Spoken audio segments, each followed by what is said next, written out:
competing. Here we had our last chance qualifier with 64 teams showing up on lane. We had the EWC tournament with 32 teams all playing on this.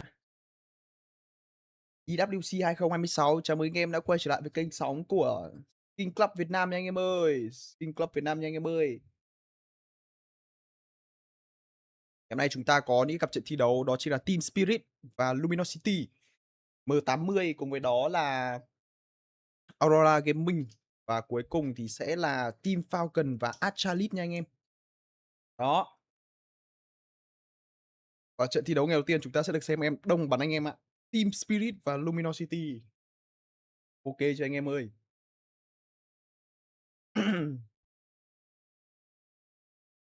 Team Spirit anh em ơi. Trời ơi. Em đông. Em đông tôi yêu.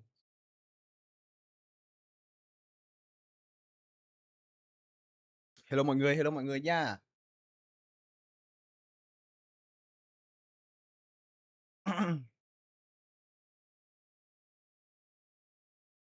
Tôi đánh giá là ngày Show thi đấu hôm nay là normally a guy you can always rely on, a guy that has never been caught off guard, a guy that is, I guess, always guaranteed for hitting the easy shots, and then sometimes, you know, chiến maybe thuật like như thế nào, liệu có còn là Dong go kill hay là sẽ cho Dong về bắn support nhiều hơn. Thực ra thì có thời gian gần đây thì Team Spirit đã đẩy Dong xuống bắn thấp hơn một chút, tức là không còn là Dong go kill nữa.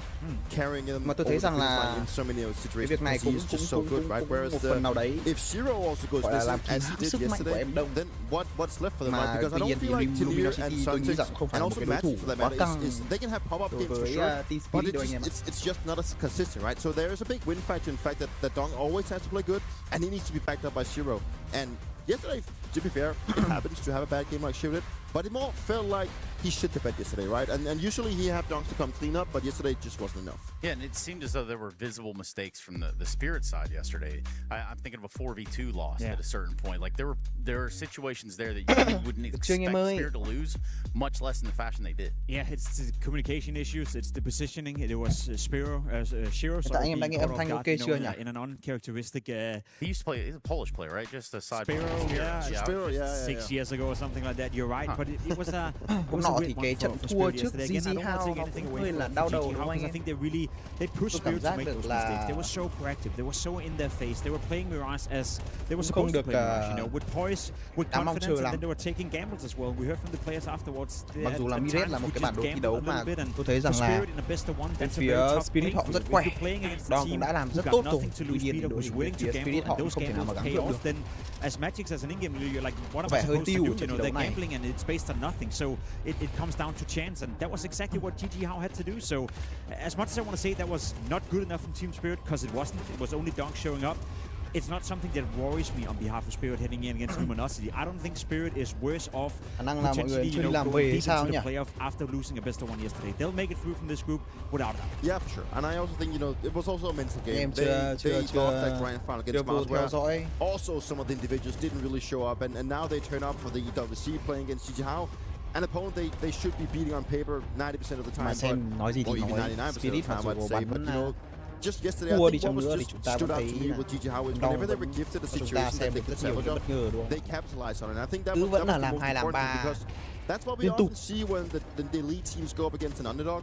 Like whenever the underdog is presented with an opportunity, they either throw it away. Whenever there's like an eco, they lose that one. They lose the momentum. They lose all the money. But that wasn't really the case yesterday. I think there was only one round with the Deagle round where Dom popped out of the and kind of salvaged the situation and brought them back. So overall, you know, very impressed with GG How. But I mean, is it gonna last? Khả năng là cũng chỉ khoảng 10-15 phút nữa thôi. I mean, the question marks begin to arise when we get in the server back today, right? Because yesterday might not be the biggest sample size, but all in all, some of those errors were just glaring, and that's an unfortunate reality that Spirit have to go back to the drawing board last night and say we can't afford to come into a game today like that. You know what the good thing is? They're playing Luminosity, right? So that's a confidence booster. That's going to be a game where it should be super easy. To be completely honest, we're heading into a game where we have a a massive favorite. I'd even argue Spirit are greater favorites against Luminosity than they were against GG How yesterday. It's a best of 3, and you're going up against the Luminosity, who so far is yet to win a game. You know, this whole story with not bringing Gisby into the lineup, but stealing 4 of the players, bringing them into Luminosity, pairing them up with Lux, you know, Brazilian game leader who now has to take over. It's just a mismatch, and it's chaos. It's a missed opportunity as well. I know the reasoning, as far as I understand it, correct me if I'm wrong, was that, yeah, we already signed Lux and already had him on a contract, so we had to sort of use him, but at that point, cut your losses, bring in Gisby. We see what he's doing in the Thieves. We saw what they were doing during the Major as well. This is a major mess up and a major missed opportunity from a GM perspective. I think Luminosity could have been a cool team, but right now they're just a big mess. They've won 1 map so far as a team. They haven't won a game, but 1 map, and that's against NIP, who we just labeled as a big disappointment as well. Yeah, exactly. And I don't think it's gonna be looking better this time around. And, you know, if we could actually just like copy, if we just got Gisby and put him in Luminosity jersey now, I think they would have had a very much bigger chance of beating Spirit, right? But the fact that now that you changed the in-game leader, you know, it just changed the whole dynamics of the team. How does he approach it? How does he use his players? And that's why the in-game leader is so important. But, you know, so far so good. I mean, Luminosity have not been looking good. They haven't had the biggest sample, but today they're in an almost impossible task. Almost impossible. But it's there. Hello anh em ơi, anh em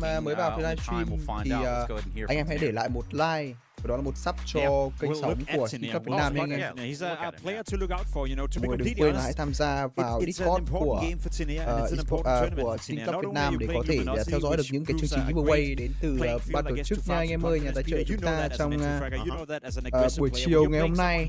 Cùng với đó là toàn bộ giải eSports World Cup nha, rất nhiều chương trình ra cho anh em ấy. Farm some easy kills, get some confidence going, get yourself going. And I think Tania right now is playing for potentially staying in Team Spirit. He had a bit of an uptick in performance together with Softic when he was coaching. Then Hallie is coming back, and I'm not sure we can really label it on the coach, but Tania is way too inconsistent for my liking. You said it yourself, you have Donk, who's always showing up. Then you have Shiro, who is most of the time showing up. You need the 3rd star showing up as well. And I'm not even sure Tania is that 3rd star within Team Spirit. Given how strong the CIS scene is, I think he's playing to stay within Team Spirit. If he doesn't step it up, he may be cut relatively soon. And time. That was Jacob on 1 breath. So if you were curious just how long he can go, that was it right there. Let's go and hear from Tania, like I promised. Rồi, nghe we got Spirit in the booths ready to take on Luminosity in a best of 3. But Tania, I do want to start with the game versus GG How yesterday. What happened from your perspective? We just lost the game and that's it. But for sure, we had bad game yesterday.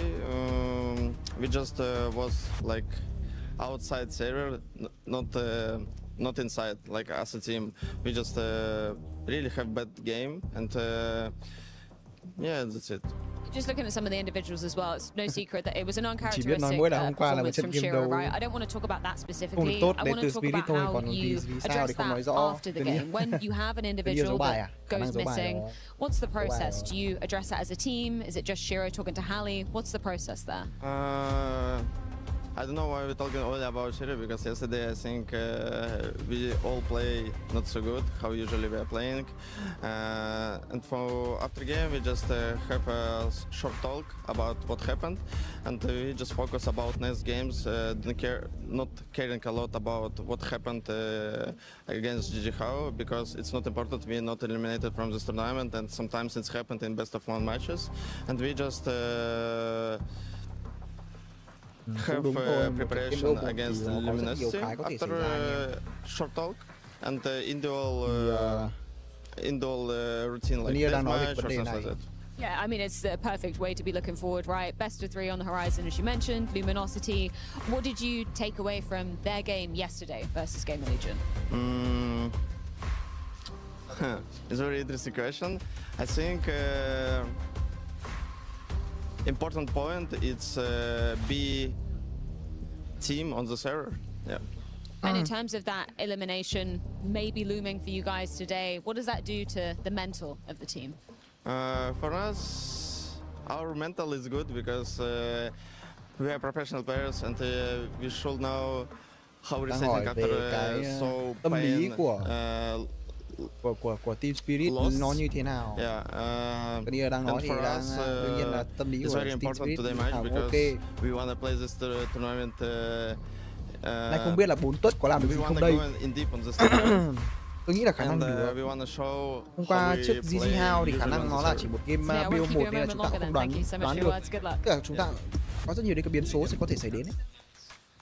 Thế nên là Spirit cũng rất là kiểu rất là lạc quan về cái vấn đề là trận hôm qua thua GG How. Họ cũng chỉ có một cái cuộc trò chuyện ngắn sau cái trận thi đấu đấy để nói về cái tâm gọi là gì nhỉ, gọi cái hoạt động lại của team ấy, tức là các cái gọi là giao tiếp các thứ ấy, cái tâm lý ấy, và cái sự gọi là chủ quan ấy. Gọi là đánh giá lại cái vấn đề đấy. Thế thôi. Còn không gọi là đặt nặng cái vấn đề hôm qua thua GG How. Đấy là vừa rồi những cái thông tin mà Tony nói lại với cả phỏng vấn là như thế. Còn cũng không nói rõ là tại sao thua, chỉ là hôm qua có một cái game đấu tội rồi anh em, tệ rồi anh em. You know, it happens even for the lead teams to have a day off, and I think yesterday was a very good example, and I think Tanir even saying that it was not only on Shiro, right? I think Shiro just stood out because we did get a lot of PVs where he would miss shots, he died his own molly and whatnot, but as a cohesion, as a team, they just felt off, and you know, there's probably a lot of ideas and thoughts to why that wouldn't happen, but sometimes it's hard to explain, even though you feel like you're on top of your game, something just doesn't click, and then you lose when it's just the best of one. Yeah, guys, I'd ask you who you think's going to win this one. It's pretty clear who your allegiance and allies to. Is that right? Jacob, can you just give me one quick one? Yeah, I mean, anything but a 2-0 for Team Spirit would be disappointing to me. I hope Luminosity can surprise us. I hope they can make the game competitive, but I'll be completely honest, I don't believe it. No, and I have to buy into that. I don't see a world where Spirit will not win this, and it should be a 2-0 this one. Should be.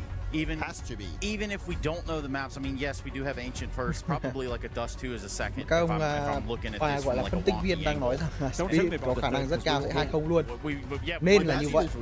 Mặc dù là ông Pim thì bảo rằng là mong rằng là Luminosity sẽ cho chúng ta thấy một cái điều gì đấy mới mẻ.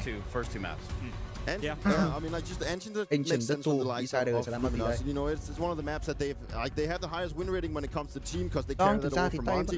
They played at the major at a relatively high level, maybe thanks to Kiss Me, and then on the other side of Spirit, it's been the bread and butter for a long time. You know, they always feel very comfortable. So in that regard, it's a map that đến cái việc mà có một ông di chuyển vào market chim được cả vị trí của John Tích đấy. Đấy là một cái mà tôi đánh giá là cái việc di chuyển đội hình nó chưa được tốt, cả Siro và bắn không ok.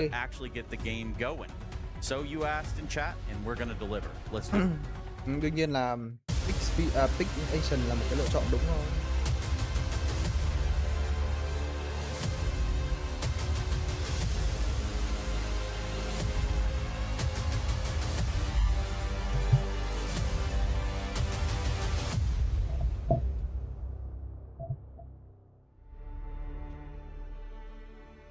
All right, maybe a bit of a surprising one here, because we've got on one side of the stage Luminosity, this new look squad, the kind of amalgamation of the Monty team alongside Lux. Maybe you could have expected them to be in this position, but Hugo, who are they up against? Spirit. And why is Spirit here, Harry? A shocking BO1 upset on that first day. GG How tore through Spirit 13-10 on Mirage, and now we sit with Spirit just a Hello, anh em nghe ok chưa nhỉ? Anh em nghe to hơn chưa anh em ơi?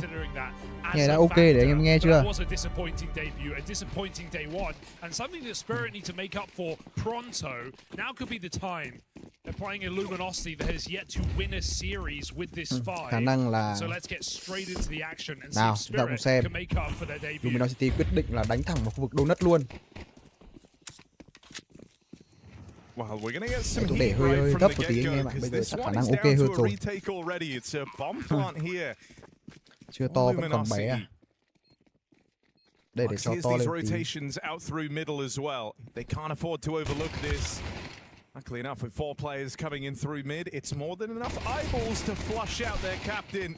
Tanir and Donk, they'll follow up with the next couple, and that leaves it on Afro and Rainwaker here. Sight starting to feel a little claustrophobic, but damage done. Thôi, round đầu thì khả năng lại về cho team gì nhỉ? Từ nhá. Ui, tí thì đoán. Tự nhiên còn tí máu. Đỡ chưa anh em? Không thì để tôi bỏ compressor đi. Như này thì khả năng là sẽ ok hơn.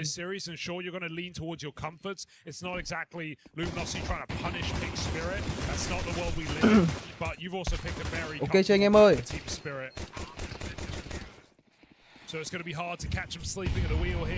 Thằng round 1 thì chúng ta làm gì ạ? Thằng round 1 thì chúng ta dễ dàng có được round 2 thôi. Nhưng mà từ từ nha, up cố đến từ Luminosity Azugu có mạng của Dong à? Ồ. Ủa được gánh kèo chủ lực nằm ngay từ đầu round. Sơ tách đông B đến từ Spirit. Khả năng là cũng bắt được thôi khi mà Luminosity họ đi B. This force buy is just getting wrecked, isn't it? All dead at the door. Rainwaker, he has A. I don't know how useful that's going to be, though, with the bomb and the rest of his teammates gone. Well, it looked like it could have gone wrong there for a second with Donk dead in heaven and then, you know, Flash 2-0 set up for late. Game này khả năng là cũng 2-0 thôi. Spirit game này chắc là bắn căng pick action rồi là bắn căng. Mirit họ Mirit you could just tell from, I would say, like 4 or 5 rounds in to Mirage that he was not having a good day. And, you know, I think in a game that ended up being pretty close, one way you're the massive favorites. Anh em nghe tiếng mic ok chưa nhỉ? Anh em nghe tiếng mic mà nhỏ quá thì anh em nói lại với tôi nha anh em. Had a number of swings and misses, a number of rough rounds, never really got going. And I mean, outside of Donk, there wasn't really a lot to look forward to across the entire roster. So yeah, Shiro going to be under a microscope, but I think you want a lot of mileage from everyone here on this Spirit squad. It's a game you just can't afford to lose. Like, you can't have two massive upsets against you, especially versus this brand new Luminosity squad that have only won 1 map since they've been together. They've lost every single series they've played. Yeah, and it's a BO3 at the end of the day. Yeah, I mean, that's also meant to give you an edge, right? Like, a massive edge if you're Spirit. Even if you did come in feeling a little sleepy or whatever this game. Sắm cho anh bạn này quả áo đấu 3 lỗ. Thì nó mới chuẩn bài được mất. Spirit looking to convert on their pistol with ease to start off this series.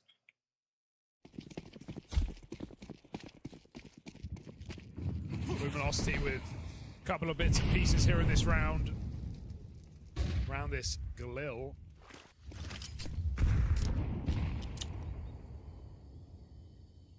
Cave smoke. Door flash. Luminosity are going for a B ramp pop here. And it is playing quite retake heavy, and Magix is deep in cave as well. So this could be a bomb pop for Luminosity. There could be something available in this round. I mean, they would love that with Rainwaker's save at the end of the last.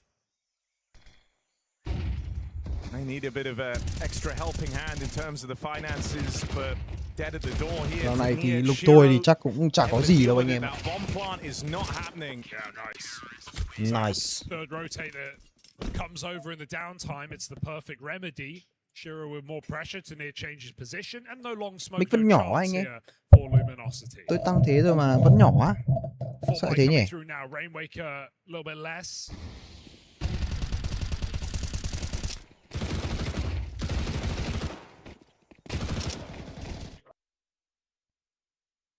But no complaints for Spirit to start this first map off.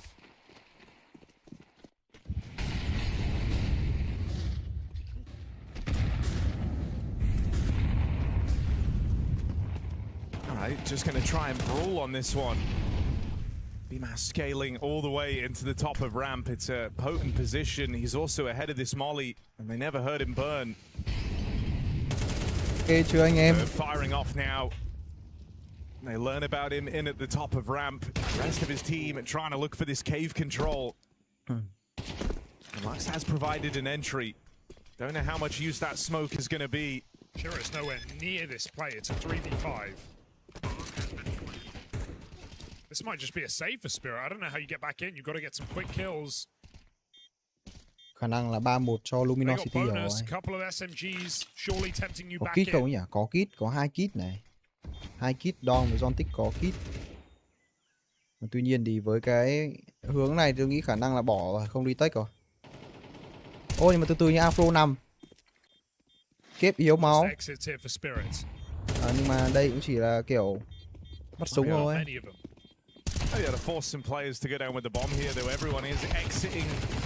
Ôi rồi ôi, John Tick bắn nhỉ?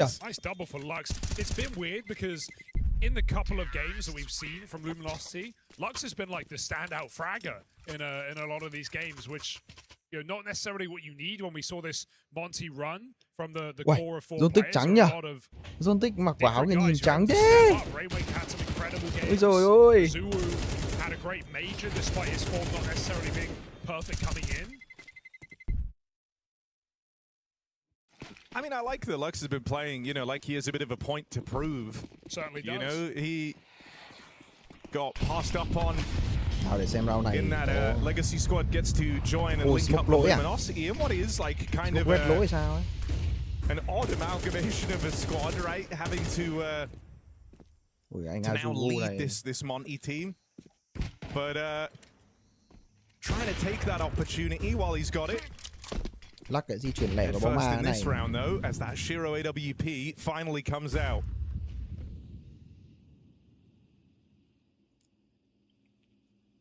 Oh, Magic's getting cheeky here. They're walking right past back to ramp on this smoke fade. They're gonna pop xong rồi bây giờ qua Luminosity, lắc qua Luminosity. Spirit have had all the reads in this CT side. Shiro, thấy cũng bắn kiểu hơi đơn lẻ. Lắc sang Lumino bắn lẻ quá. Mấy round đẩy và đồng đội chả thấy đâu. Đẩy vào A thấy đồng đội vẫn ở mid lên highway. Từ đi một mạng này. Bit of an awkward miss here, but Shiro could make up for it. They'll split him together. Azuwu taking all that attention away, and the whole time Shiro is just under massive pressure, knowing that the site's been lost. Spirit, a man down, but right here, feel like they're going to give this a look in. They'll hand off to Donk as the last man standing. Oh no. Sure.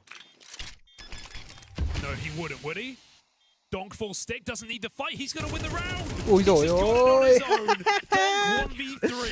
Donk 1v3, giết một thôi. Chỉ ôi. I do absolutely love that. Bản này chết. It's Donk, right? Like, you think he's going to fight you, that's where he feels the most comfortable. He's going to be looking for every engagement he can get. He can already feel the fear kind of creeping into them when he gets that ramp kill. And running through the head of Luminosity there is like, look, let's not give him the fights, let's not make this 1v3 easy.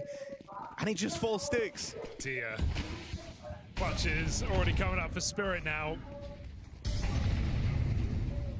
Donk 1v3 to keep the good times rolling. Lumino không ra chiếm mid luôn. Bỏ mid, Azuwu chết. Double kill, Zero. Ai à, độ ốp skin đẹp ấy chứ. Knock Luminosity off their block.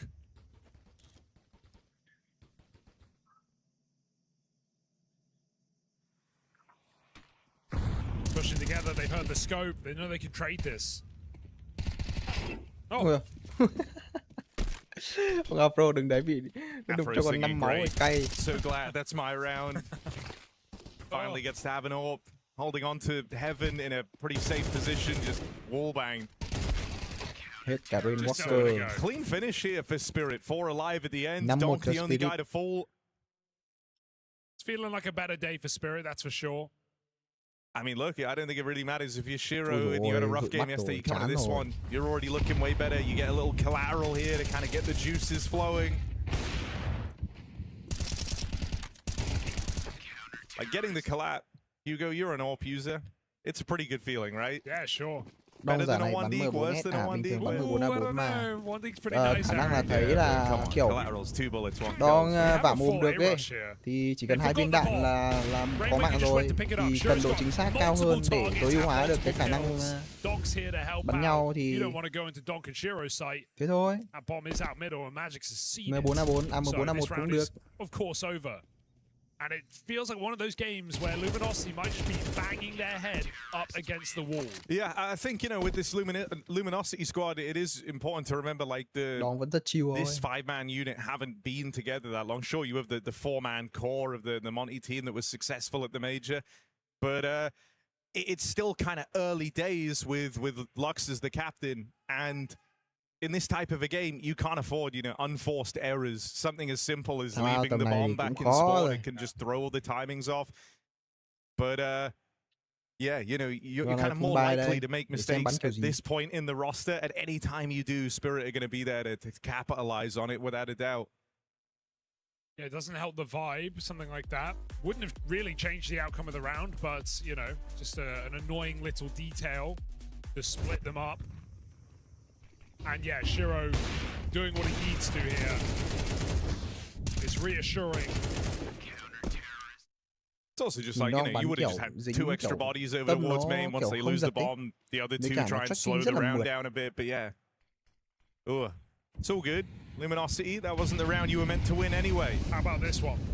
Bắn đi cực căng đến từ cái của Luminosity. Ai à? Xây bừa chết đong kìa. Xây bừa chết đong kìa. Tanier's gone aggressive out here towards main, and this is the bomb on an island. Bringing it in, Tanier gets the spot. And you hear players in Donut as well. Spirit getting a very clear picture as to where Luminosity were hoping to end this round. Tanier's still not sure, he's a bit shaky. Magix doesn't want to push, they are holding for him. Everyone trying to lock down their position now in a 3-on-5. They know a multi-kill can get them back in this round. Shiro goes searching. Frozen in place are Luminosity. Will Spirit walk into their crosshairs? Thầy đang dự đoán là 2-0 cho Spirit luôn. They don't look like they want to. Nhưng mà BCT thì tôi nghĩ là Spirit cũng phải bắn cao lên tí. Multiple players around the corner, and that's good timing. Lux finds the kill. A site open for business. 2v5 rồi, không thắng nữa thì bao giờ thắng đây? Có một ông cắt rotate rồi, bây giờ Magic ra phải check kỹ.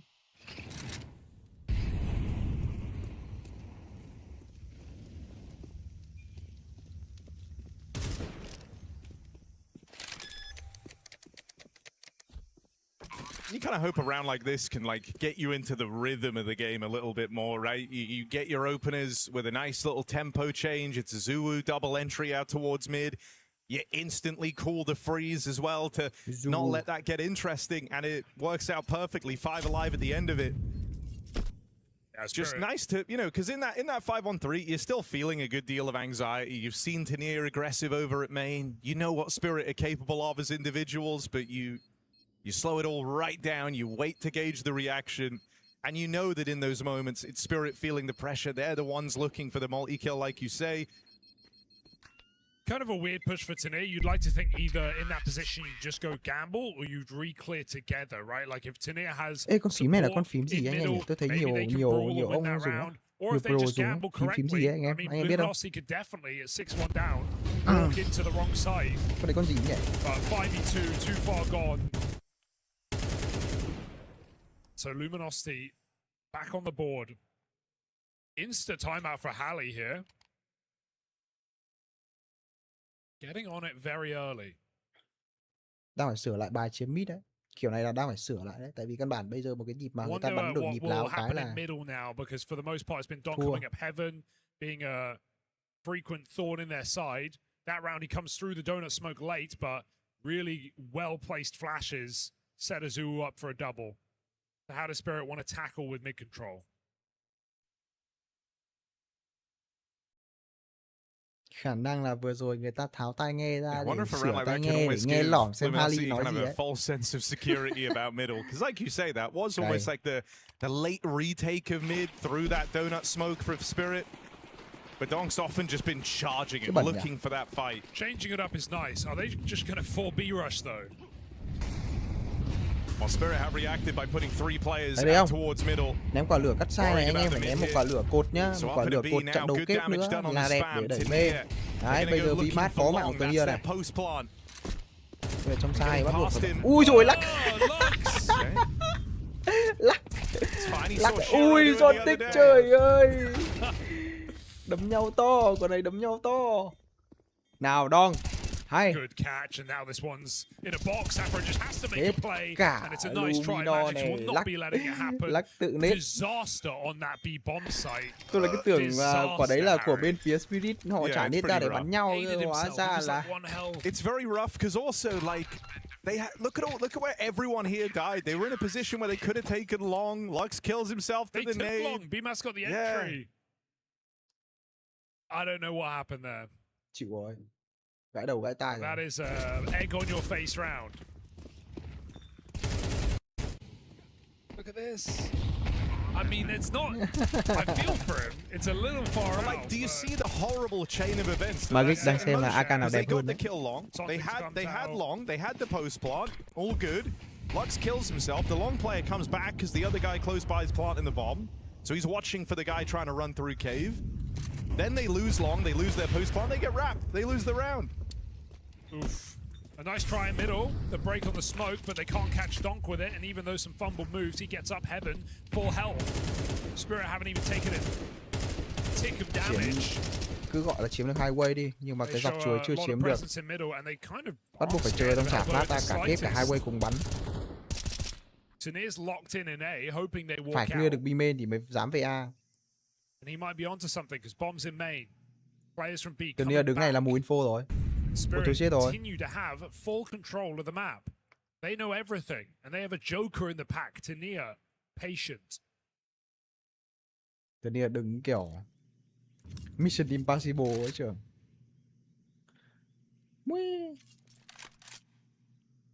Tầm này Tania phải không được bắn cho đến lúc mà Donut bắn cơ. How's this gonna go for Tania? Will they see him? I'm kind of nervous though. Do they even? Thôi xong chết the spot. Rainwaker's got him. Gotta tell everyone to get ready to hit this site. Entry comes in. Ngay mà. Zontics. Quả đấy well, it's a double entry from Rainwaker, and I mean that's how. Mà quả đấy tôi nhớ là có người nhìn mid mà nhỉ, quả đấy có bộ đôi còn lại vẫn ở mid mà sao quả vừa rồi ông Siro ông Zontic vẫn nhìn ở trong đôi lúc đấy nhỉ, quả đấy phải nhái main hộ Zontic chứ, xong có thông tin thì lùi về để cho Zontic còn bắn chứ, hoặc là phải bắn kẹp với Zontic chứ. Quả đấy bắn kẹp Zontic chứ không lùi được. Nhưng mà đấy hoặc trả đồ trả phát ra cho Zontic bắn. They give the reaction of going in, they overlook him because. Like we saw at the start of the round, Team Spirit taken mid, they've done it heavy, they've done it loud at that, right? And usually you're kind of siphoning resources away from A to prop up that mid take. Đông với ai nhỉ? Magic à? But that's where the boost really comes in clutch. Zontic.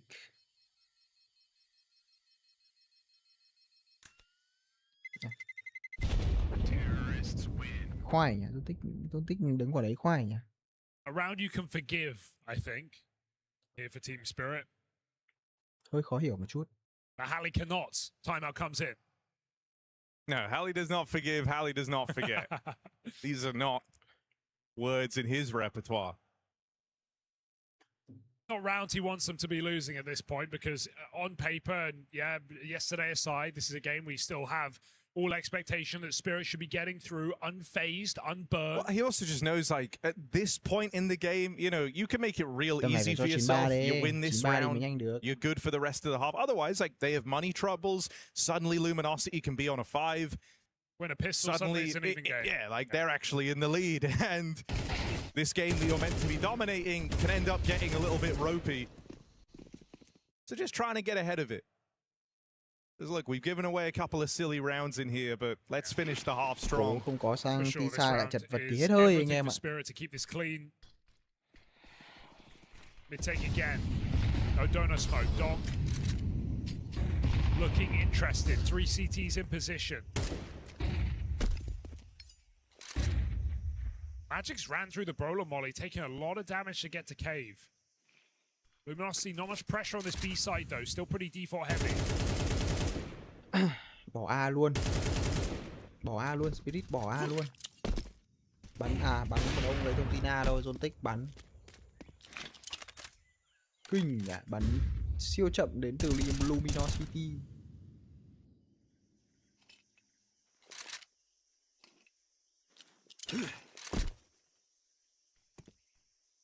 Đợi họ lôi xong mới chiến mid. A split available with Lux in main. Only Shiro's orb with info. And it was a good time for the slowdown here for Luminosity. Ôi rồi vội thế. Spirit now feeling like they want to try and make a bit of a move out towards B, and that's what Magix does. They're 3 strong on this side of the map, so felt like they needed something to show for that. Great timing on this smoke push for Lux.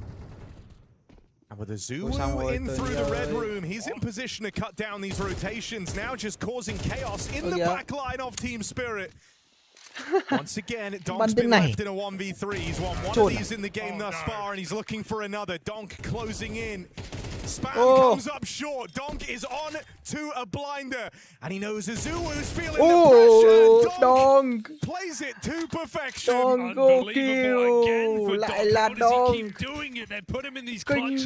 He comes up every single time. 2 1v3s bắn kiểu rất chill ấy.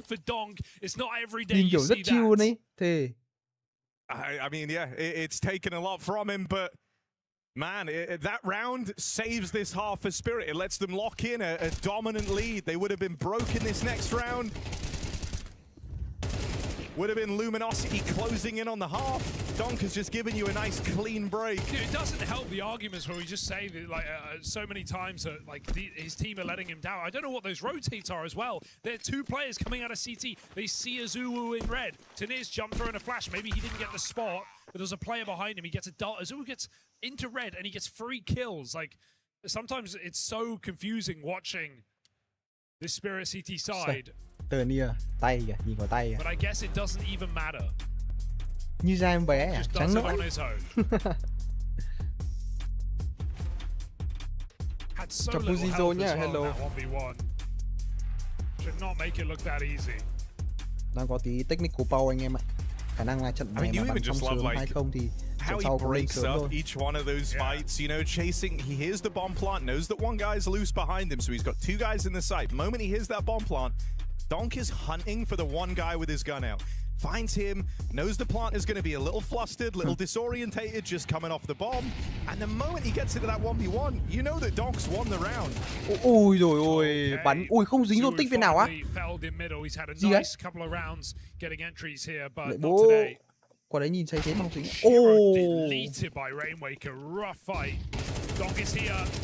Don ở đây nào, Don ở đây nào, Don ở đây mà.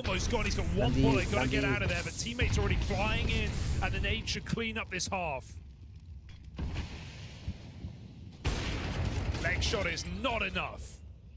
Don bắn cho Don còn 2 máu, không đủ, không đủ. Thế sấy quả. I mean, Donk's saying, I'm low, this is losable. So he's going to fall on back and play the long game on this. Look at him go. Chạy đi, di chuyển đi.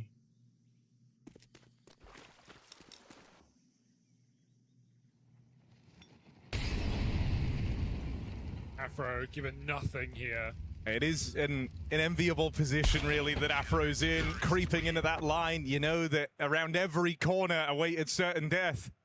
And so Team Spirit able to lock in a nice dominant CT side there on Ancient. Bây giờ mà sang thắng round lục nữa thì khả năng là bye bye. Bye bye Luminosity map này luôn.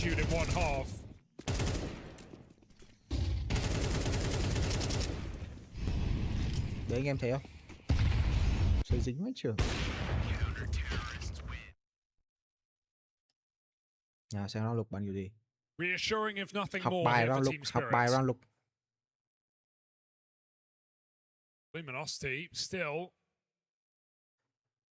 struggling to do anything with this roster. Fair play, not the easiest draw in the lower bracket. Probably not the team they expected to face.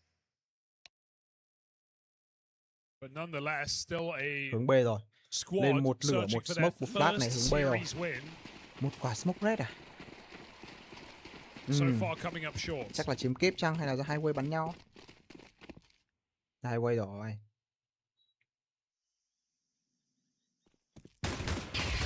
Ui rồi lắc ơi. It's not the only pair of dual Berettas over here on B. Hai khẩu dual B. And even though Spirit looked interested in this B site, I wonder if times are changing here. They're going to go take this lane. They've got Shiro waiting an elbow, and now you see the reaction. Missed the chance though of catching the opener from it. Bây giờ mà Spirit bắt được người cái là phi như vũ bão luôn hứa.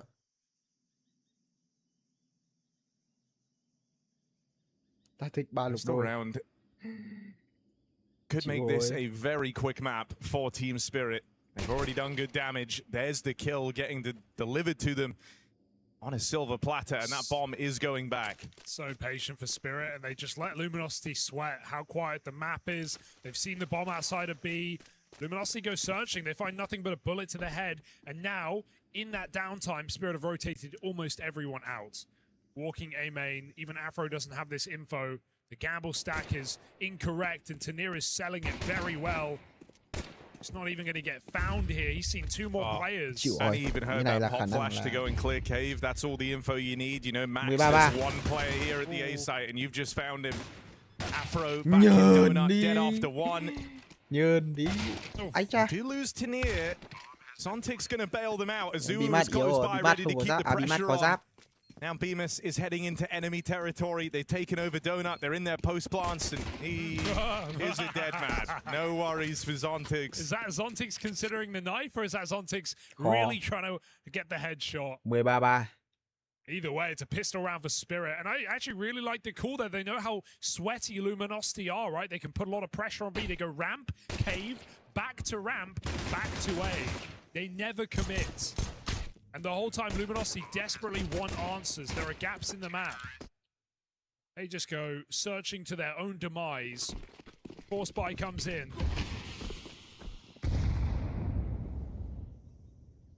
Rainwaker on his own. Rotic ước gì round nào cũng là pistol round à? Uh-oh. Very important he gets out, and he will.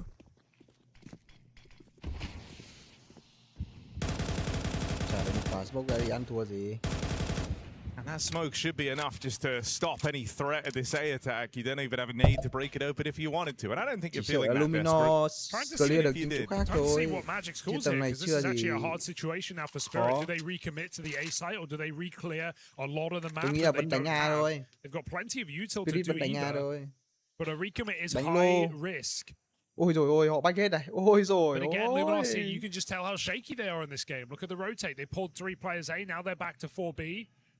They're hoping the re-smokes will do enough, and it won't. Magic's calls a recommit. There's only 1 man home. Rồi Walker phải làm được hồi đôi hoặc 3 trong round thi đấu này, và anh ta chết chay. Và đó là dấu chấm hết cho Luminosity.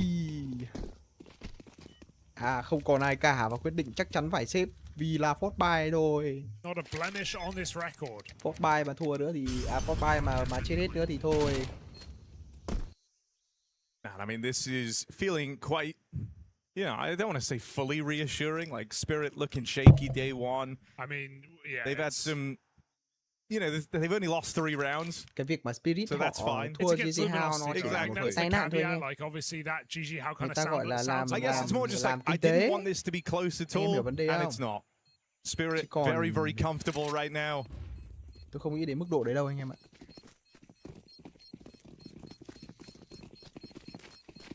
Hard to argue with a game like this.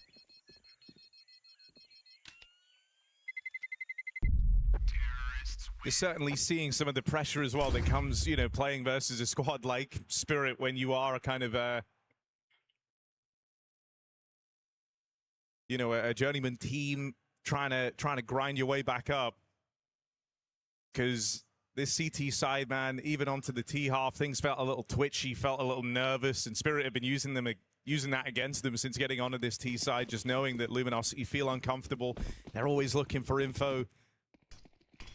Even there, just a double pump into A was enough to get Luminosity doubting themselves. Nào, liệu match point luôn không? Khả năng match point đấy, với cái lượng hỏa lực này làm sao mà just pistols and SMGs saved from the last round. Giữ được side đây.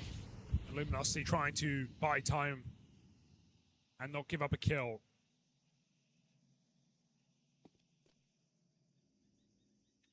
Bomb back in spawn, but not a mistake. More just leaving options open here. Spirit are not decided. Ontic's flashing A main. Now they're coming back to B.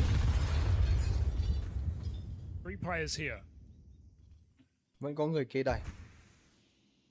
If Rainmaker fully commits to this push, he's going to get caught. Sontex has him locked in. Nice tap. Rồi. Bắn thế này đi. I just want to see the B players not move a muscle now. Hold down and hope the Spirits still commit. They've seen one lurk, that's it. Bắn này thì đỡ sao được cả Luminosity. There's a chance here for Luminosity, albeit slim. Ôi, tôi nghĩ. Oh, there's the lineup for Donk. And the last man, you know where he is. Biết bà kép rồi. BMAS locked in cave BMAS chết side. rồi. Again, just kind of that voice in the back of Luminosity's head telling them to go searching, that they need the info, and it sends them right into a very patient Team Spirit. This is Luminosity's map pick in this series. Spirit, well, looking to dominate them on it. Được chưa anh em? 12-3 nha. It's a nice shot, but end of the road here for BMAS, just trying to get a gun into their next round. Spirit even now are showing their patience and their restraint. Uninterested in this last kill. It's a fall by nonetheless for Luminosity up against map point. It's Luminosity's map pick as well. Not a reassuring sight. Crazy prediction from me, Hugo, but I think this might be I think we could be on the cusp of like a good tournament for Tanir. Okay, he's had some good moments. So, go on, give me your... I just think he looks more comfortable. Like, even in the day one game, he was doing his job. He was like finding a lot of these kind of actually backdoor chances for Team Spirit, taking good space, didn't seem to be like doubting himself or questioning himself. And I know they ended up losing that game versus GG How, but I don't think it was down to him. No. I just, he's moving around the map with a good degree of confidence, I would say. Hey. All right, he's dead here, of course, because I spoke about it. That's on me. But Donk will make up for this as Spirit look for the knockout blow. They've got the B site. Bombs going down, Shiro holding on, and he's got 3 players getting funneled right into his crosshair. Util pulled, and so Azuu will get past him.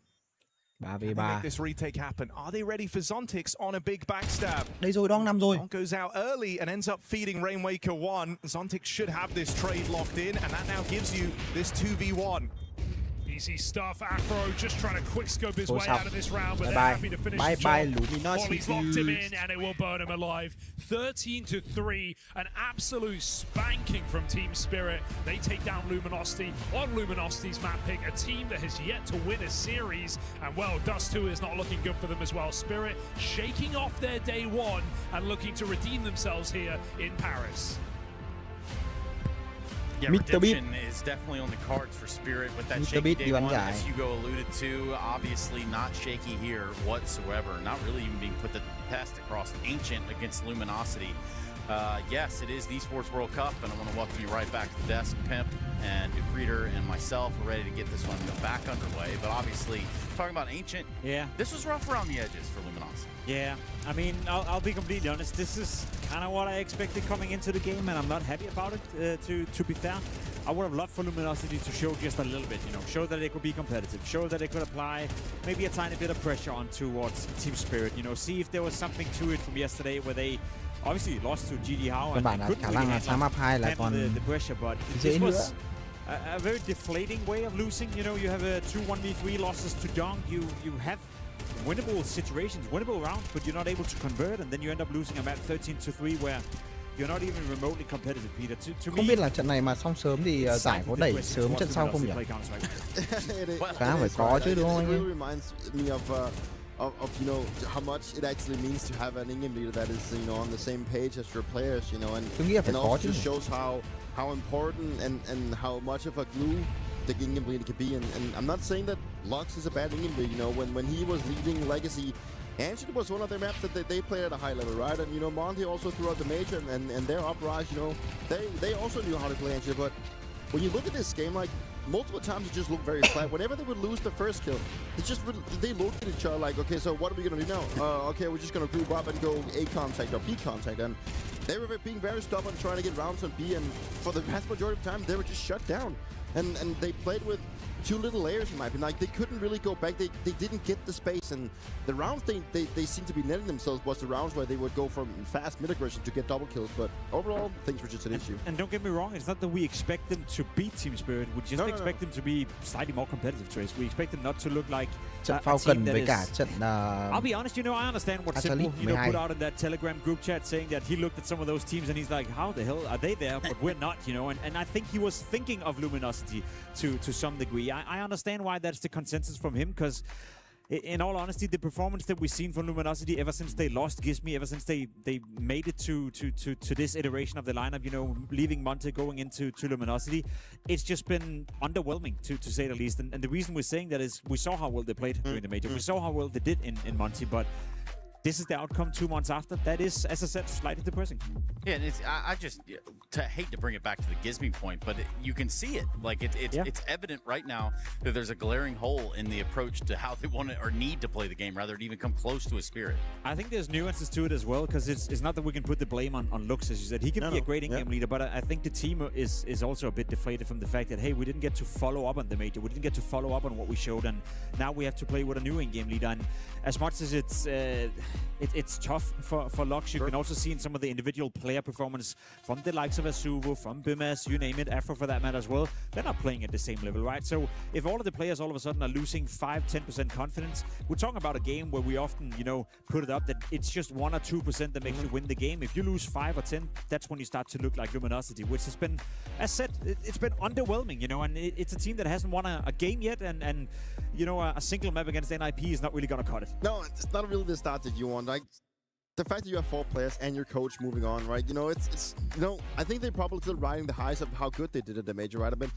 I don't know if we're just, you know, expecting too much out of them. You know, they had a really good run, but at the major, but I don't know if we just expect too much of the squad of like player by player in this one. So right now I'm left a little bit with a question mark. Is it just because they had a good run that we expect more of them, or is it this whole new in-game leading, not having Gizmi leading them, or the players feeling something because, hey, maybe we shouldn't have changed the roster, but you know, they did make that decision before the major and everything. So a lot of uncontrollable things right now, but regardless of what they showed today against Spirit, you know, it's the situations and it's the space that they don't get, and then the situations they seem to be fumbling that annoys me a little bit. I guess we'll never know. Yeah, well, we might, but probably not here. I hate to tell you guys, I don't want to be that guy, but I am going to be that guy, especially when you're talking about things that are being uncontrollable just across Ancient. You weren't going to control some of the outcomes that Donk pushed into reality, that pushed out there off the ether. Round 5, 1v3, Jacob. Yeah, I think it's only fair that we give you a few examples of what it's like, you know, and why we're so critical of Luminosity. Donk gets to just defuse the bomb right here. I don't know what Asuvo and Rainmaker are doing in this scenario.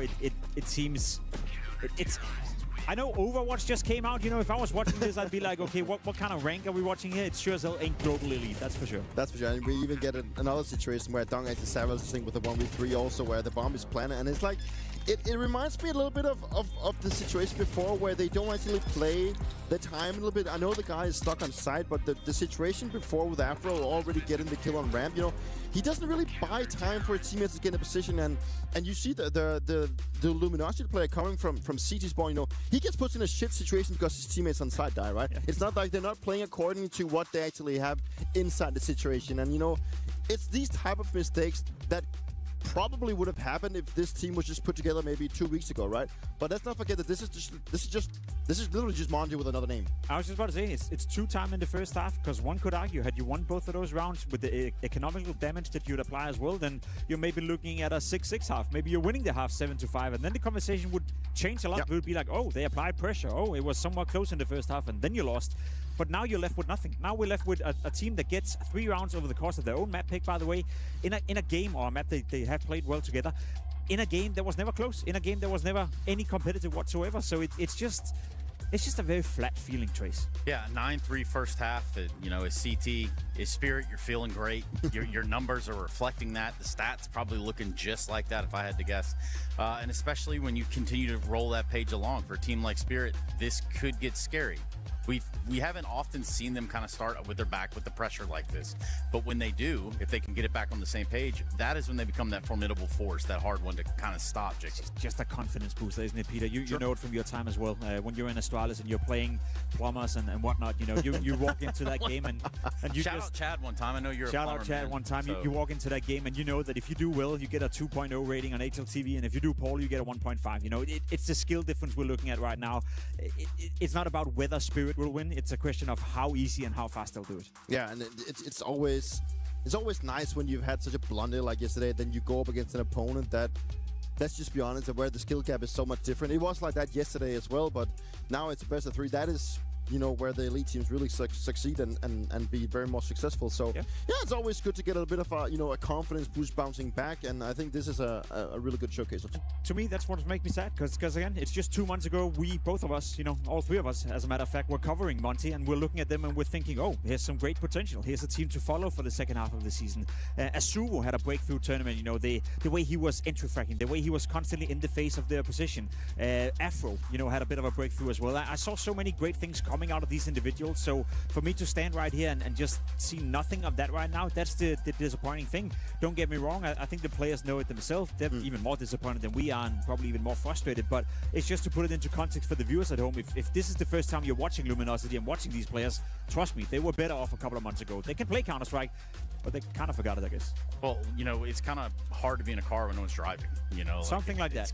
Well, they do have a driver, but he's just not very experienced. You're right. It's first day on the job. It's kind of rough out here all around the edges for Luminosity, especially when we just turn our attention to map 2 in this series. Dust 2 coming up here, and I guess my biggest question mark is, where on earth could you even begin to potentially turn the ball back in the direction you want it to go if you're a team like Luminosity? Jacob, I know you've got the answer. I know you do. Yeah, and I think the people at home would hate the answer, because it's the same old, you know. Start off by winning the pistol, convert the pistol, and then let's see if you have anything in the buy rounds. You know, if you can win the pistol, you can convert, and then you could just get 1 or 2 buy rounds, you know. Maybe you even get another eco on the side of Team Spirit. All of a sudden, you have a 6-round half, and then we can have the conversation, Peter.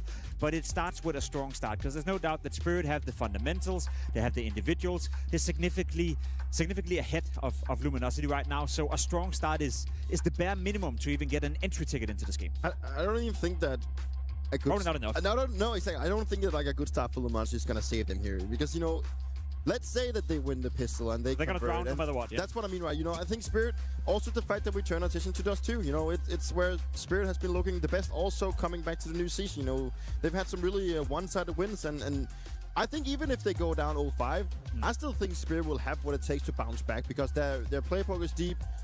Dust 2 is a relatively simple map. It's a map where Don can just be unleashed in the ways that we know he can be. So I think even with a good start, it's going to be difficult for Luminosity, and you know that's just how it is.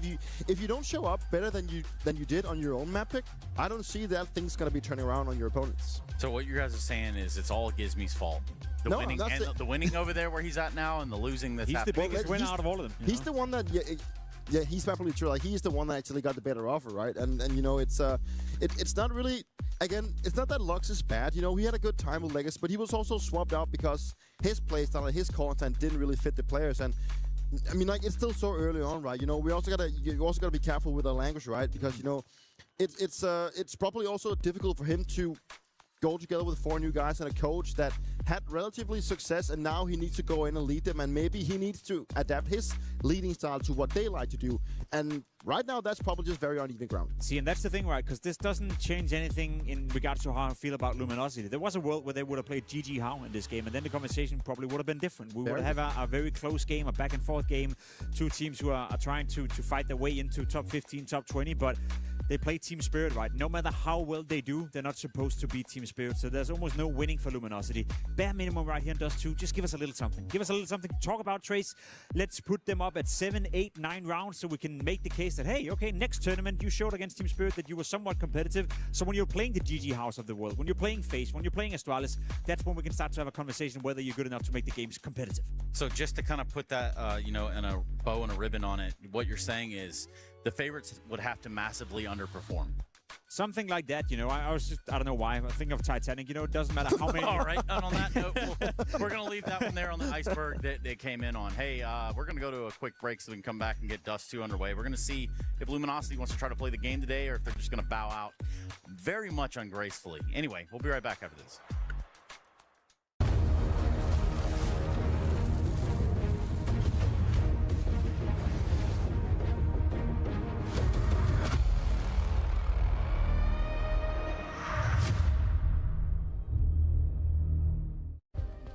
Play is in our DNA. Whenever we let it out, it becomes our superpower. Now imagine an entire city being built to supercharge it. Kadir City, powered by play.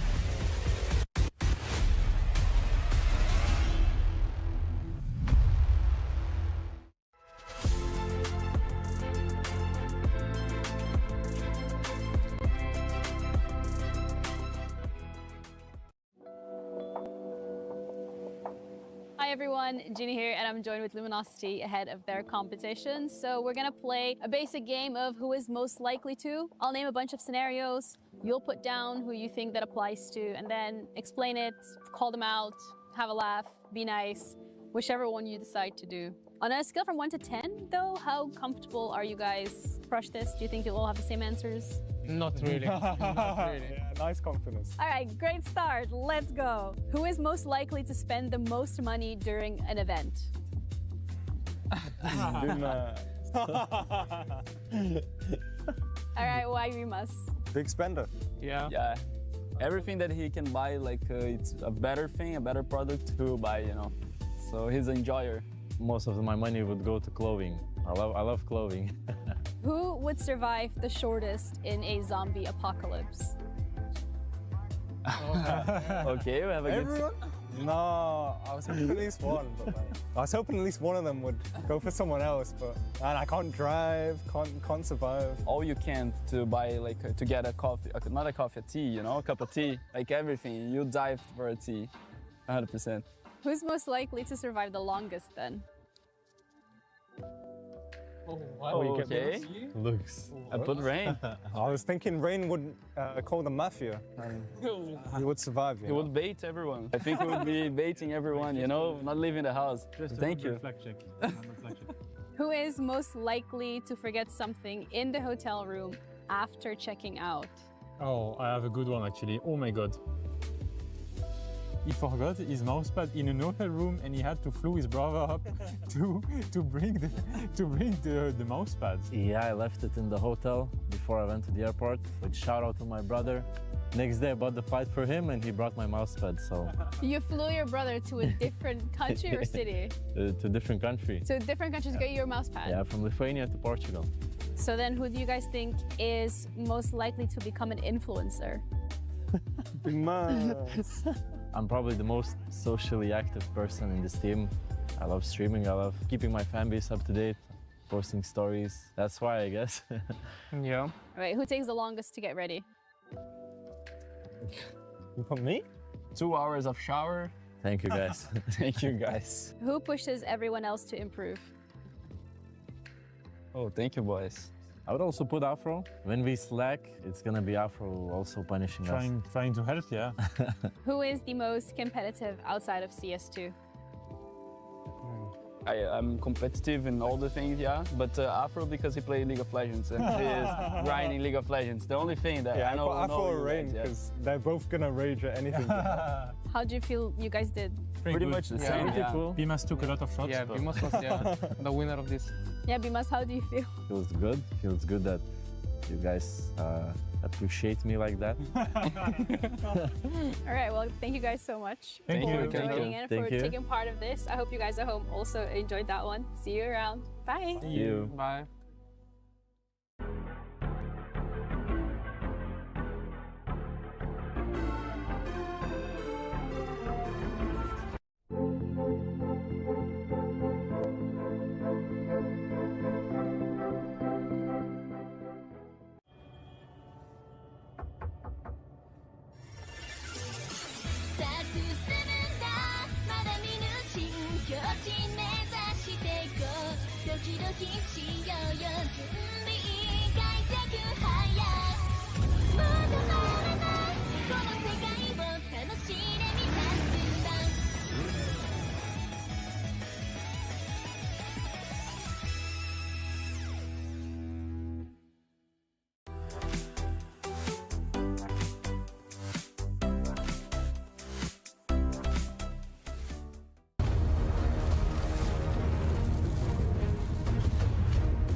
Redemption is the aim of the game after a slow start to EWC from Team Spirit, but they just handily dealt with Luminosity 13-3 in a dominant showing. What have I told you, Hugo? That was Luminosity's map pick. Now we're going to Spirit's map pick. Little bit of Dust 2. Try and seal the deal on this win for Team Spirit. Might just get better for Spirit. Yeah, Dog showing up with an incredible first map.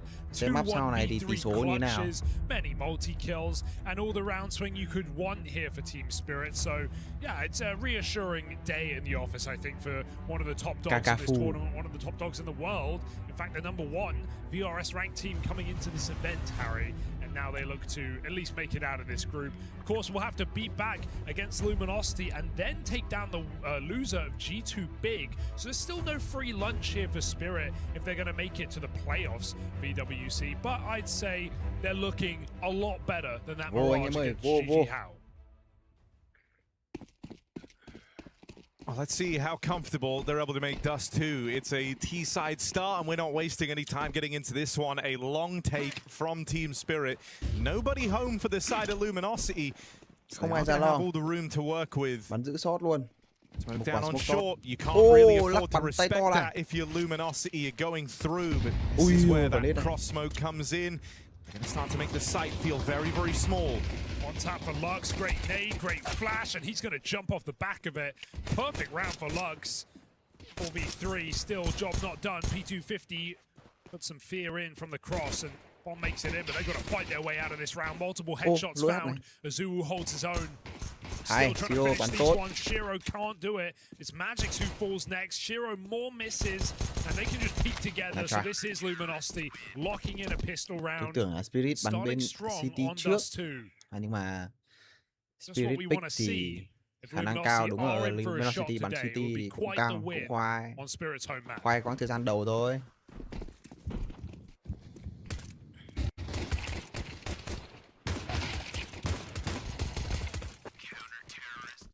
No plant, so expecting no force here for Spirit. Đây là Spirit tuôn nhiều mà. Couple of Deagles coming through.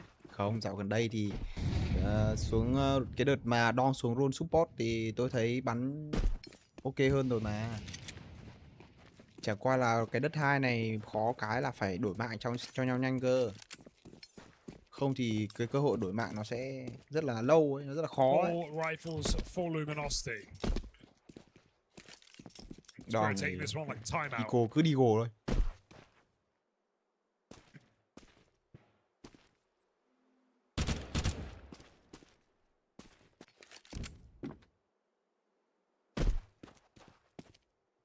I mean, something I will say here, you know, you think back to that Monty run at the Cologne Major, and Dust 2 was a big part of it. It cropped up in almost all of their series that they played, even had a win over Falcons on the map.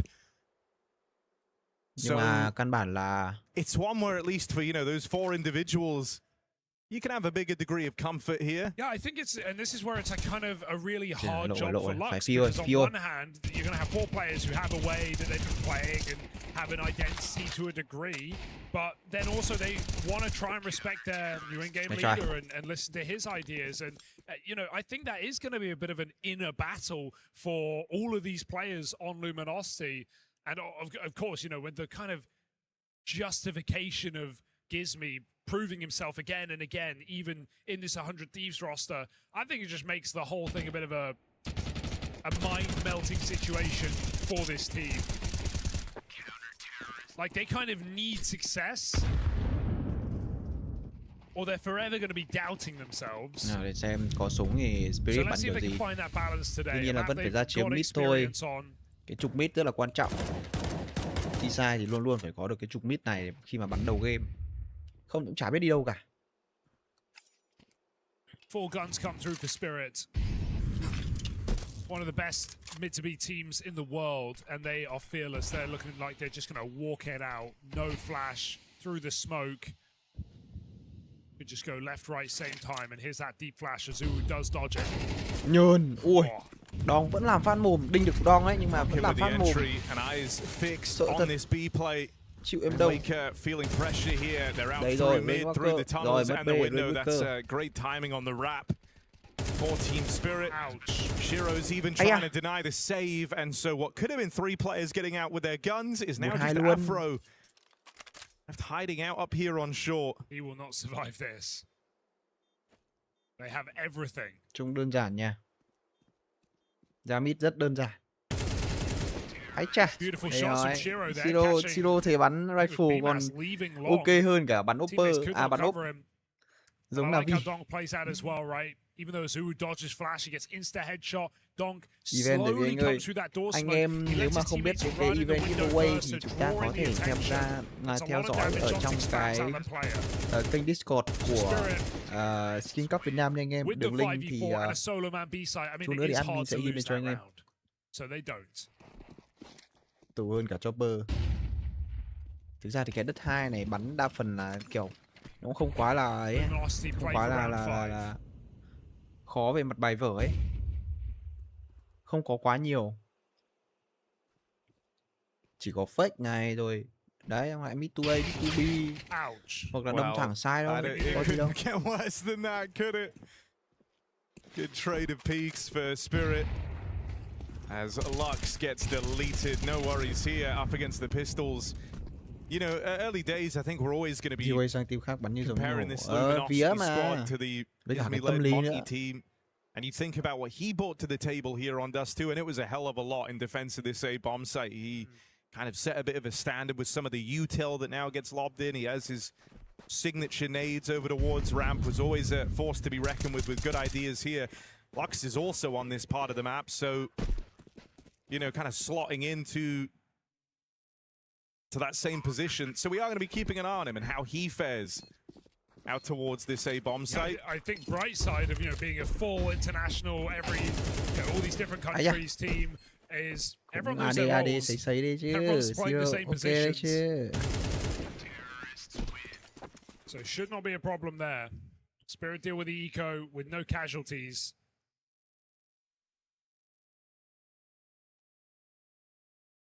Now rifle round again for Luminosity. Orb comes in for Afro.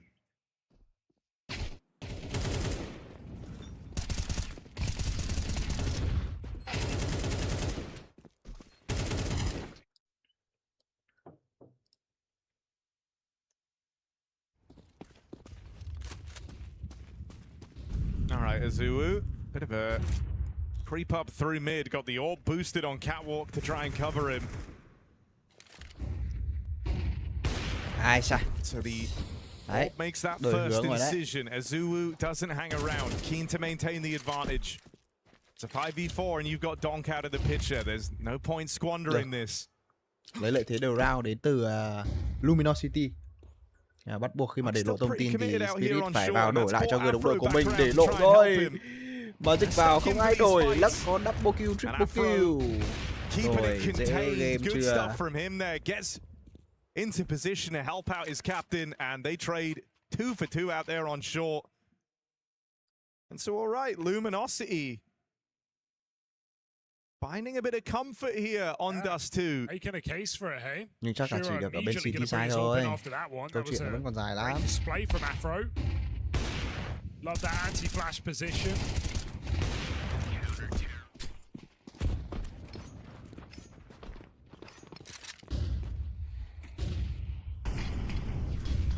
Không, thực ra G-Way từ hồi rời Spirit ra làm bắn ok hơn mà. Có những trận bắn rất kinh khủng mà. Spirit already sat outside of this B side.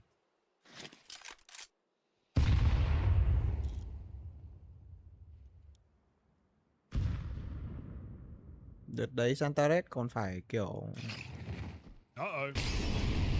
thích Oh, it falls deep, but does it spread? Perfect Molotov. Shiro will not let you get out. Ê, bắn đất hai này, thủ B như rồng như phượng luôn này. Baited into sitting in that corner. Nói chung là anchor B tốt. Util passed over. That can give away a lot of info here. But is it misinfo? As Donk dies in middle, the bomb is still in tunnels. Cat control taken. Can drop back mid to B. Afro is waiting though. Looking for another important multi-kill. Really is feeling like the A play for Luminosity, but is that what Spirit want them to think? Tạm 4 là rõ à? Chưa biết, để xem. Yeah, you still got Zontix floating around in the tunnels, right? Just leaving that option open, and now they lob in the mid to B after they feel like they forced a bit of a rotation out towards A. And so that leaves Azuu in a very tricky position. Ui, 1v4 đến từ vị trí của Azuu. Nào, check sai. Azuu có một, không thể làm được hai. Một B thì gì tích kiểu gì đây? Luminosity are just out of position for this retake. Kit thì có, điền thì đồ thì không, nhưng mà chỉ còn một quả flash và sai khó quá. Spirit còn 3 quả lửa này không đi tách nổi rồi. They are putting up a bit of a barrier. I don't think they are as interested as they may seem. Lux caught on the exit and Shiro runs away. So that is the round for Spirit. Love how they do that. Everything they do really makes it look like the A play. From Donk throwing nades to magics in middle to the high flash in mid that makes Afro decide to recommit back to A. He doesn't want to rescope on the doors cross. Shiro could have that line. So he just gambles. Leaves a solo B player. And then Spirit know they've done that fake well. You can tell because they're walking into me. They throw the smoke. They just shift all the way. No room for error with 10 seconds on the clock, but no errors made. Put Spirit back on the board. Really well called round.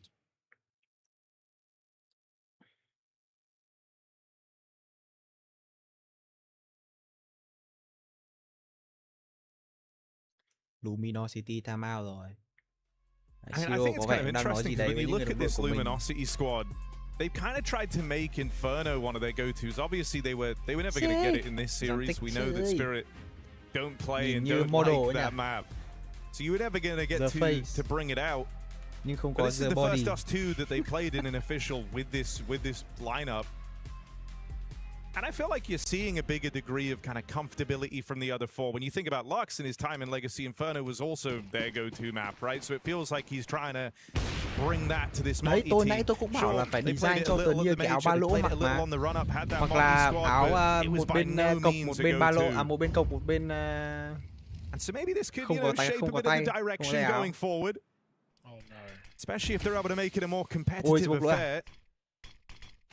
Scared on this B site.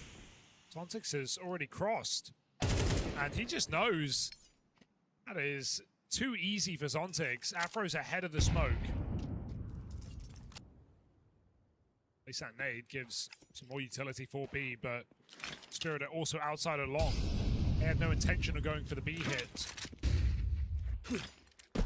So it's important that Luminosity keep their numbers in place.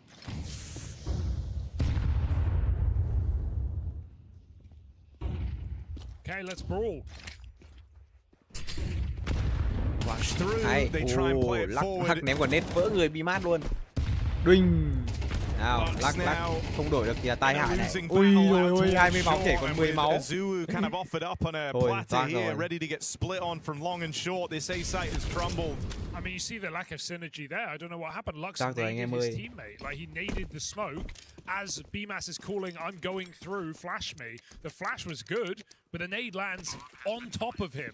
He loses 40 health, and that just makes it an easy kill. I don't know. It's impossible to know, but would he have got that kill if the nade didn't take half his damage? Probably. Lắc ném quả nét vỡ người bị just mát. A bit of a mess there. A deep nade would have been fine. Did he miss it? Was it a miscom? I don't know, but it just looks really ugly there for Luminosity. They make a nice play and they kind of ruin it.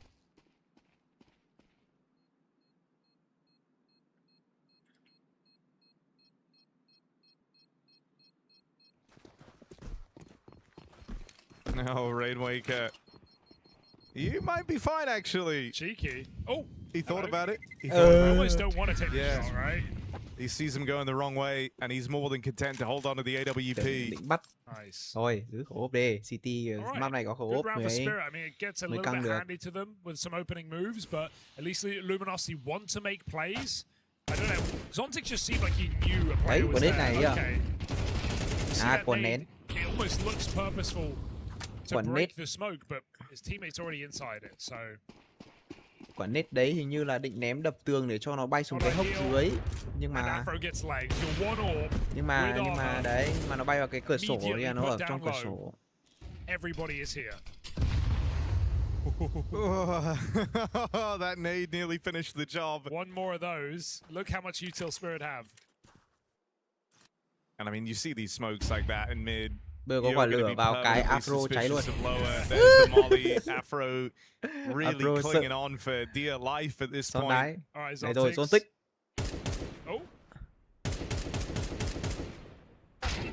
Ôi giời ơi, chôn à? Thanks for the AK, I guess. Chôn rồi. But it's okay because Spirit win the round. Thôi cho khẩu AK cho sếp.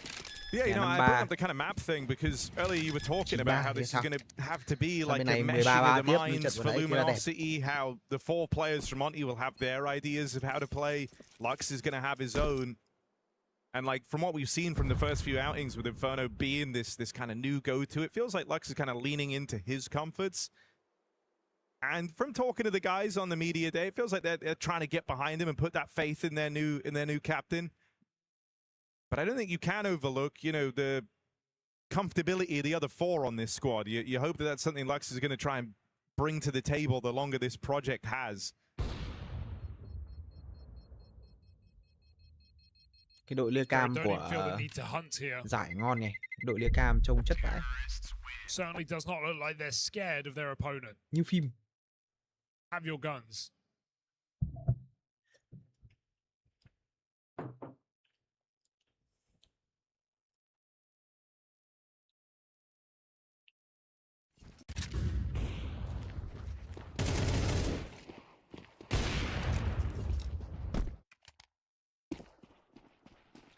Đứt 2 bắn City phải bắn căng lên cơ. Well, at least he all makes it out after that leg shot last round. So Afro gets another chance. He's delivered some impact already in this game. Boosted up, or rather pushed up on Cats. Tanir's out long. Oh, that hurts. What a shot from Tanir. Donk is found by Lux.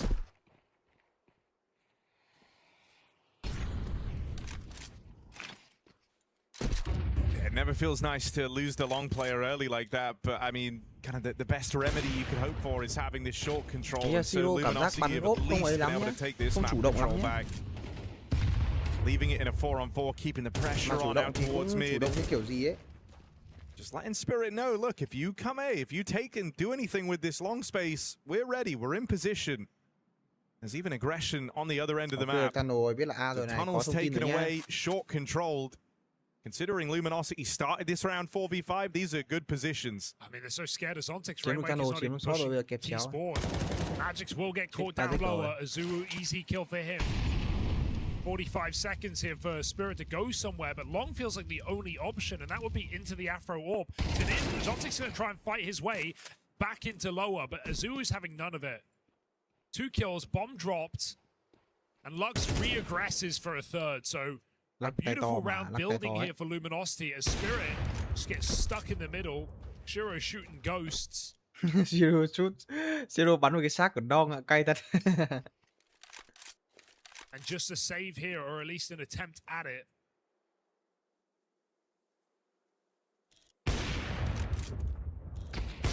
Oh.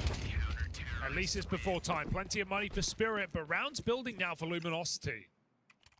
They've not been afraid of making plays all game, and now they're starting to pay off. Time out, phải time out thôi. Bắn này chết cơm rồi. Bắn này đánh giá không ok nha. And a Halley timeout. Bắn ốp này kiểu gì, bắn cái trượt bắn những cái quả dễ thế thôi. Yeah, especially with how that last round just kind of petered out for Spirit, right? Like It was by no means undoable. We were crediting the positions that Luminosity had gotten themselves to, but that one just comes unraveled. And considering the great start, like you don't feel good about the ending to that one if you're Team Spirit losing 2 fights to a Zulu down in lower, round just kind of cooked after that point. And I think Spirit can certainly tell Luminosity are more in the fight here on Dust 2 than they ever were on Ancient. Yeah.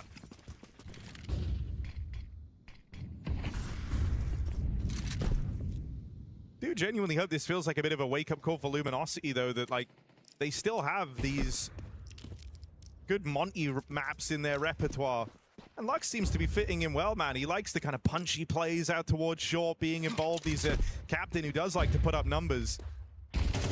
Fight for the tunnels. Zulu takes it early, meets Donk in a head-on collision. Keep in mind, we've not seen Donk get a kill since like round 3, so you know they've gone 7 rounds. Don đang 26 rồi. Now đang finally 26 gets không set có up cửa an bắn. entry flash on that B side. Không có Picks a đường bắn Zulu. ấy, không có đường bắn đẹp. So Spirit now, man up, orb miss. They've got the info. They start chasing. Ui rồi, bắn ốp cũng. You hear it rally off 3 shots. You know with each one of them that sails past, you're getting more and more room. They've taken the site now. Đây rồi.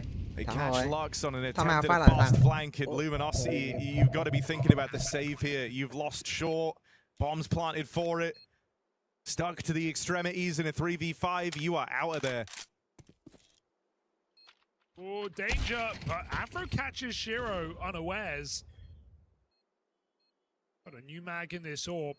Donk is a long way away. Yeah, Spirit were kind of already hunting. Still, I don't think this is going to be some last-second retake for Luminosity. No, it's kind of unorthodox to even have Afro hanging around here. Tanir's seen him. He wants to get a nice angle to pre-fire this corner. That's really well played from Tanir. Slow and patient. BMAS, they know he's in position.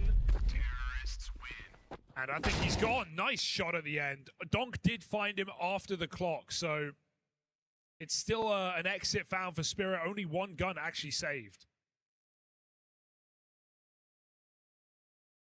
That's a Donk triple kill on that round to get him back in the game. Very brave re-peek from Azulu there on B. I mean, he's been holding his own individually in this series, but flashed off and goes back for more.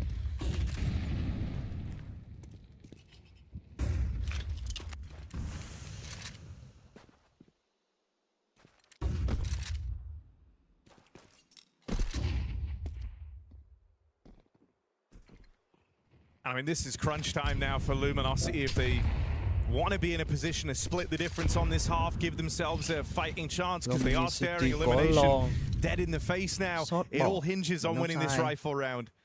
Without it, they are broke, and you're looking at another, you know, strong half for Team Spirit.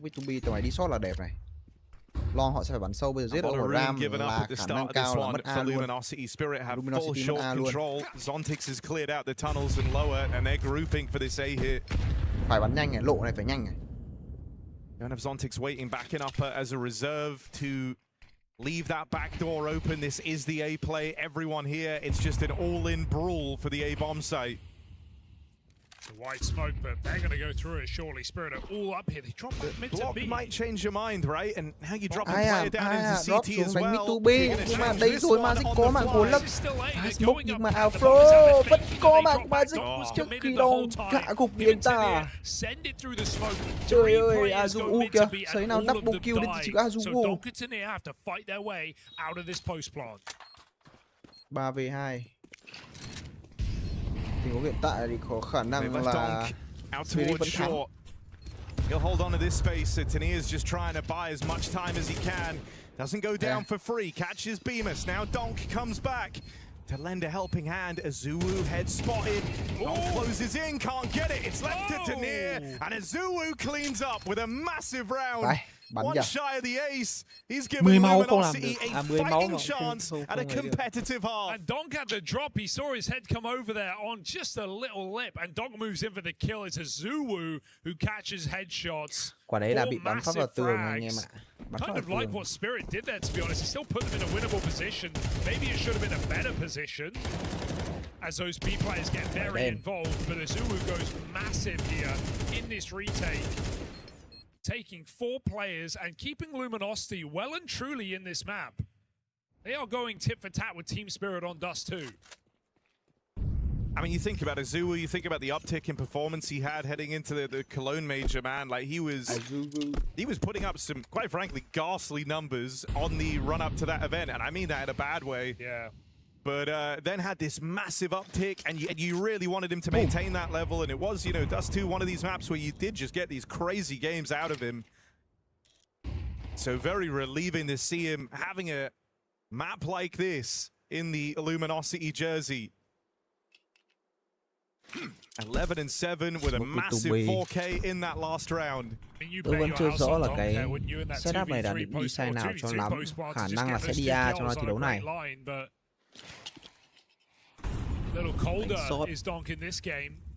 Zone tích quả này là định bắn móc thêm ở khu vực long, nhưng mà tuy nhiên lúc nào cũng có ông Vimat đứng ở long rồi. Nên là phải check thật kỹ mới ăn được. I mean, this map could also serve to try and, you know, answer some questions about Spirit, because in these games, Donk has just had to go huge. You've had a bit of worry about some of the others. You're dead first at the start of this round. Biết ra để chết. Ready, Afro. Nice set on the A Afro play. trắng tinh. Afro, smoke to play around, would love to deal with the first, and Magic's caught there, but a break on this smoke. Rồi, đấy phải Zone tích ra, Zone tích vào đấy bắt được ông của long cơ. Bom long là đẹp rồi, bom long về long đi. Bomb now down, and a 3v3. Azuwu, hero of that last round, might need to do even more. Cố. Đang chớ, đừng có cố, đang có 6-8 thôi. Siro phải bắt được đôi. Ui trời ơi. Một. Luminosity do repel him. 6 rounds at the half. Head to head is back and forth all game long, and Luminosity are here to play against Team Spirit. What a shock. 6 đều à, sợ thật. Yeah, I mean, you know, Thôi thì đang CT đấy, để xem you're gonna sang wonder T-side if we're bắn gonna thế start nào. seeing Luminosity be fans of this Dust 2 more. Said it coming in, but this is Để their xem first Spirit official sang on the map since T-side they bắn nào. put this team together. They've largely been leaning the way of Inferno, trying to make that one of their go-tos. But their Dust 2 is looking legit right now, going tit for tat with Team Spirit. A Spirit who had the lead throughout this game. You know, it's been Luminosity largely playing catch-up. And with some very keen rounds down the stretch out of Azuwu, just seeing him, you know, kind of tap back into that major form. How many more twists and turns has this one got? Maybe we have a 3-map series on our hands. Spirit tôi cảm giác là vào Spirit trong một thời gian trắng ra hay sao nhỉ? Em thấy thế không? Nhìn đứa nào cũng trắng bẫm đấy. 3 of the last 4 rounds coming in for Luminosity. 2 of them being retakes. Trắng hồng luôn.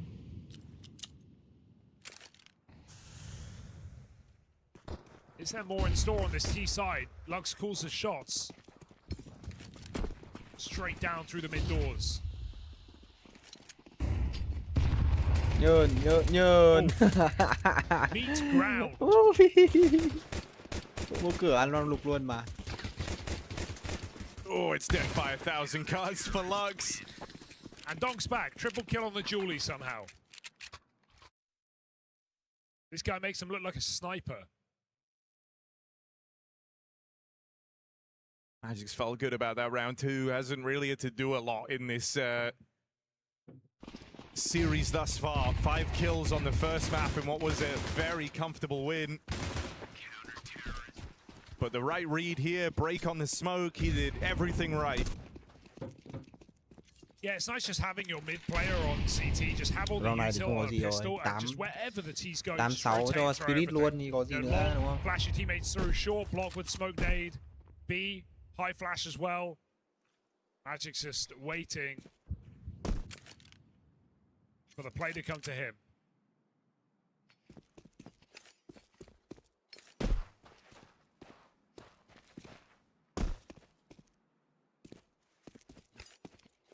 Không thuê cô được, khó lắm.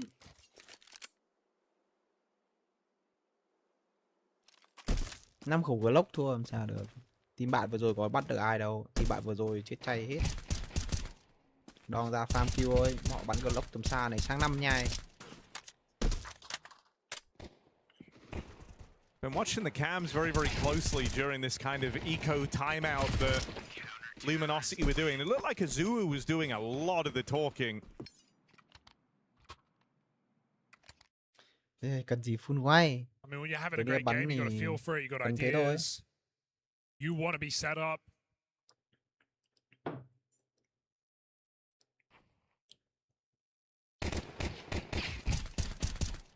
Make the most of it, because very quickly, all this credit to Luminosity can still end in Spirit stomping this series away and Luminosity being eliminated. It's an orb tag. Bắn cực kỳ là bồ láo đến từ Siro. Siro chưa bắt được ai cả. Gọi là có gây đam đi, 44 cũng mất khoảng độ 56 máu. Spirit get back.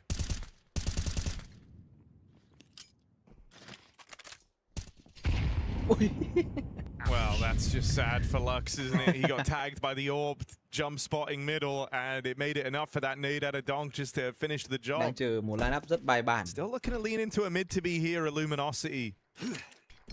This one might be right from the brain of Azuu, who is at the front of the pack. Dead first as he charges out towards the doors. Rainwaker not able to get out through the tunnels in time, and it just feels a little rough there. The peaks very far apart. Let Spirit break it into 2v1s, really. What a great 1-2 punch here on this B site.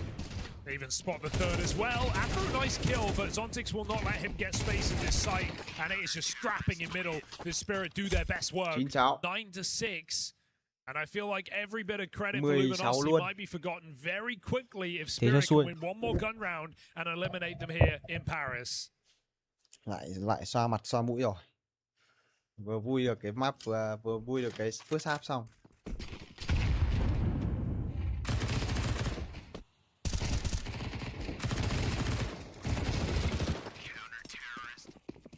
You do not have much room left.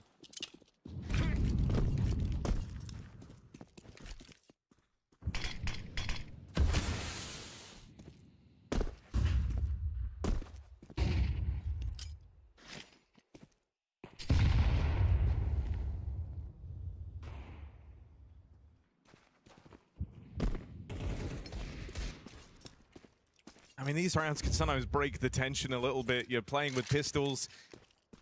You feel a little freer from the nerves because it's not like it's, you know, one of your few remaining gun rounds. You get a little looser, you take a few more risks, you try and be very creative with the util, making sure you get maximum value out of it, and so everything's got to have intention in a round like this. You call these long flashes, you get the control. And so you kind of have the staging platforms for a round here, but Shiro Orp watching out towards the car. Second shot comes up short, but Tanier's right there and ready to play off of him. Flawless round for Team Spirit, no issues in spite of the long control for Luminosity. Yeah, it doesn't get much better than that.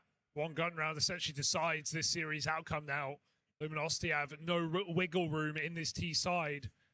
A converted pistol and a gun round in the bag for Spirit. I mean, look at the stars align here for Tanier, man. It's a lovely transfer onto that second player, but the third is just collateral damage, it feels like. Oh, that's Afro, like good catch. Do they just jump on yeah, B? They know Donk is there, I guess. Boom. Let's not waste our opportunity. Afro's given them a chance.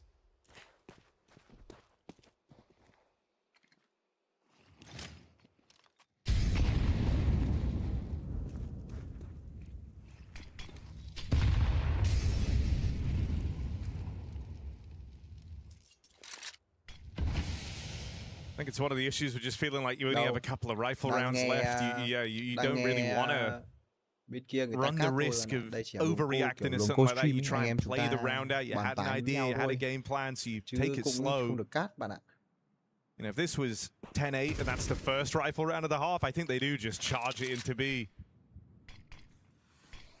The CT setup has been readjusted. Second player board over towards this B bomb site. So now the onus is on Luminosity. They know somewhere on the map is weaker. Right now, it's A.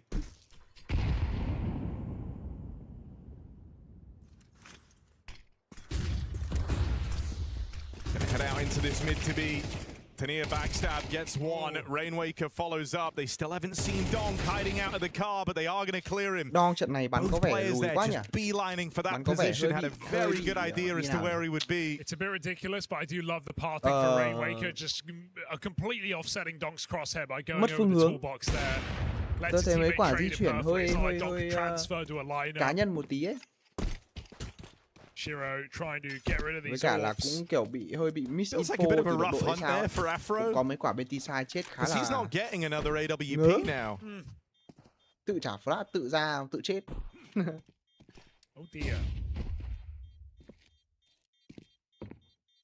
And you know, like there is a time to think big picture and trying to break your opponent's money, but I don't think this was the time. Yeah. Luminosity's own money is now called into question. In spite of winning this round, they're going to have AKs, they're going to have everything they can need, but they're lacking that orb. That's the orb that got them into the round. Yeah, Spirit still have theirs. They still have more than enough. Fair point.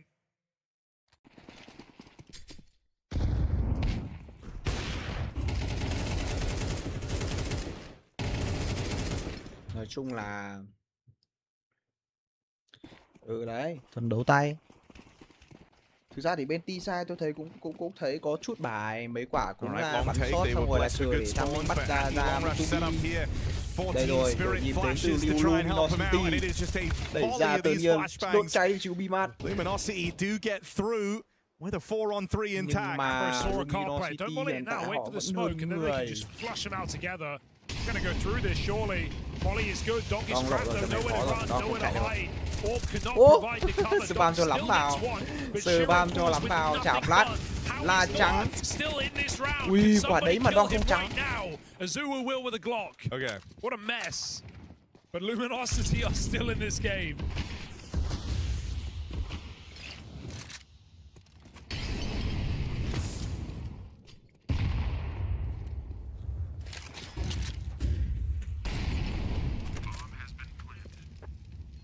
Six is hanging around, but is he really going to give this a go? 1v3, they're entrenched, they're set up, and yeah, tagged down low as soon as he rounds the corner, he's out of there. So Luminosity, quả đấy trả flash nhưng mà không quay, định trả quả phát ra đằng sau ô tô. Thì quả đấy chắc chắn là mấy ông kia trắng mà Donk không trắng. Nhưng mà quả đấy thì chance to save themselves. Remember, loser of this. Thì quả đấy time in EWC is over. Donk hình như ném xịt, ném hơi yếu tay nên là mới bị thế. Không thì quả đấy là ăn hết đấy, đừng có đùa.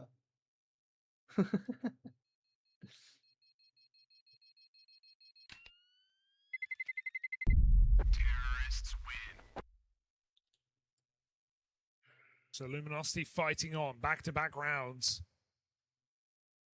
And not easy ones at that. Không dễ một chút nào.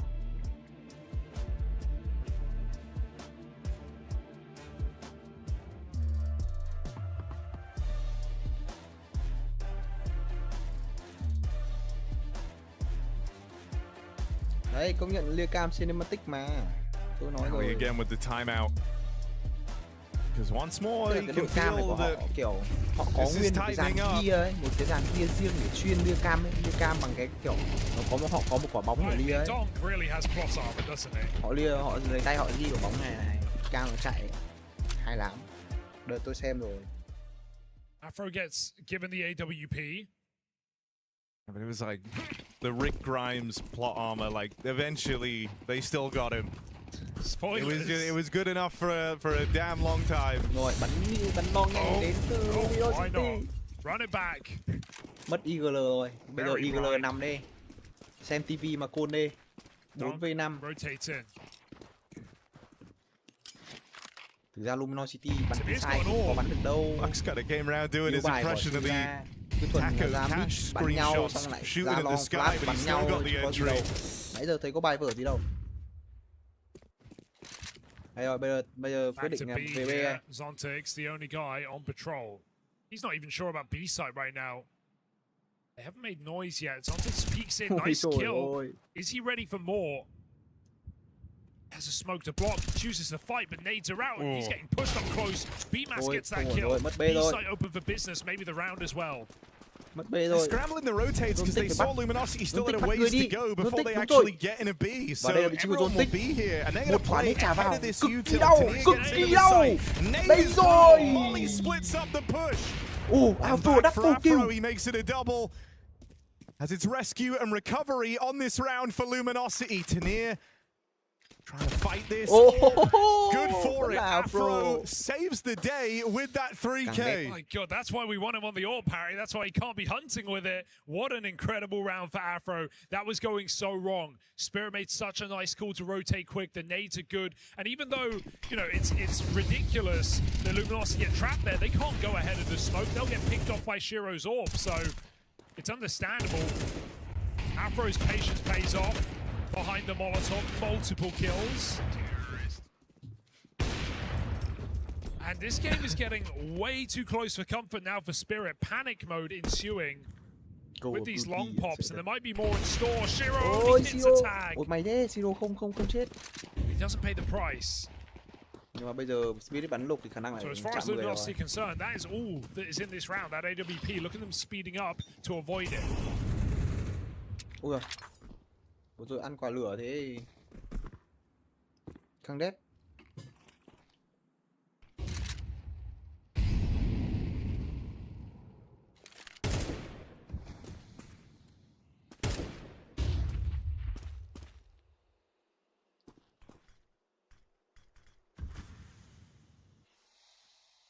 The one thing to worry about is this AWP. And Shiro has it in the right place, but the util flushes him away. Lux playing through CT will miss his timing to deal with Shiro, but could still sweeten the deal for these players coming up catwalk. Missed shot from the Shiro AWP. Oh, another swing and a miss. Some of these have got to start connecting because all the Luminosity coming his way. Tony double kill, lật đổi được 4 bạn duy nhất. Đây rồi, vẫn là round thắng cho team Spirit Trăng. B-Mass còn một chút máu thôi. B-Mass ơi, làm được gì? Làm được cái gì đây? Ai cũng có súng. Và dấu chấm hết cho Luminosity rồi. I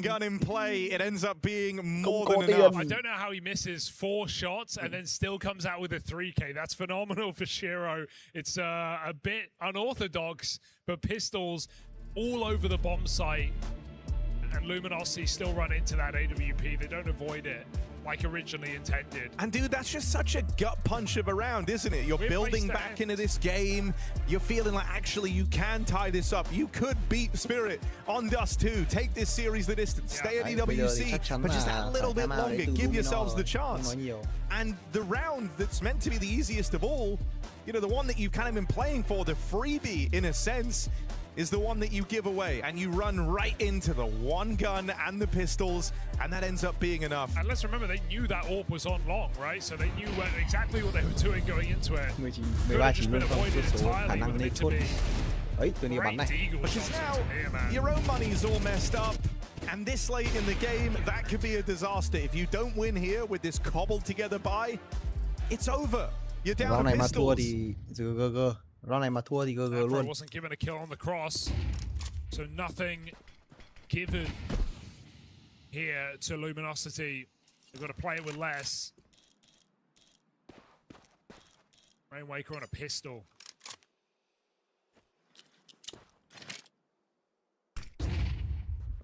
Tưởng là GG.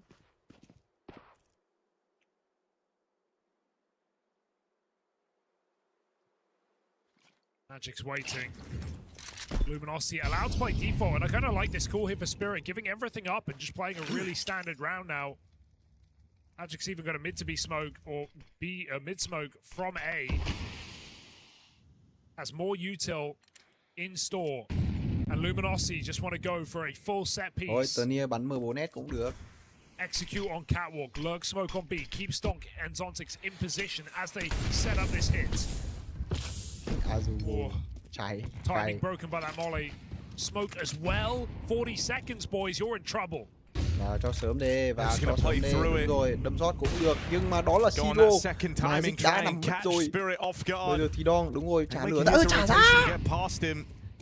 And they know the AWP is back here on long. They will find their way to a bomb plant. Chết tích rồi. A good position, especially if Rainmaker can take down Zontix on rotate. Ui rồi quả nít. Chết tôn tích rồi. Biết ngay mà. And gets out of there as well, just to play a numbers game here, 4 on 3. Chờ một tí thôi, bắn shot. Hay là xếp luôn đây. This was a chance at the knockout blow for Spirit, and it looks like they're writing it off. It wasn't just a round for Spirit, it was a money-breaking round. It was a match point. It would have just ended this game, you'd like to think. But instead they concede, playing for that retake, and Zontix's death gives up the advantage that Spirit once had. Thể luôn đo nhìn mặt cực chán luôn.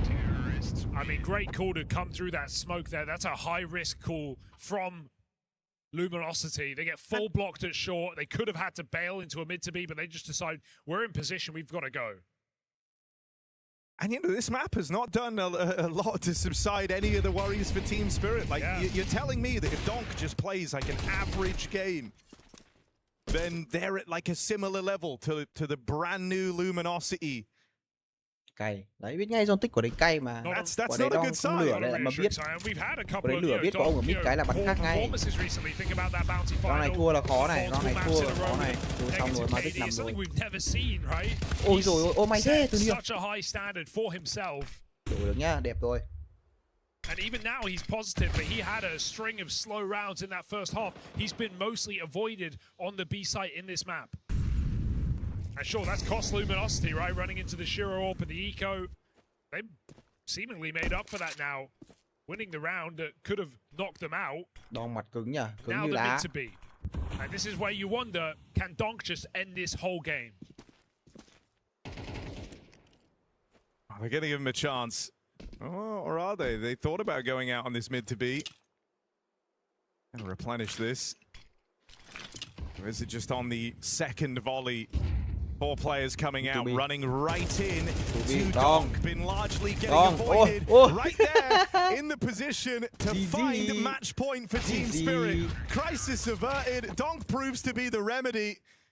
And now 2 opportunities to close a match that really never should have been this close. And I guess that's why they've been doing A-pops the whole T side, right? Because one mid to B, and Donk just gets exactly what he wants. He almost looks uncomfortable there in that corner. He is boxed in with nowhere to move, still comes out with a triple kill.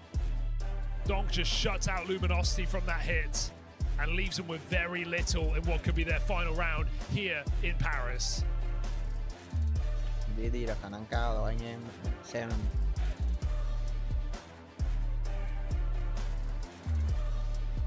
got to give credit to Tanir as well in this game. He's had a great map. You were calling him to start off this series. You said he's going to have a good tournament. He just, you know, he's had a little time in the break. Feels like he's come in just with a bit more comfortability in all of his spots. A bit more assured of himself, moving with a bit more confidence. And thankfully, he's been very dependable in this map. And they've needed him to be, you know, if he was putting up kind of the Tanir numbers we were getting in some of these games last season, I think Dust 2 would have been over a little while ago in Luminosity's favor. Even in the triple kill AWP round for Shiro on the Eco, Tanir hit 2 incredible 1-digs. Oh, they walked through their own mid-smoke here. Luminosity's just going for it. Magix is caught off guard. He is going to be able to get in the corner in time. Quả đấy bò không lộ. Với cả đổi được ngay ông City thì đẹp. Nhưng mà đổi được ở đấy thì cũng chả giải quyết vấn đề gì ấy. Vẫn bị quay thôi. Nhưng mà cùng lắm là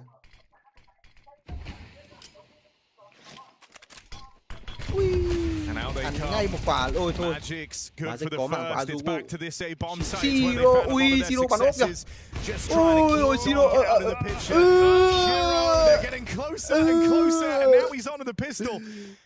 Ui con nhảy bắn nữa bố, ông lại bố. Hoping for anything to go his way. Nào dậy phát ăn vô bắn đâu. Ui rồi phẩy. Oh my god. Khó đi Siro ơi. Shiro comes in, hand it off to Tanir, but he can't make it happen. That is rough. So Shiro is Brokey right now. There's 5 missed orb shots, multiple missed eagle shots. He gets a kill, but at what cost? Trời ơi, nhìn quả Siro bắn này. It would have almost been better to peek and die instantly. Siro mà cây bút I'm so glad we just stayed on that POV, man. Siro mà cây bút Oh my goodness, it's not what we expect, you know? It's not what we expect. You know, you miss 100% of the shots you don't take, but if you take a bunch, you miss them all. It's also pretty rough. That was something. And now overtime is very much on the cards. I don't know what to say. Luminosity are still here. And it's really going to hurt if you lose now. They have refused to go down in this second match. I mean, if we're being honest, this is kind of a lose-lose for Spirit. Like, even winning here, I think, feels rough because you know that if you want to be competing to lift the trophy, like, you can't be struggling like this versus Luminosity. Bình luận viên có vẻ cũng hơi thiên vị nhiều quá Spirit ấy, kiểu họ đang nói về cái vấn đề là không nên để thua Luminosity hay bắn chân vật như thế này. Thôi xong OT rồi đấy, như này là OT rồi. But who's home? It's Donk. A1S, 20 bullets, 5 players. What's he got? Gotta be huge. Flash lands. Donk still good for the first, but this is where the mid split's meant to bail you out. Yep. Lux gets past him, and so it's down to a retake. There's no Donk to save you. No one else is coming, Team Spirit. It's got to be Tanir, Magix, and Shiro combining to stop this overtime coming in. Azu's getting played with here. Magix will squeeze that shot. There's no players on this B side. This is certainly winnable. Afro full smoke is massive. It's going to allow reposition Spirit in the dark. Don't know where these teams have gone. They're just going to have to fly through with this high flash. Shiro will have to do something to save him. Flashes in, they wait for the second, that's their signal to go. Magic's dead right away as the orb watches. Luminosity 2 kills away from this overtime. And Shiro spotted, there's no winning this. Luminosity long it out, we're going to OT. Incredible resilience across this entire map for Luminosity. They were down at the beginning, managed to pull that first half back into their pocket, managed to isolate Donk very well. And even though they've lost some pretty rough rounds in this T side, losing to a near full eco with just a hero AWP, Luminosity time and time have weathered the storm and forced bonus play. Many other teams would not have made it this far. It's a big pick for Shiro. Tầm này có súng rồi thì không có chuyện. Khả năng là tầm này là Spirit đẩy cao tiến độ luôn. Gets him a kill. Azuwu just got to be the hero here, straight out middle. Trông bắn rất cay nhé. Bò chay. I think sometimes, you know, when you've been so focused on just getting to overtime, getting there can feel like a real accomplishment if you're Luminosity, but it's like, don't move away from what was working. They loosen up a little bit here, try and force a couple of early fights, and I think, you know, that's actually what Spirit want. It's been these slower rounds where you send Spirit back to the bomb sites, leave them in the dark a little bit before making your move. That's where they found a lot of their success. Still in with a chance here, thanks to Azuwu, so deep. But dead first at the window, and this one should go nowhere fast for Luminosity. I don't want to save this orb here, it is overtime. It's not cheap. Ooh. Afro's fighting his way out of his box. Bắn ốp còn tí nữa cả Siro nhiều. And Donk is here to stop any business from happening. Would he? Should he? He just might. Oh, do it. Okay, Shiro steals it away. Donk won't be happy about that. Định chim. Shiro just getting them numbers up. Good. It's fair. It's really fair. I mean, hilariously, the round that he had 5 missed orb shots, he was 17 and 10. Yeah. No, like he is playing better. Yeah, he's playing better. But it's just crazy to watch that. Just don't think we're at peak Shiro by a long shot yet. After yesterday, it's hard to argue that. It was 5 orb shots. It was like 5 deek shots. Yeah. Let's watch it back in slow-mo later, I think. Really deep dive on every one of them. But yeah, look, I think for Luminosity there, it's a bit of a classic thing. You get into the OT, you have this degree of freedom. Why not have BMAS go for that early long fight? Why not have the Tunnels player give it a bit of a jiggle? Both of those fights get lost, and you're instantly in a 3v5. Where they looked their best, they were kind of slowly going about the mid-control, taking that early. Just having pressure across the map, not necessarily on fights, but just with holding the space, playing for it. And so yeah, they slow it down here. No risky moves out of the gate.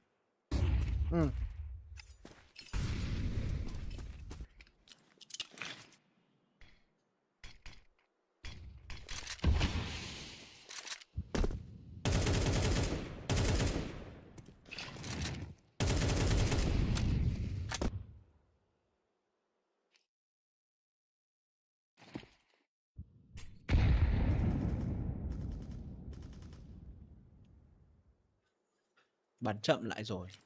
Luminosity tầm này. They're committing here. Bomb is a little back of the pack. Are they going to drop back here? Nhưng mà Rainmaker vẫn đang tiếp ở khu vực tunnel thì tôi chưa hiểu nó chắc là fake một nhịp thẳng lên đây, gài một đông lại sau đó đánh về đánh B. Even BMAS is lurking here. There's so many layers to this round. What a set call for Luminosity that seems to have worked. Only Zontic's on that B bomb site, and even he has not fallen for it. 30 seconds, it's gone a little bit too quiet. Even Donk now unconvinced. Another kill available. Azuwu grabs it. They've got the A site, suffering from success. Oh, this could get really weird now, though. They're not sure that bomb is even going back up cats. Okay, no one in position to punish the bomb as it crosses, but these players in CT are going to hear this. What it be, but A is just theirs. A bit too early on that move. Don't offer up a kill here. You've still got the advantage. Rồi xong, 13 đều rồi. Như này là 13 đều rồi. Đi tách kiểu gì? Afro đấy, bắt ngay đo thôi. Good of them to recognize that even though the set call was to lurk out B, that we didn't need to. Double kill in that A site, no warp on long. I mean, it definitely helps as well that we've been seeing on the cams just Azuwu being very, very vocal, and it's him in that kind of all-important position that gets the kill on a Magix. Also just think he plays it really well, conducts himself really well there, crossing out behind the box, leaving it to timings, doesn't risk it all on some brawly fight, just knows that they're in the dark, and as you hear them rotating, feels like he has a bit of a window.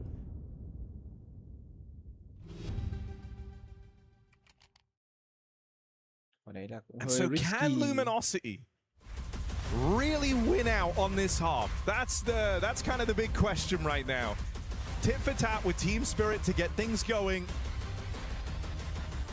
And again, I want to add context as to why this is so crazy. This is a new Luminosity who, of course, the 4 players of Monty with a Brazilian in-game leader, players that he's not played with any of these players before, and a team that, you know, only in the previous event coming into this have not won a series yet. They've not won a single series.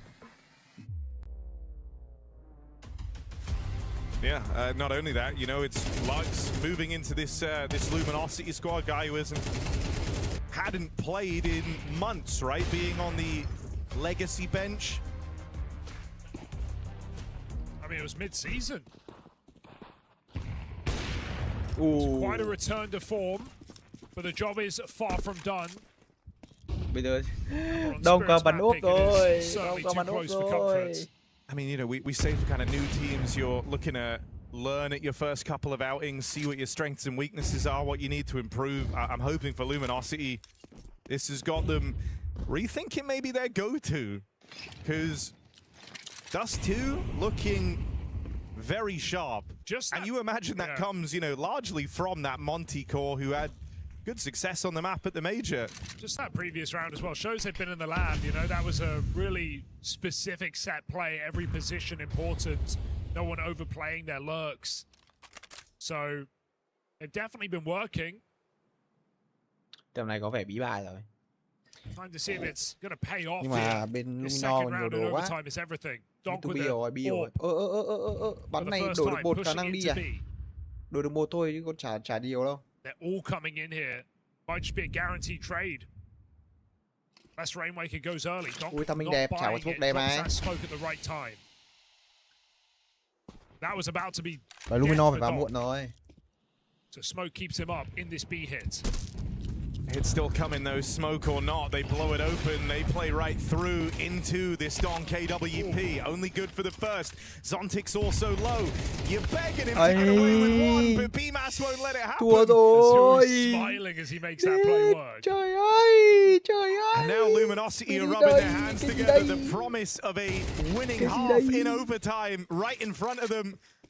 They just can't fumble a 3v2, it's the toughest bomb site to try and retake even in even odds bouts, but it's a low HP Magix and Tanier. That's all you've got to rely on here for Team Spirit. All on the line, and the one guy with HP offered up first. There should be no winning this for Magix, and this puts Luminosity in a crazy position.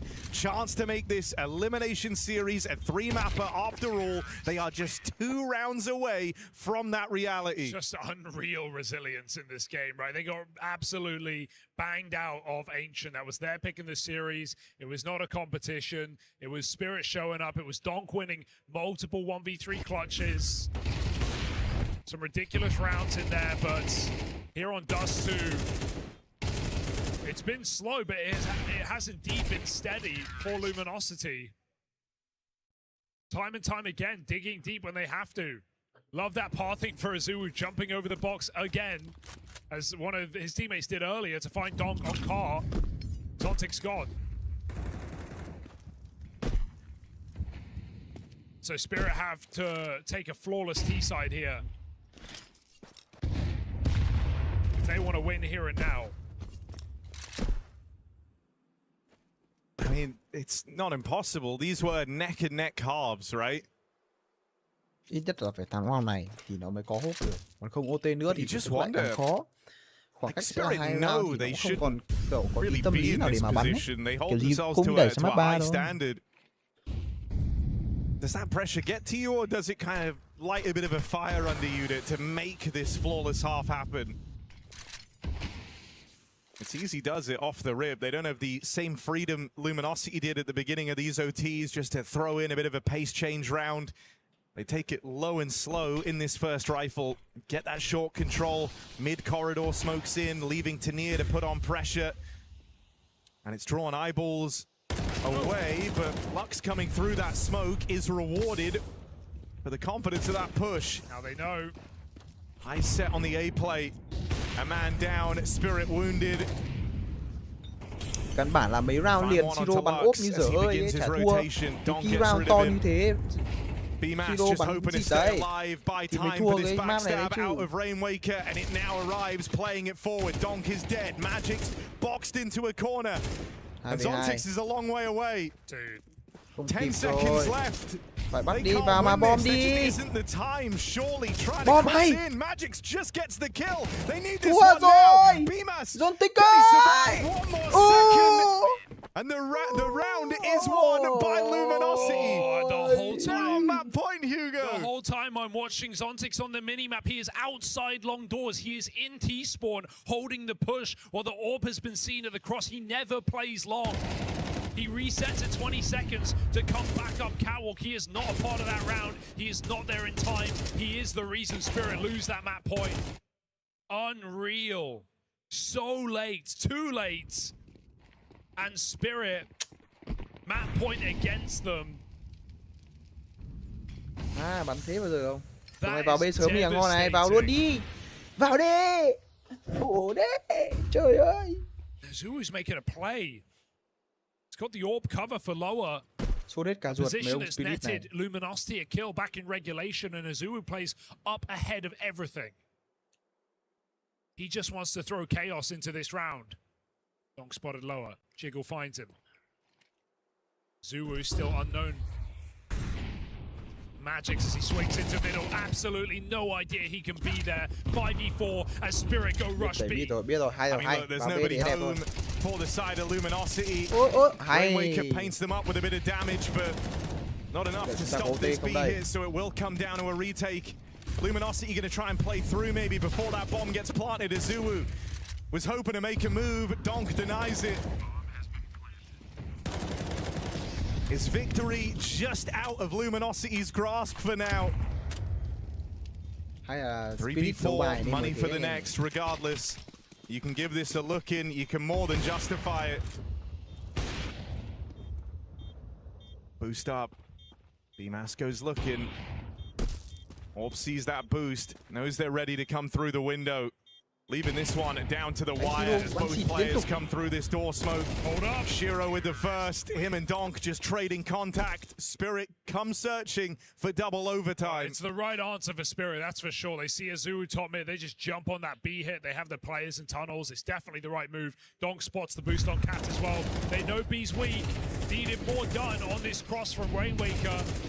Just damage, no kills. Spirit survive. They stay in this map. They need one more to force another overtime. Nhưng mà đánh giá là map này mà bắn như này thì What a messy game this is. Gặp đối này mà bắn như này thì không ổn lắm nha anh ấy. Spirit nha.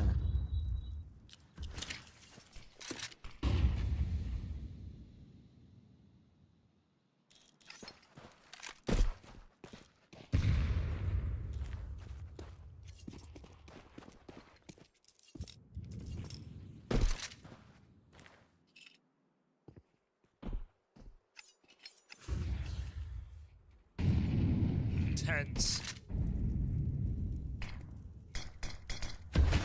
Luminosity not looking scared at all. They peek ahead of the util. Afro jiggling in case of an AWP on the line.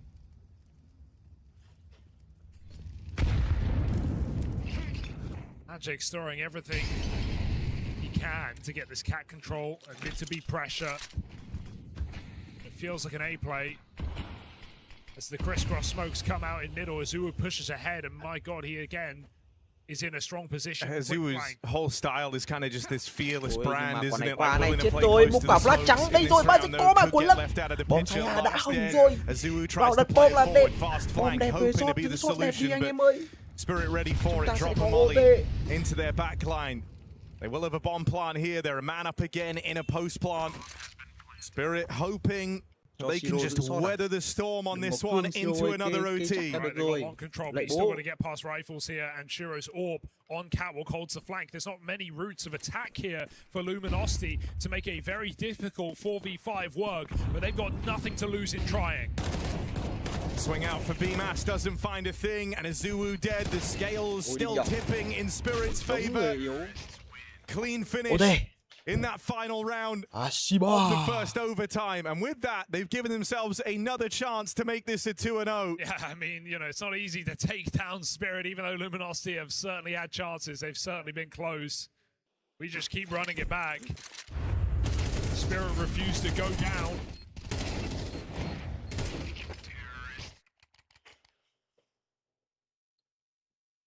What a game.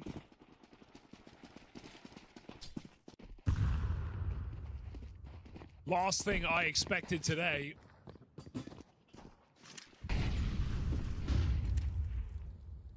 This is when your strat book is really going to get tested, right? Yeah, your depth is really going to be questioned. And for a new team like Luminosity, do they have the reps to be strung out across multiple overtime? It's where I think, you know, at least you have this idea that for the Monty core, they were very proficient on this map. The B hits coming. Rainwaker and Azuu trade this contact out to keep the advantage for Luminosity. Feeling the pressure to try and maintain some control over the site here. Doesn't want to completely concede. Nice and this smoke is going to beg a lot of questions for Team Spirit. Is he in the site? Is this just a bluff? Nghe thấy rồi. But that tag in the molly's given up his position. Lux comes in to lend a helping Tania còn 4 viên duy nhất thôi. And as Tania tries to hold on to this B side, they're waiting for Magix to make his move. Được. Timing's just looking to line up for him. Here we go. And down to this, 1v1. Magic's almost expecting a re-swing here out of Afro. Shadow to work with. Magix has got him in his pocket. Tốt Magic. And so a clutch for Spirit's captain starts this second OT on a far better note. Damn, I was liking what Luminosity were doing there. Some legacy-esque Lux moves, just pushing through that smoke. Bails out Azuu, but you can feel the pressure on Afro in that 1v1. He knows he's just going to get timed. It feels like he has to make a play. Door and window is an option. Magix can even reset, so patience from Magix pays off. Deliver Spirit this first round.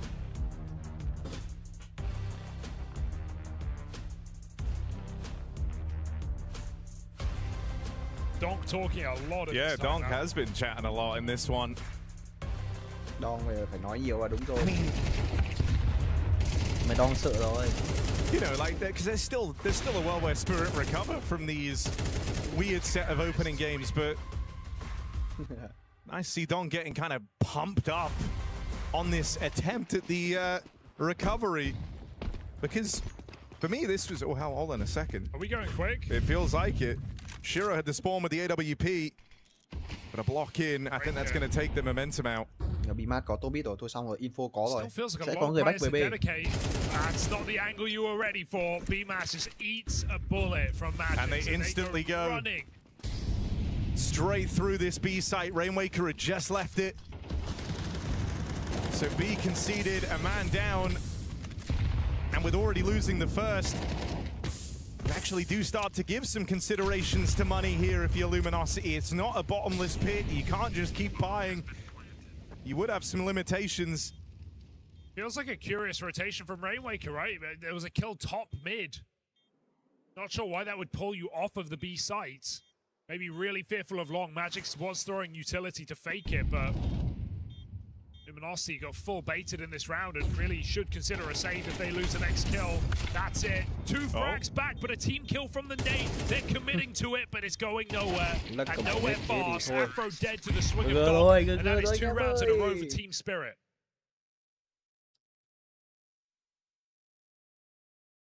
Now, questions on money is certainly a factor here.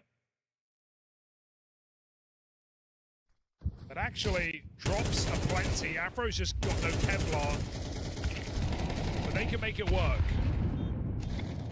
À, quả đấy là đang định cầm nết ném. Ông kia bắn chết. Thế là nết rơi đất. Spirit right their wrongs. The flawless T side. There were still some concessions too, right? Leading into the double orb. Not just the lack of armor. You've only got 1 kit in play on BMAS, and both these rounds thus far have come down to retakes. Oh, không dính à? And that's what Luminosity were very good at. Oh, wait. He has no idea. They crept under his jump. How did Donk get there? How did Donk do that? GG, boys. GG, boys.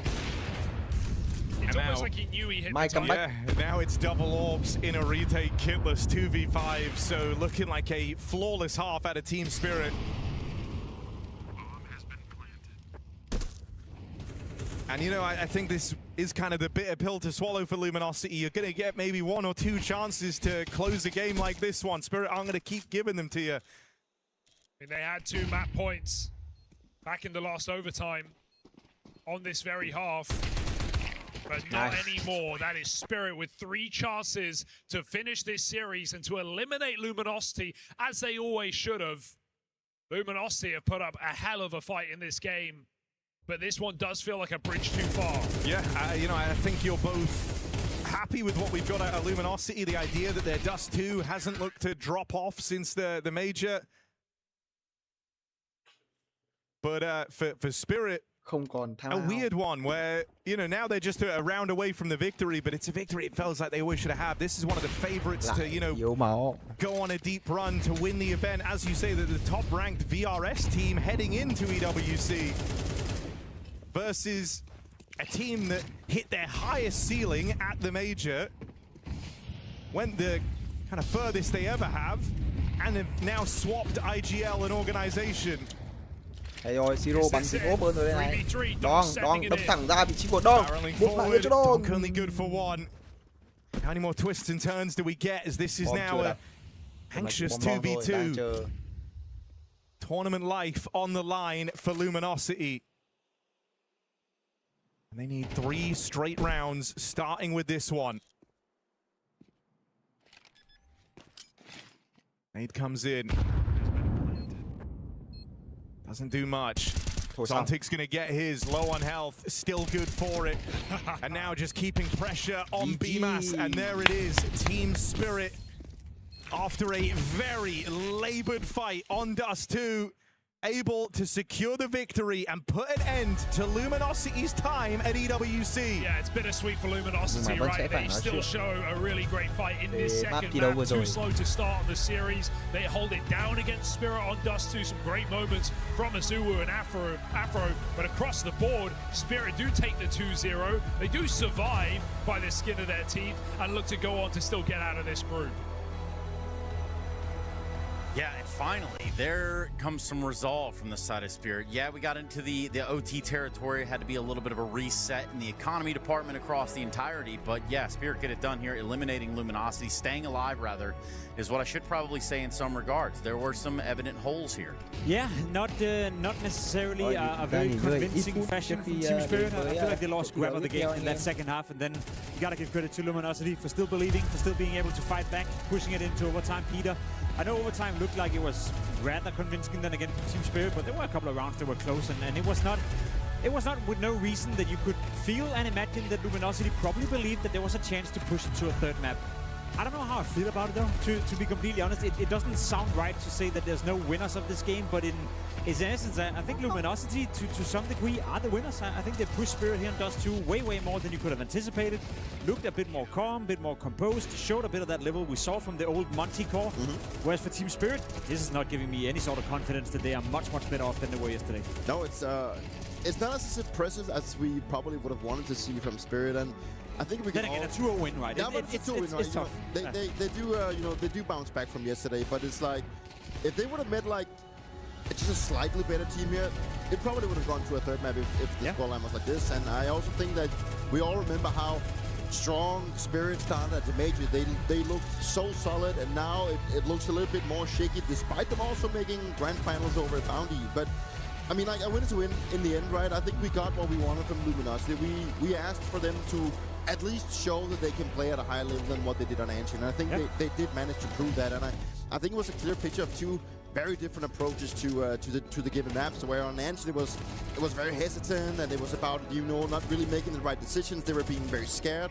Whereas with those two, they played a little bit more loose. They allowed themselves to, try and catch the timings going in front of the smoke, being a little bit less predictable, I'd say, which really netted them a lot of rounds and almost brought them to a third. Maybe it's the question of the glass being half empty or half full, and I can rewrite what I just said right here. There's two winners of this game. Spirit win the game, and Luminosity showing. See, that's much more positive. Yeah, I guess that's what people at home they want. The Twitch chat is happy now. I don't know, but it's like Luminosity actually got to show something right here. Show more than we anticipated, more than we expected, and regardless of whether you're happy with Spirit not really looking as convincing as you'd like, they still win the game 2-0, and they still beat them quite handily on Ancient. So over the course of two maps, maybe we do have two winners. And I think you're onto something right there. Dust 2 saw LG take that pressured approach to try to flip that switch on Spirit. Otherwise, it was turned off in map 1. So that was the map 2 thing. I mean, there was a little bit of a brute force approach there towards the end. You could tell maybe they ran out of some ideas. You got guys running out long. Hey, maybe we can get this straight away. It's not as simple as that. What it is as simple as is hearing from the victors of this matchup. It's Team Spirit. Let's hear from Donk. It is indeed, Trace. Donk, congratulations. It was kind of two different maps, let's just say it, in that series. Ancient looked incredibly easy. Dust 2, a bit more tricky. What were some of the issues you were encountering on that second map?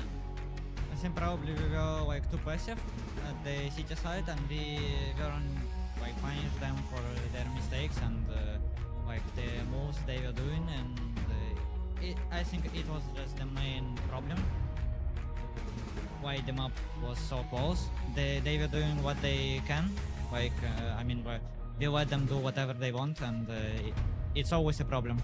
We could see on the cameras, particularly in the later stage of that Dust 2, you were talking quite a lot. Is that what you were saying to the guys? What were you giving your guys kind of some advice about to close it out? I noticed that in overtime and before we won 3-0 in T-side, and like I said, guys, don't you want to punish them after we go city side? But we won 3-0, and next we need only one round, and it's easy. Felt like that was a massive turning point. Final question for you, Donk. Back on Ancient, you had a couple of lovely clutches going down. How happy are you with your individual form at the moment? I'm just fine. I think I'm supposed to get a good rating against these opponents, and I'm doing it, but the main thing. I want to win, and I don't care about stats at all. Which clutch did you prefer though? Round 5 when you got the ninja diffuse, or round 11 with the 1v3 on Ancient? I didn't hear. Which clutch did you prefer from Ancient? From Major? From Ancient, from the first map. 1v3, I guess. That was a very nice one. Either way, Spirit do indeed get the job done, and Luminosity unfortunately eliminated. Now, I'm going to need some clarity on that because this young man had multiple 1v3s today. Let's be real. Like, he was definitely, again, a donk that showed up here to play that needed to play for Spirit. No, that's the worrying thing, right, Peter? You have Donk playing well, like very well. You had Donk playing super well yesterday as well. So questioning his individual form at the moment, there's no need for that. He's up there. You know, we went 7 for 8 in opening kills and Dust 2 as well. Yet Spirit are still struggling. I feel like that you kind of alerted to it, Peter. You kind of made a hint to it. It brings back the conversation we had an awful lot in 24 and 25. How much does Spirit actually rely on Donk and just Donk? And I feel like we see more and more of that. You know, we don't see Zero playing as high as a level as he did in 24, 25, and it does feel like Spirit is even more dependent on Donk now than they were maybe a year ago. Yeah, and it puts a little bit of a question mark regarding, as you also alluded to in the beginning, like who is actually the supposedly third star of this lineup, you know, because from all my time in the teams that I've been in, you know, it's always been very important that you have like 3 really solid fraggers that can put in the numbers and put in everything, and I think that's the big question right now for me when it comes to Spirit. Yeah, and they had a strong. Sorry, Jacob, go ahead. No, I mean it's just about them not stepping up when it was needed the most right here. You see Sontics were struggling quite a lot on that B bomb side to get anything done, and that's part of the reason why Luminosity were able to push this into overtime. Also, again, I want to give credit to Luminosity. That T side, we spoke a lot about looks, we spoke a lot about the calling. Fact of the matter is they won 6 out of the last 8 rounds in regulation in order to push it into overtime. On the T side of Dust 2, a lot of coordinated hits, a lot of good synergy between the players right here. Basically anything and everything we didn't see in the first map and we haven't seen for Luminosity just yet. So I just want to give them a little bit of credit, you know, for applying the pressure to Team Spirit. That's what we asked for, Peter. That's what we wanted, and that's eventually what we got. And I think this is hopefully one of the games they'll be looking back at thinking, guys, if we can play just sort of like this, like the philosophy and how we took space and helped each other, this should be the example moving forward for Luminosity, instead of, you know, maybe looking at what they did on Ancient, where it was very, very flat and no one really took the space and everyone played very nervous, which is fine. Let's be honest. I mean, like, when you go up against Spirit, you need, and if you're the underdog, you need to be able to take risks, and you need to be able to, you know, dare and not think too much about the consequences. And I think that's what they did on Dust 2. Sure, it would have been different if they would have faced an opponent that was more like their own caliber, but once you go up against these teams, that is very much needed. And still, you can still create like a plan moving forward if you look back at the game you just played with philosophy and how you're thinking, how you're communicating, that it's not always about making the perfect call from spawn. Like, it's not always up to Lux to create out rounds. It's just as much the individuals creating individual space. When they see there's a gap, they take that, and then, you know, things just start spiraling into their favor. And how far would you say, timeline-wise, realistically, you put LG behind where they should be? I've always said that when you... It's a bit different here because it's not like a completely new team, but once you create a new team, I would always give like at least 6 months before you start showing results that it's, you know, that kind of breaks whether you're going to be, you know, a good team or you're going to be having to make changes. Just generous. Generous. Let's not miss it, guys. You might be onto something there. Let's hear the Luminosity side of things right now. Yeah, unfortunately, Luminosity eliminated here at EWC 2026. Kakafu, thank you so much for taking the time. I know it's not easy in these moments. Let's park the bus on Ancient there, because I don't think there's too much to digest. Dust 2, there were some signs of life from you guys. Can you walk me through that map and maybe what you felt went wrong in the tail end of it? I mean, on Ancient, I think we started actually pretty good. We were coming on the bomb side, right? We had the pistol retake, we had the first weapon round retake, right? We had, like, I think 4 different type of retakes that we cannot convert. Like, the initiative of some of the players was not there to, you know, take the right dude, you know, to use the Molotov, to use the util to, you know, defend out the retake. And then obviously, you know, then some chaos round happened where Donk just gets us to 1v3 against us, and like everything that could go wrong went wrong. And then Ancient looks like this, even though I think the strategy overall, like the choice of strategies was good. With that Dust 2 and things getting incredibly close there, when I was just speaking to Donk, he said he felt like some of the issues they were experiencing were they were playing a bit too passive. Did you feel like Spirit were playing passive and maybe letting you get away with some things to make it a close one? Yeah, I mean, I think a lot of Russian teams have this tendency to play very passive, right? To let the enemy come and do the mistakes, and we know that, right? So we basically play on that, right? We do fake out like stuff to have like the different type of lurks, and it's like easy to get the mid controls against them if they never play aggressive. So the mid round calls get easier. So yeah, we abuse that one. And just looking at Luminosity overall, obviously it's a new look for the team, but essentially it's 4 guys from Monty, including yourself, and then a new in-game leader coming into the mix, right? Has it been more tricky than you've anticipated, given what we saw in Cologne with the team as well, to integrate Lux as an in-game leader? What's kind of the situation there? I mean, the situation was super messy, right? Like, obviously they got the core, then Rainwaker joined, and there was a big question mark about myself, right? If I even be in the team or not, because there was another coach lined up for Luminosity. So there was, you know, a turbulent start, like close before China. Like 3 of our players didn't even know if we can go to China. But, you know, we had to do it because otherwise we had to forfeit the points, right? So we said, okay, let's do it, you know, let's at least try to do it. And yeah, like coming here, we had like 2 weeks of practice because we also planned for the player break, and then, you know, all of this stuff happened. So yeah, like we, you know, we presented by the chance of, you know, playing with Lux, right? So he was already there when the Montecore joined. So this was the task that was given, and obviously we're trying to, you know, make it work, right? So the Brazilian mentality is like way different than the European one, that's for sure. And you know, mashing up these 2, you know, continents basically is going to be the work. And I think if we can find, you know, a way, then it's going to be successful again. So I imagine the grind continues for you guys. What's up next after this exit? Yeah, so this was our last Tier 1 tournament. So we have to go back to, you know, all the Draculans and, you know, the Roman Imperiums. But, you know, this is where you can also get VRS, and this is also where all the teams around us will be. And if we beat them, we are back to being a contender. Kakafu, I wish you the best of luck in that grind. Unfortunately, that is the end of the line for Luminosity here in Paris. Yeah, not exactly what you were hoping to have happen if you come all the way over here to Paris to play this beautiful game that we have here. But there is grace in the loss, I suppose. There is learning to be had. Now, you will get your key crushed. I promise you that. Like, you will be getting that key crushed. But for Luminosity, you have to kind of look at this as a building from this point. When we talk about rock bottom, this isn't necessarily rock bottom. They haven't started yet. I really think this was one of the most honest but also very realistic interviews that we've had. Like I think his way of seeing that they need to, you know, bring in or find the cohesion between the Brazilian playstyle and then themselves. And also the fact that this was their last Tier 1 tournament, you know, and he even says that now they drop down to play Draculans, and where, you know, the teams around their level is right now, you know, and if they can make it work in, let's say, 2 or 3 months, they might be back at Tier 1 competition. And, you know, in that regard, then we need to be seeing improvements, because once they take that step down, we probably want to see a little bit higher kind of level than what they've showed here. I very much appreciate the honesty from Kakafu. I agree with you. Great interview. Luckily for us, luckily for me, we're not part of that team at the moment, and we can sort of like distance ourselves from it, and they're screwed. Luckily or by choice? Yep. Let's come on. Well, both maybe, but they're screwed. They have to go in, as you said, Peter, and as he said, Draculan have to grind their way up into it as well. It is such a tough fight, right? And in order to be able to stand out from that middle pack of teams, we're talking maybe top 20 to top 40 to top 50. They're all so close, right? So they had this golden opportunity of actually getting into more Tier 1 tournaments, could have stuck together in the Monty lineup, or brought on Gizmi and had that whole thing going for them. Now they have to stand out between a field of 30 teams where everyone is more or less equal, right?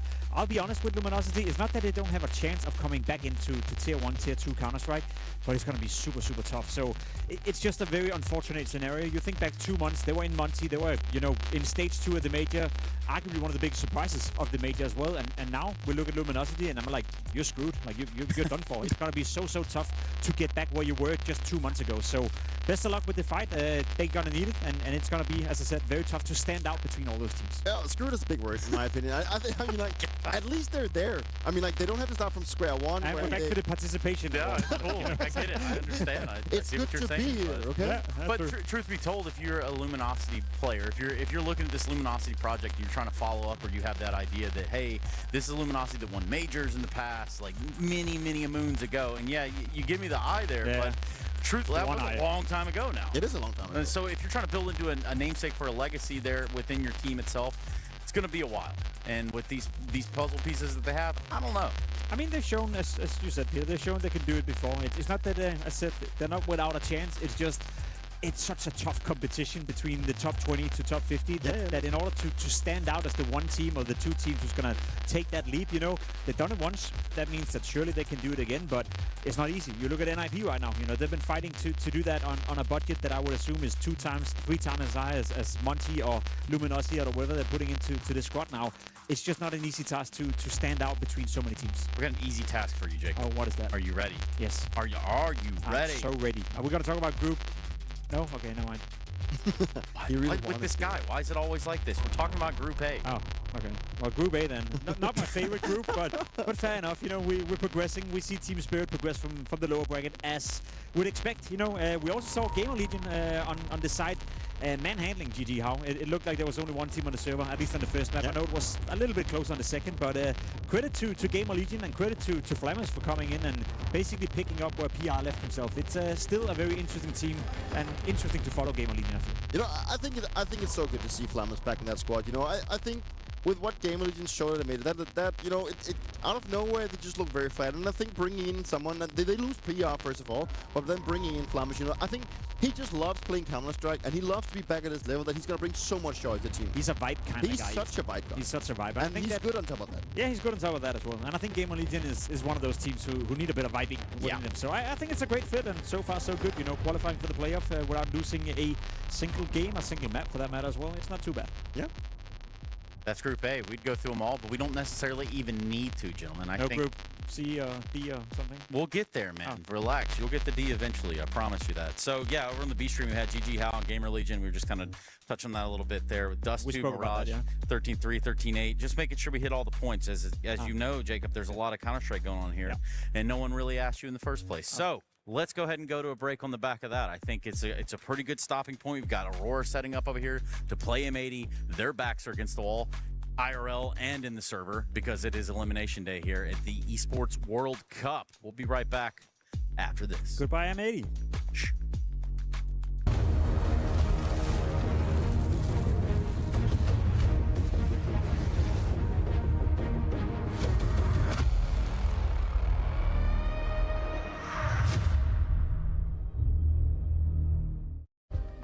Play is in our DNA.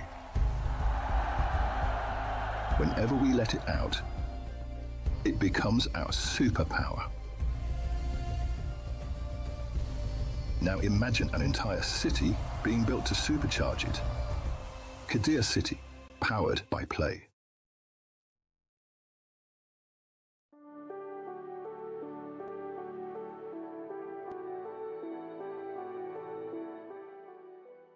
The human body was built to move. Not trapped at a desk in one singular posture for 12 hours a day. It's time your chair evolved. This is Secret Lab Titan Evo. Ergonomically engineered for you, gamers, hybrid workers, artists, backing your every move.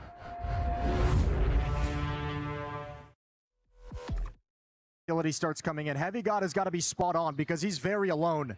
Now here comes the execution. Beautifully set up here from Big. Look at the timing on it as well. They just go in as the utility's flying into the site, and that just catches Heavy God off completely. So that almost feels like it's the round with how decisive that take was of the site and how out of position these G2 players are. Yeah, I mean, it definitely is the round if you don't get anything pretty much immediately, and you can already see them backing off before the bomb's even planted. They want nothing to do with this retake. Very simple. Big doesn't even have to really test anything across the map. No mid control, no probing towards the A bomb site, nothing. Just spread up in a default, make sure there's no pushes, and then a B execute. A lot of cool B executions you can do on cast as well. Like, you see Grix is the utility bearer in the sunroom. You know, he's tossing the smokes out through the window, but it's just how quick everything came in. It was just an absolute bombardment of utility towards Heavy God. It's also a really good display of why mid-control has talked about so much of how important it is on this map. If the CTs don't have mid-control and they don't have access to vent, sometimes it's really hard to have a supportive element on those B hits, on those attacks, to be able to slow it down, to be able to buy Heavy God your anchor some kind of time. Take a loss here, but only lose one player, so not really any kind of significant dent in the economy of G2 CT side. They'll buy right back up into things.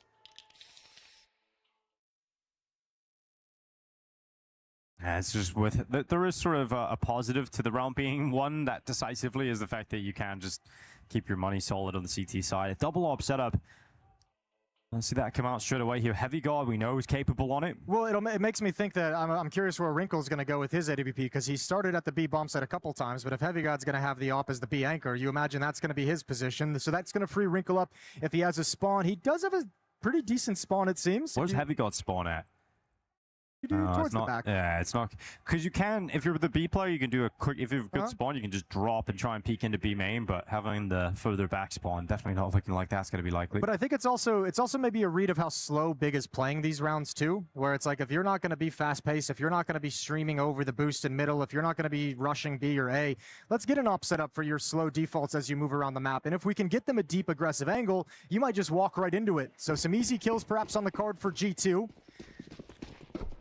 Let's see how Big discovers this change up in the defensive tactic. Wrinkle going to be in middle and pushing behind the Molotov. There's the push forward from Nerds. This worked out very well. Taps in. Going to go down and he'll peel away from behind that smoke all the way back to safety. And an advantage here for G2 to work with. Yeah, and it sets up now. He kind of departs and sets up Heavy God with that secondary AWP. So as they walk back to the B bomb site, he'll have a good angle as this smoke fades. 4 remaining players of Big have leaned towards the A bomb site. 2, 3 in main, 1 towards Squeak Door. Wrinkle's office here in position. And just burning out towards the back. Checking over towards main. Mattis on the forklift gets his head shredded here by Favin. We've got Hunter climbing over the top, trying to see that down the side of the smoke, but BlameF has taken Hunter out of the question. Nice shot from Wrinkle. Good reactions, and then gets out of dodge as well. Yeah, but now you got a 2 ops on the retake. It's not going to be easy. It's not going to be fun, and you're all held back. Good shot from Wrinkle. BlameF goes down. Man advantage to the retaking side. Yeah, Flash is trying to go forward. JDC just planted safely behind that box, waiting for them, inviting them into the site. Grix just peeking out from quad to take the initial fights. The damage is done to him. And then Heavy God comes in with a follow-up. So, yeah, you had your chances if you're Big, but Nerds and Heavy God sharp shooting, and they get right back into that retake. Yeah, he's got a quick tag on the jiggle, and then another quick jiggle just to find the final kill. A good shooting from Heavy God. 4-2. Initial defense isn't perfect, but the double op setup does pay off. 3 kills between the 2 AWPs in that round, and Wrinkle, a very influential piece of that puzzle at the A bomb site. 7-2 for Wrinkle, the new op of G2. Off his electric debut yesterday. Mike alluded to it, the best debut of an opera in a G2 jersey. I think beating Kenny S by 0.01 rating. It's quite the party to be involved in. Considering, you know, the likes of Kenny S, Monacy playing for G2. Yeah, they've had some good operas over there, haven't they? They definitely have. Hunter, with that breakage of the smoke, has a little peer into middle. And maybe the first round it is the first round we've seen G2 play in the CT side against an aggressive mid-take.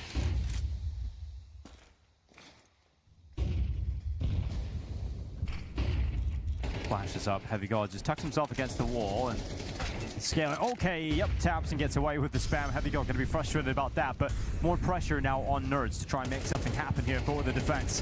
First headshot's good, spam is better, and Neil even gets a 3rd kill out of it, but he's done so much to delay them, keep them pinned, that the rotation of Hunter's come in and been very effective as well. So that kill from Hunter actually puts G2 into the player advantage. Yeah, Nerds found himself kind of stuck in a terrible position and makes the best out of it. Does a phenomenal job to get a double kill. That's a position Big never expected, so it slows down this attack and allows Hunter to add a 3rd on top of it to once again keep a man advantage in the hands of G2. And now the danger for Big comes on the flank.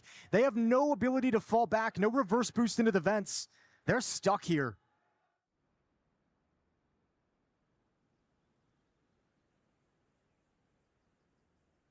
Oh, BlameF, oh, good headshot coming in, but he's not ready for that second player. So BlameF goes down, and it leaves Grix 1v2. This would be a massive clutch for Grix if he's able to pull this off. Bomb just lying in the open. He'll pick it up, scoop it into the site. Hunter peeking out. Oh, doing damage. Can't get to the kill, though. 13 seconds. Grix realizes he has to plant soon, but he's going for these fights. He's trying to take his opportunities. He's got himself a small chance, but Grix ends up getting taken down by Hunter. Good patience to get G2 another round win. Actually, not bad at all in the 2-on-3 from BlameF, trying to recover the bomb, grabbing that kill, but there's no way you'll ever expect a second player, an opera, to just be trained in the follow-up. Really tough one to read for Big as they get stalled out. You asked the question, how deep can this playbook go after 3 wins? How many ideas does Big have fleshed out? They're going to need to start digging deep. This G2 defense has shown they can put a stop to it, and even in this one, recovering a disadvantage, losing the opening engagement, but Nert's bringing them back in a 4v5, and with the help of Hunter, able to close out the round. A 3-round lead for G2.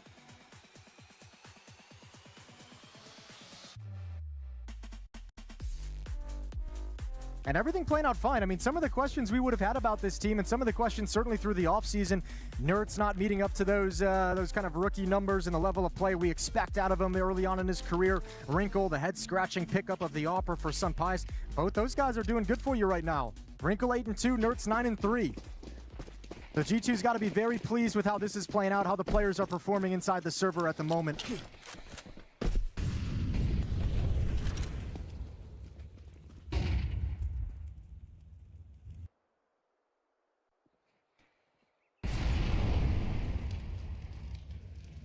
Now Mattis trying to move up in towards A main. You've got JDC and Tabson just around the right side here. Head shows up for JDC, and he'll take some damage off the top, but JDC wins the fight, switches out to the rifle, realizes he's got the low HP, so passes that back to Tabson. Wrinkle, oh, there's a gap here. Tantalizing indeed, and it's worked out. JDC just shows a little bit too much. Smoke break as well to give Wrinkle a second chance at the A main player. Oh, but he stayed at the angle, got spammed down. And Hunter now they're coming through. They line up. Beautiful. That's a double headshot. Nerds won the fight in middle, so that's the round. No problem. So Tabson's going to back away.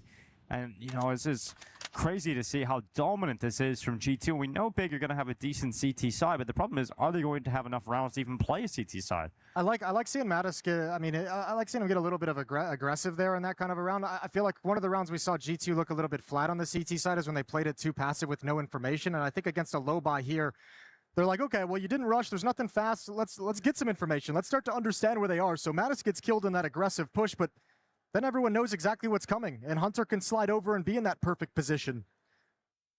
Round 8's going to go against Big as well. It'll be 6-2, a 4-round lead for G2, and all is said and done as Tabson walks out the door to his eventual death. Hunter collects it, and they'll try and get back into this now. Big, they've got AKs coming out, but really not seeing anything that's making you feel too confident in them at the moment. Just getting outmatched by the individual ability of these G2 players. The protocols too. I mean, Wrinkle's having a good game with the AWP. It feels like whenever you're sliding into the angle that he's holding, he's going to grab one. So that's very difficult to deal with at the moment. When you're getting those early warnings, G2's responding perfectly. And yet to find anything ultra successful. Very fast boost.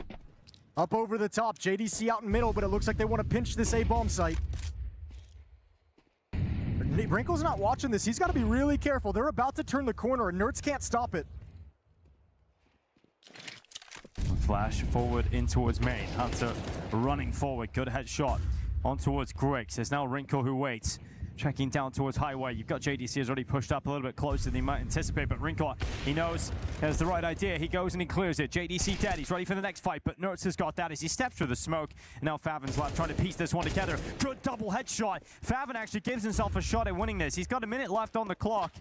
And he's running right back to Heavy God. Gets the gun out in time and nearly has a chance there. Nice double from Favin. Just unfortunately couldn't pull off the hero play. Lovely attempt from Favin in the 1v4 with those kills. That round, Big is just kind of dedicated to the tactic to split that A bomb site, right? You get that aggressive piece in towards A main, 1-for-1. A main is smoked off from the T perspective.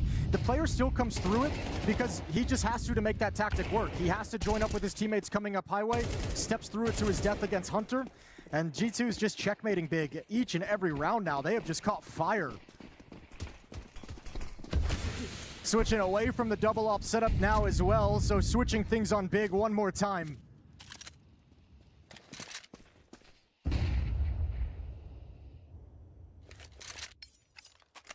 In a round like this, with a low buy, looking like a straight up set piece towards this A-bomb site.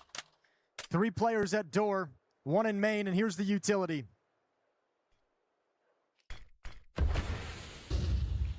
Door open.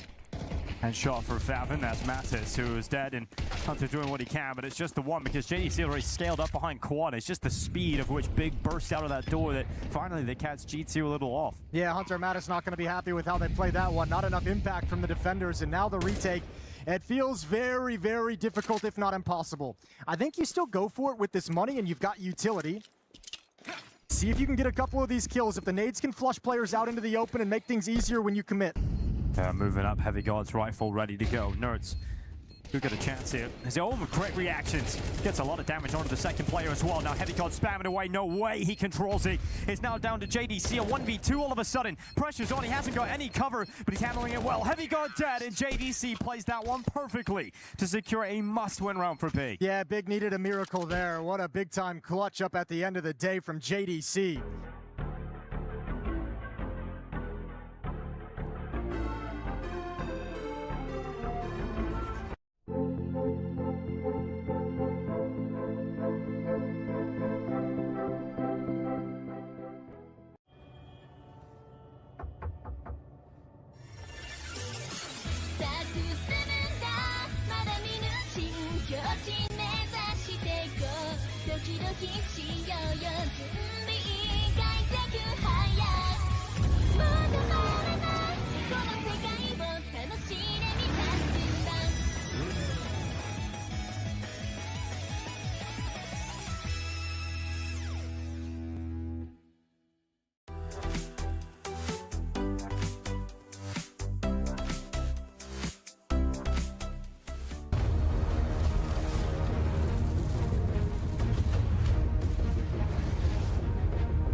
Well, I'll welcome you right on back. We're going to witness our first key crush here just for a few seconds. That's Tnir holding it up and putting it in the key crusher because clearly after the woes of day one for Team Spirit, they come in here today and they try to right some of those wrongs. They're trying to wash away some of the problems that they had there. And I can assure you that we're going to be seeing some more Team Spirit. Meanwhile, Luminosity with that key crush, they are well and truly on their way home out of here. Bye-bye, Luminosity. The Esports World Cup. The most psychologically interesting A-Stream match we have coming on today is going to be that M80 Aurora game. And that's just me, of course. M80 were about 2 rounds forcing the issue against G2. Meanwhile, Aurora had its LAN debut described as by Ash as hard to watch. Yeah, I mean, like the LAN debut for them was, you know, I mean, they also went up against Big, right? I think the big storyline for that game was that Big was still a relatively drilled team, and Jacob mentioned them as being a little bit, you know, maybe overlooked. And I think Big has, for a long time, you know, been grinding through tier 2, and then coming into the major, looking decent, I'd say. And now moving into the new season, I still think it's a team that we need to be looking out for.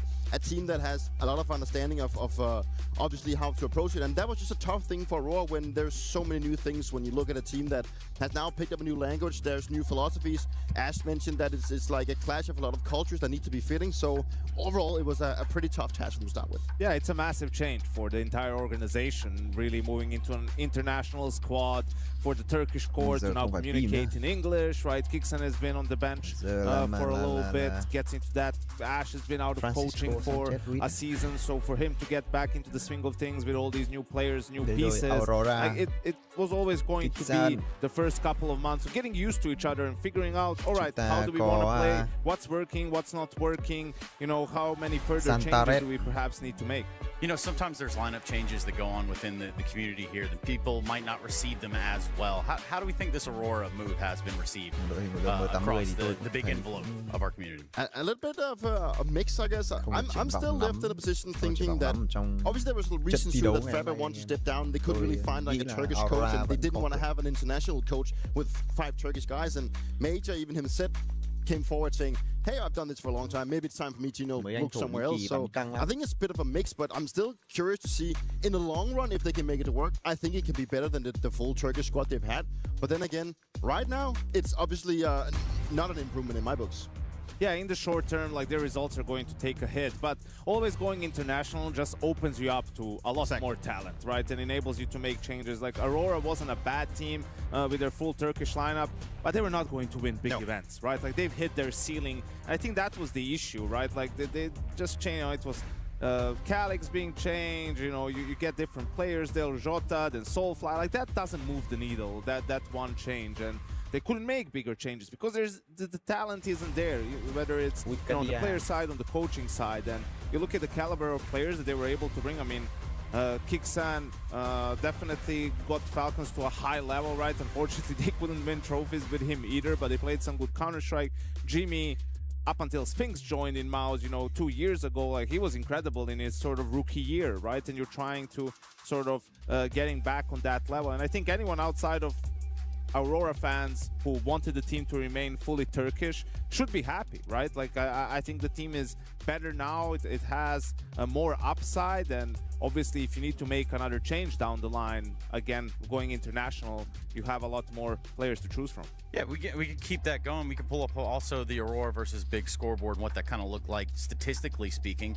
But you're right. I think the Aurora trajectory is it's trending upward. Is that a fair way to put it, Dupree? Yeah, I think so. You know, I've always, you know, since, you know, I got to play in an international team, I always thought that is the way moving forward, right? Because as Cianco mentioned, you will open up the pool of players, and it's always tough being a national team now. I feel like it's only Russia that now at a point that they can actually, you know, yield a full national lineup. So at this given point, I think it's the right way forward. And, you know, right now it's about trusting the process and, you know, allowing themselves to find themselves and feeling it out. And in practice, they've been feeling good. Now it's about converting it, but it's still very early on. There's so many things that need to be, you know, ironing out and figuring out inside the team. But moving forward, I think this is still going to be interesting. Well, processes. We've got some examples of that.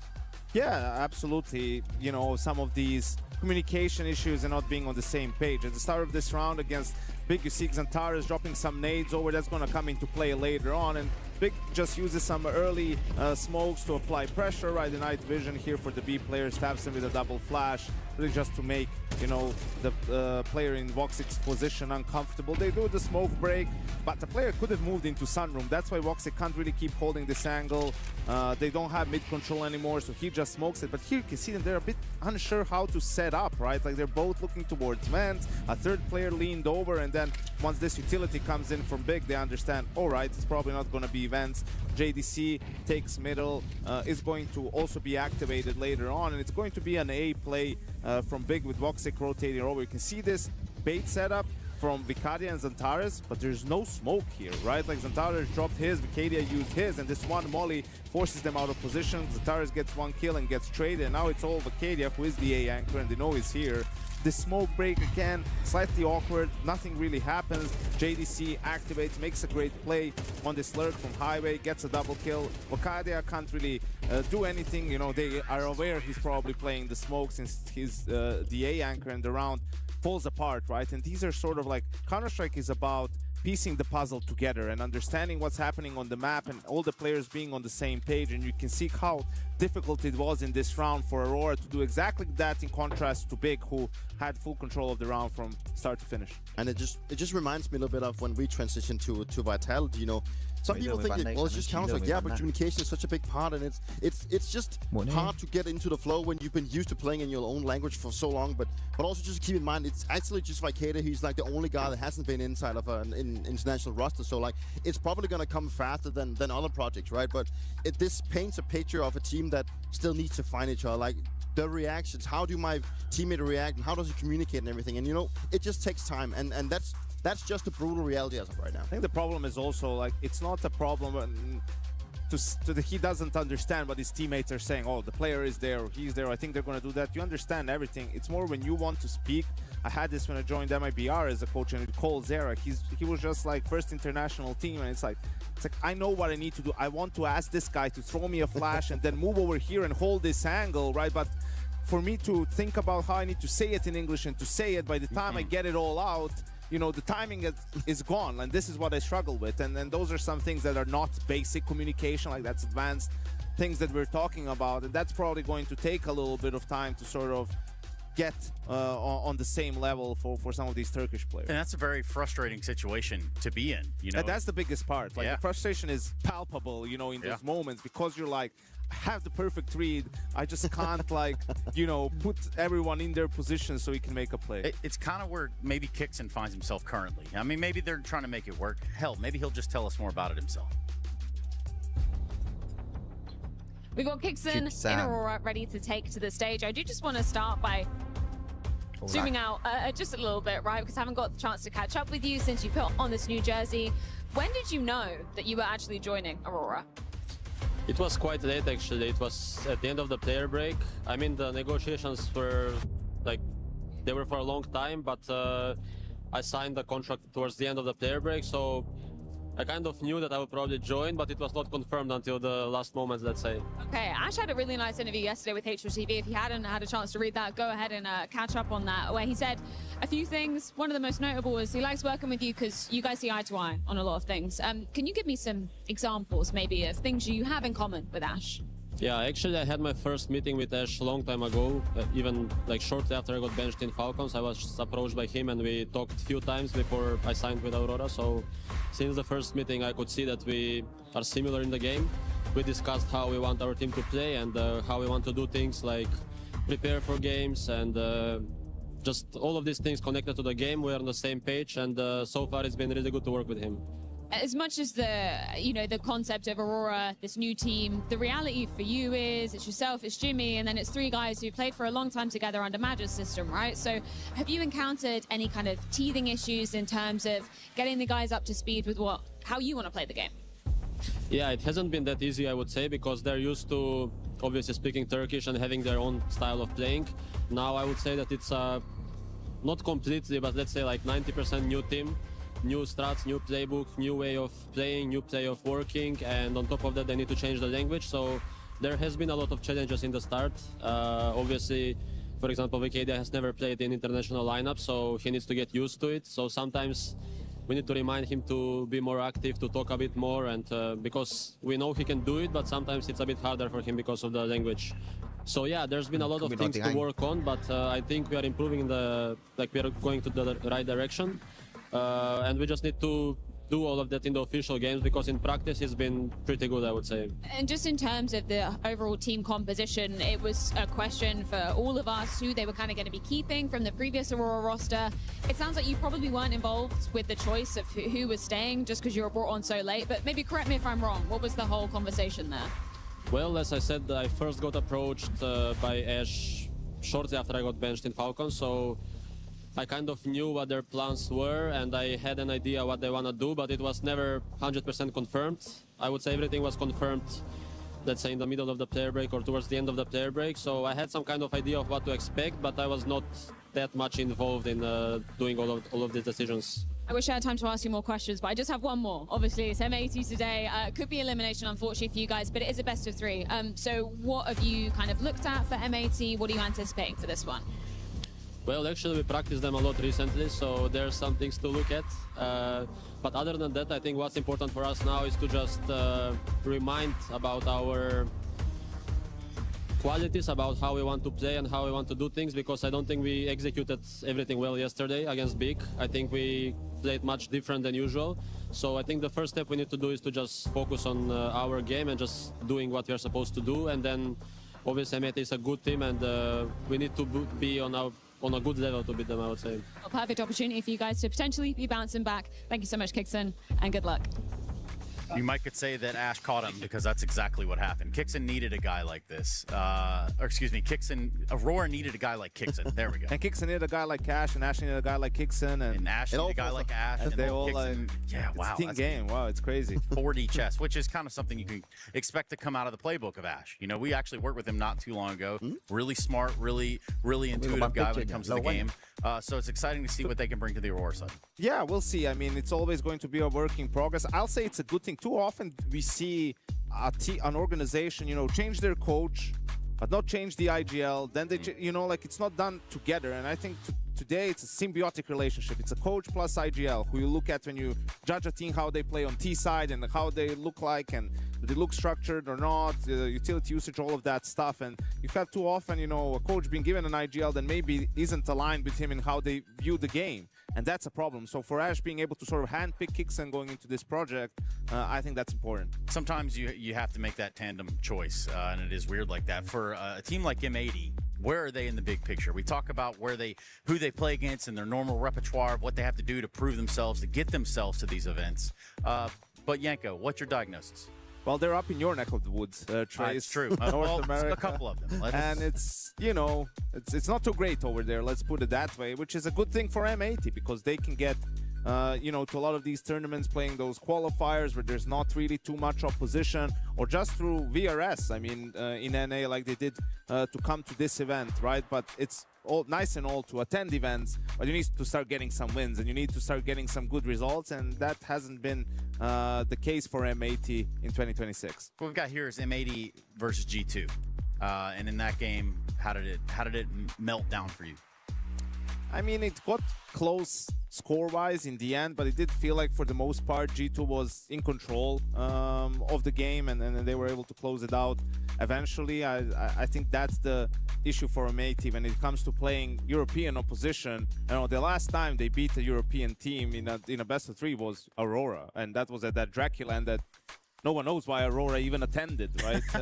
In the end, but that's been the issue when they go up against these teams. You know, they've struggled to find success in 2026. And it's exactly also just the fact that you can see on Nimona right now. It's like they're way too good for their own region, like in North America. But once they turn their attention to Europe, they're just too shit heroes. So I mean, like that's how you want to put it, right? If you really want to cut it out, and that is just a returning issue for them. That every time they come here, they can sometimes, you know, push the favorites a little bit. They did it 13-11 against G2 yesterday. They did make it a little bit competitive, but it's like it just happens too rarely. And then sometimes even they fumble against NRP, which is in my books a team they should be beating with what they have, you know. But it's still so much up for grab for them, and it just seems like they've stagnated and can't really move forward. And whether that's because they keep true, they even have 2 Europeans, right? It's not like it's a full NA roster. So that's what I was trying to say. They did cross the pond to try and get a little bit more talent. It's not enough. No, it's not enough. You need you know, and I think you're onto something there as we pop the vetoes in. M80 leaving a little bit to be desired in its current state.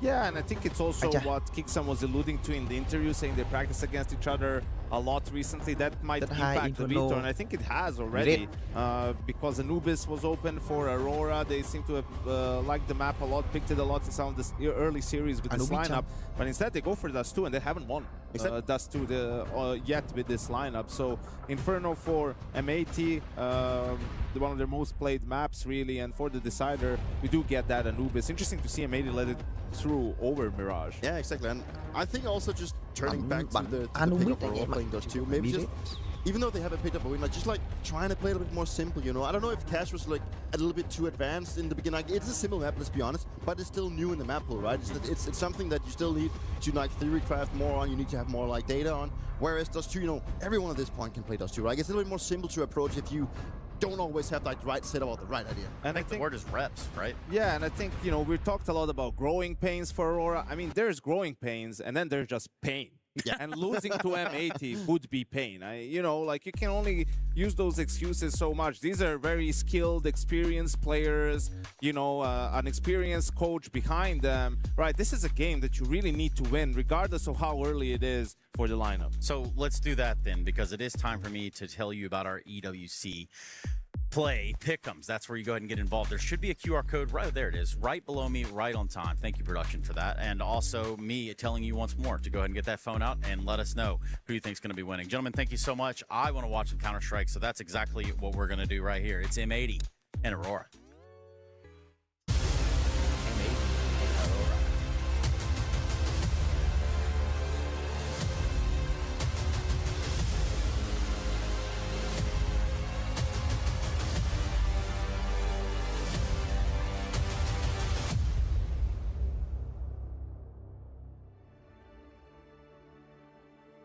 It's a do-or-die affair, M80 versus Aurora. Myself and Chatty B are going to be bringing you all the action, and Aurora goes international is the headline. I can't help but see these names additions on paper and feel like it has to be an upgrade. Even seeing Ash behind them, of course, successes with Gamer Legion in the past, a new project. You can't help but look at this and expect to see an increase in results. However, Ash has made it clear in the HLTV headlines that things aren't all hunky-dory and smooth sailing with this move to the international stage. Yeah, I think with Aurora, the plan is to be a top 5 team, but it's going to take some time with this international change to get there. But right here, right now, today, in Paris, we're sending one of these 2 teams home, crushing their keys and their hopes and dreams. EWC, let's get to the pistol. Defensive stance, Lake and Slacks into lower tunnels. JBA and Swisher B, they're ready for the crunch into this.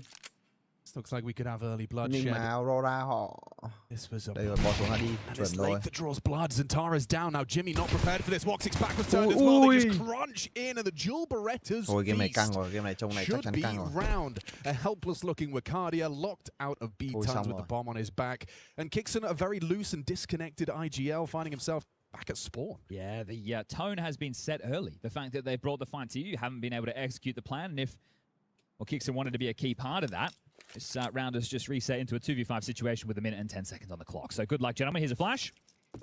And there's a fight. So Crunch dead and see you later, Alligator. It might not even be a kill here unless Kixon gets something done. They'll just sit on that bomb. Oh, 5 alive. Not a single point of damage. Can there be anything? No, it's absolutely flawless. That's a beautiful thing for you to point out. They're không gây được một đam nào luôn. Free upgrades. Oh, free. They're basically free, aren't Feels they? Free. The cheap upgrades into the head armor, which goes a long way, right? You get to establish a couple more M4s, you get some more utility behind it, make sure the kits are in play, but this came way too easy. A nice little assertive move. You missed the interview with that of Mr. Kixon, saying they've practiced M80 a little bit in recent times. That might have played into why we're on Dust 2 as opposed to Anubis. I thought they'd definitely look for some safe haven and comfortability. Is that a word? It is. I checked today. Okay. Well, I'm just going to some comfort. But either way, Dust 2 used to be in the wheelhouse of Aurora as well. But there's all a learning experience for everybody. This team's played 15 maps, a bunch online. So it really is, you know, you're going to see teething pains. Of course, right? I think the expectation for the core, who are speaking Turkish, doing a lot of 4-1 Counter-Strike. They tagged him, yeah. So there's a loss, right? Change of in-game leader, change of play style, change of coaching staff, change of language. Gets a bit uncomfortable for M80. It shouldn't be anything they can't handle. Now, this type of round, you are going to need Woxic on this scout to get a few more tags, and people might be wondering, why is he the only one to invest in this one? Well, he'll bring out a scout again into the next, but he's given them an opportunity to make this costly, and if they can get the bomb down, that'll be a success. Long's off limits, at least you'd hope so. Sin up against an unarmored Glock with a armored MP9. Feels like long doors is not going to happen. Just going to hope to catch a timing. Is Jimmy ever the... Oh my God, Sin didn't clear his corners.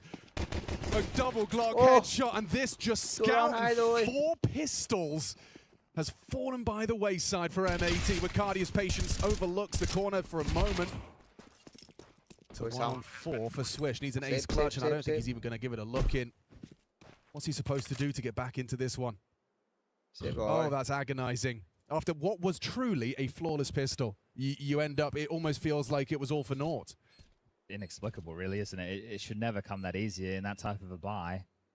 Just pure patience. Like, that's an ugly start for M80.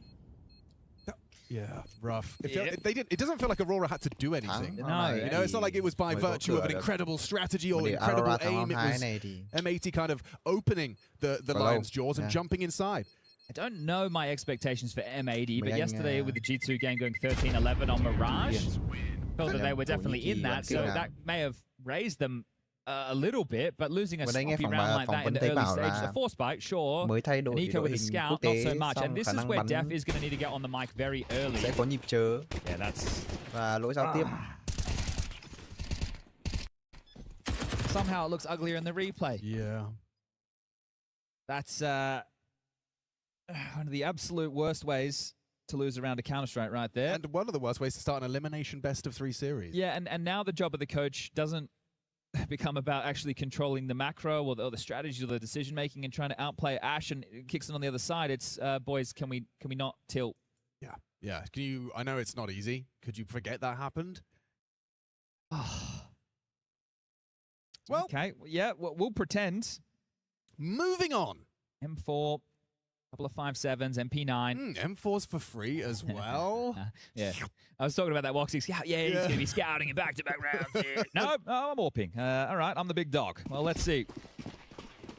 Let's get it going. You win this, it's worth 2 Aurora. They got long spawns they intend to use. 3 hits for the CT side. Kixon's out, parting anti-flash, but doing the damage. Jimmy's good for it.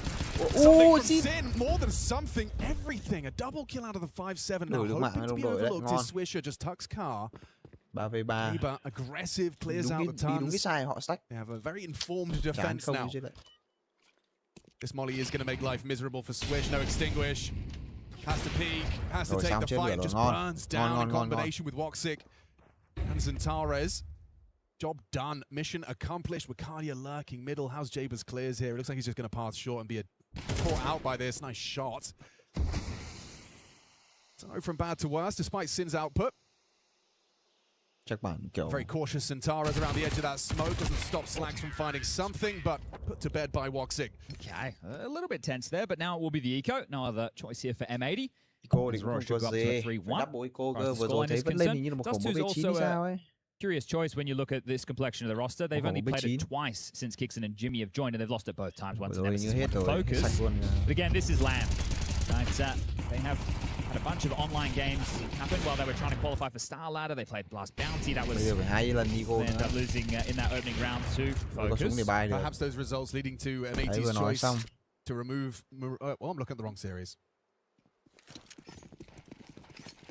Aurora move Ancient, M80 remove Nuke.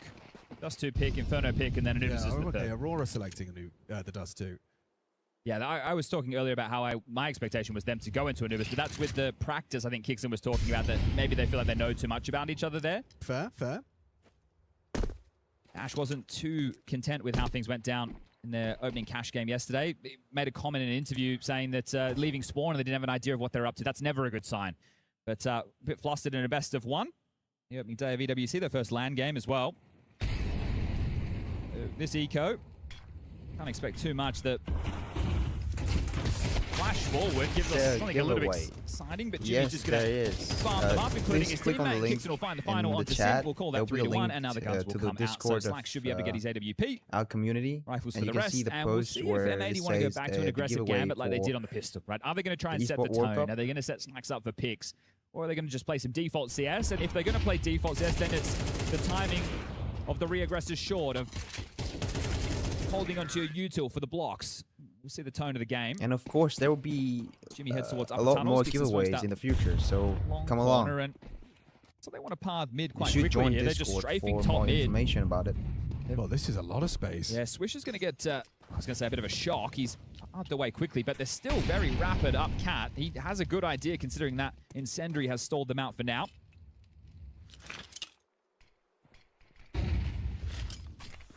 Fullback HG catches Wakadia. Square on the jaw, 50. Taken out of his health. It to be pressure applied by the smoke.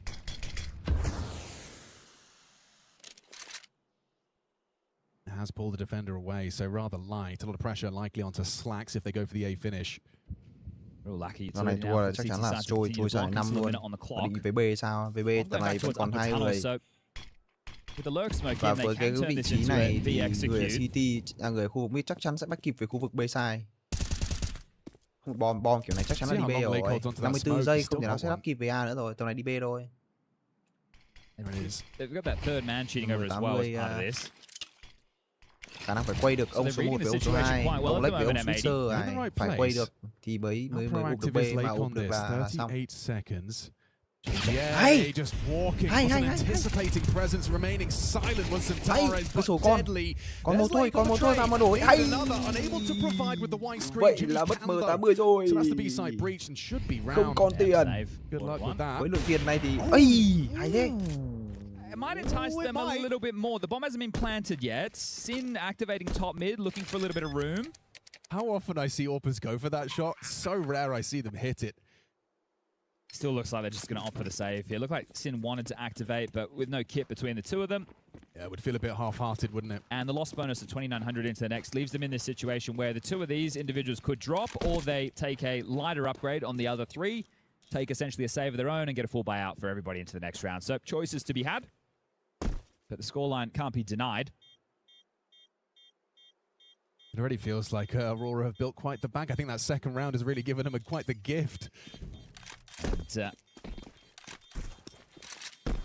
you need to, I know we're not in the best of one territory anymore, but especially when you're playing as the underdog, those opportunities, you know you have to take, as they will take everybody with them. Sin, removing Woxic and Jimmy, so they have to be the full rebuys. That cash is going to be dug into, but no issues there. Damn. So they're making the choice right now, M80, of if they wanted to go for the force with the drops, or if they wanted to take the eco. Looks like they're going to go for the shove.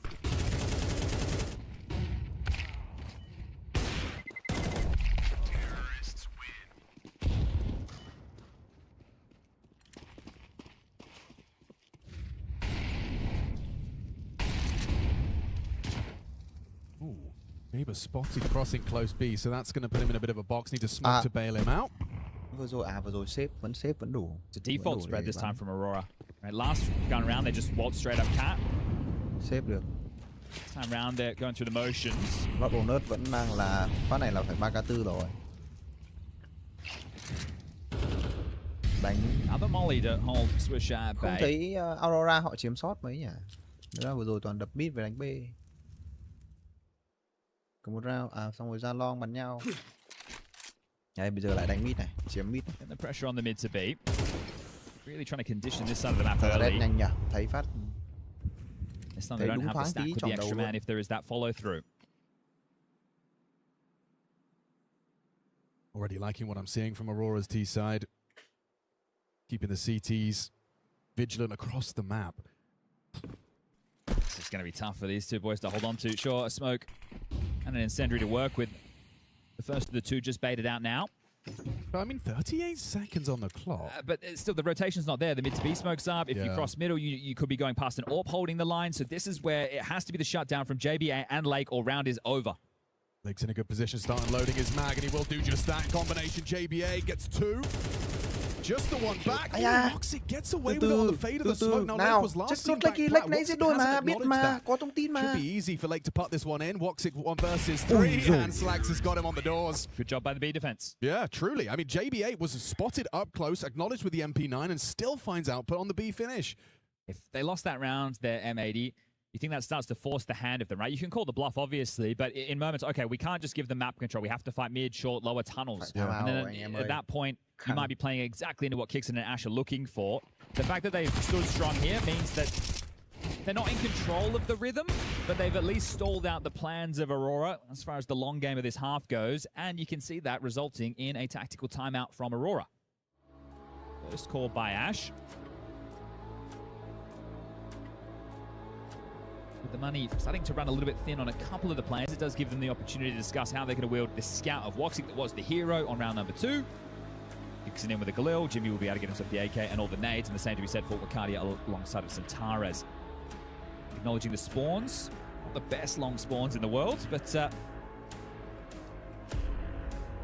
they want to open into round number 7.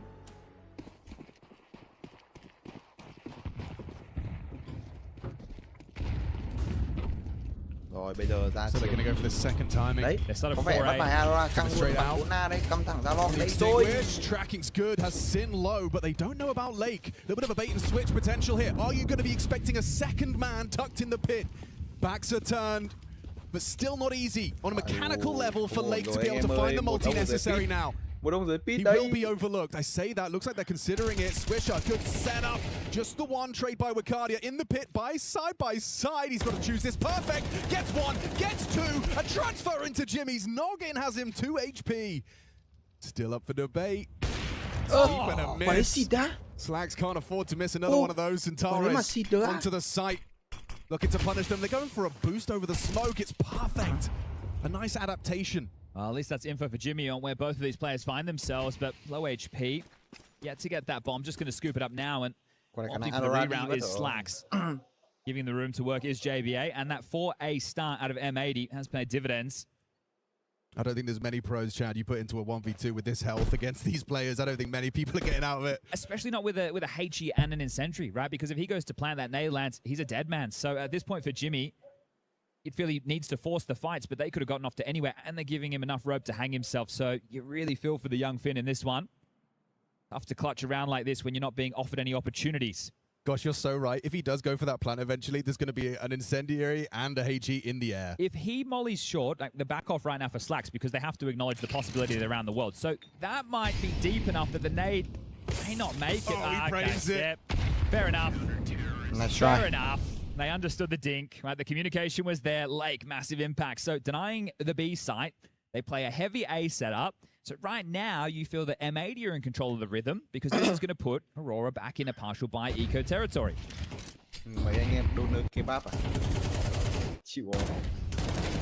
It is funny to say that Sin being spotted and naded actually set Lake up there. And more of that nameplate Counter-Strike, isn't it? All right, well, we've seen this one before. Wakardia with a scout, 3 Glocks, and a deagle for Jimmy. See if they can pull off another heist. Surely M80 have learned their lessons from their foot fault, round 2. You're going to get a slow round out of Aurora here. Just see if they get any of those oversteps that they're able to punish.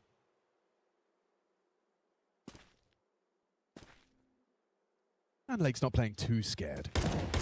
Now, I think that's one of the balances you have to strike. There's certain maps where, you know, if you give Deagles too much room and then you try and jiggle into angle, you're a dead man walking. You need to give the respect. You have to play your anti-pop setups in rounds like this, but you want to take your chances. Đúng là out. Hell of an aid. Yeah, that's looking beautiful to me. Gosh. Oh, this will just be a farm fest now. Okay, Xantares makes the scout work for one, but 4 staying alive. And M80 have course corrected since the pistol win and the scout loss in the second. So, got 4 straight from Aurora, now 3 back as we move into round number 9. The Woxic AWP not present, so another scout for the man.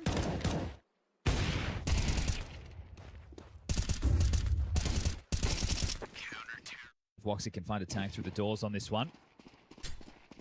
It's the HE, fires away. Doesn't get what he was looking for. But they are ready to fight mid, so they're not going to allow Aurora to have default space without a fight. You want lower, you want mid control, we're going to brawl. Is very audacious from Lake. That flash has got his name written all over it from Kixon. Does have the white screen, and oh, he's been spotted retreating. Lucky to get away with his life there, just to kill him in the spine. Now Slacks is blind. This util all connecting. And now the scout bullet too, so Swisher limping. Lake, 34 HP. They're going to turtle up now. Swish, he's kind of committed? Yeah, he needs backup. Sin's coming. They're going to try and retake this control. Okay. Flash better be brilliant. They are lining up the molly at the perfect time. Perfect turns in. Sin needs the multi, can't provide. 4 on 3, Dust will settle. Now they could just whir this one into an ace, but there probably is no utility on the T side for the long cross. That's where the bomb is, so we get done with bullets. Yeah, but Slacks has got so much work to do with the double swing. Yeah, should be caught and traded. He knew he was a dead man. They know Lake and JBA, the B players, likely disconnected from the A site. They'll need a cross. Sure. Run boost. I like the idea. Flying Xantares. Oh, hang on. He slipped off the head. Lake is there. And they get the frags. All right, well handled. Gets a bit of calm in that one, and back into the winning ways. Taking stock right now with a buy. Slacks can bring out the AWP. Means that Swish might have to operate on something a little bit lighter. There's that choice to make. Do we want to... No, they've been able to make the drops work, so... They have a quote-unquote full line. Even have a kit on Swish, so this one should work out. Xantares is making a biffy move here, straight down suicide. Oh, jumps across as well, gets 2 green box. Not sure his smoke was meant to go through the doors. No, I think he's flubbed it, and it results in Lake being able to push through those doors and find an opening off of Slacks' flash. You've got your opening now. Are you ready for Wakadia so close? Can he use that smoke, a mist-thrown smoke, to have an element of surprise? Slacks is not surprised at all. His eyebrows didn't even flinch. Well, there's a mid-door smoke coming to land on top of the door right now, so let's see if they can turn this 3v5 around. They have a lot of time to work with, but you think this was a confirmed round now for M80. Those opening kills coming quite easily. Now this is the type of round with the utility you have. Mid to B thì đẹp. Mid to B. Get the jiggles out as soon as you contact the players, block them, and redo your setups based on the information. Swish is staying active towards long, so this will inform either the mid to B or the short play. Good amount of information to eliminate a few of the options. Họ đánh úp hết, bây giờ hết đồ, vẫn còn đồ ấy, vẫn còn đồ ấy. Họ clear long rồi, phải bắn nhanh thôi. Like through, bomb spotted on the radar. Swisher gets that info. Hesha plays life now. Right, he really should have had that kill, but it's okay. Right, you got the info, you saw the bomb. Wow, Lake finding 2 on that. Just stands at the doors and welcomes the duel. He is delivering in the fragging department as he's supposed to in this roster. Up to 11 frags as well. Didn't fall foul to the split in the attempt to recover a 3v5. But yeah, those openings did come a little easy in that one for M80. And lack of plants as well for Aurora have limited their opportunities now with a shot. Another partial buy. Woxic has 5k. But everyone else is not in a position where they can bring out AKs. But we'll see what comes out of this second tactical timeout from Ash. I'm not surprised to see a timeout here, maybe even just for the finances, but even just that round. Those are the rounds he was talking about where it's just like, well, we've lost the round in the first 10 seconds. Yeah, and those are very frustrating. It's really bad when you have to go, guys, can we not die on the first timing? Yeah, like the quickest you could die, Normally that's the worst for the CT side. It's like, just block. Can we just block? Let's just block. Or even just, let the CTs throw some grenades before we're dead. Oh, they are going to buy here. Okay. I guess because Woxic is able to facilitate this glass cannon AWP. Wow. There's a lot of faith in the boy to find some impact on the cross. Yeah, so a bunch of Tech 9s, a Galil in the mix. This is going to be a tough round for Aurora. 152 and shoot. Lake's got 26 to work with. Thực ra thì Aurora bắn đất hai cũng không tồi lắm. An out long for free. That's a lot of real estate. Yeah, so Jimmy with a lot of space is going to apply pressure here. They already have this short control, and they even went for an extinguish on that side short molly. So the space is helpful flags for now. Sin is aware of the possibility, but just because you know they could be there doesn't mean you actually believe they are. Sin was doing an awful lot of talking. The in-game leader has no support whatsoever until Slacks makes it back to top A.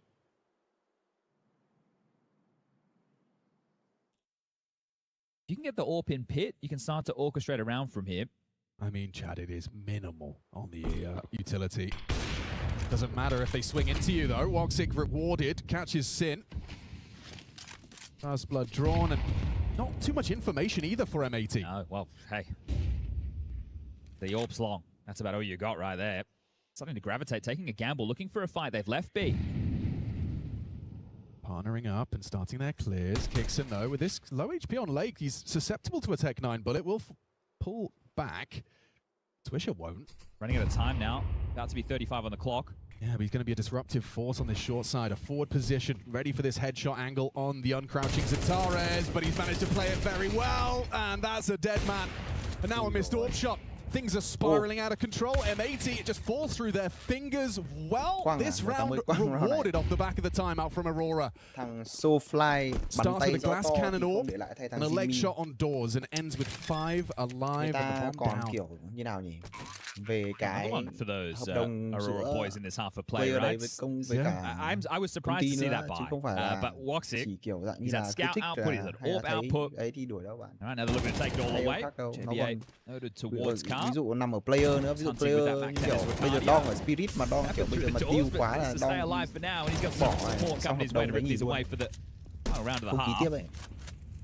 How many bodies do they want to throw on the line for this? And Taras gives it a go, and remember, Lake got tagged to start off the round, so bomb to go off. If they find this, they've wiped the board, and that's pretty damn impactful. You've got 1.8k for Lake, you've got 3.5, 3.4 for Sin and Slacks, you've got 2.7 for JBA, and then Swish is the high end at 4.3. So a rough final round of this first half, but Def has been...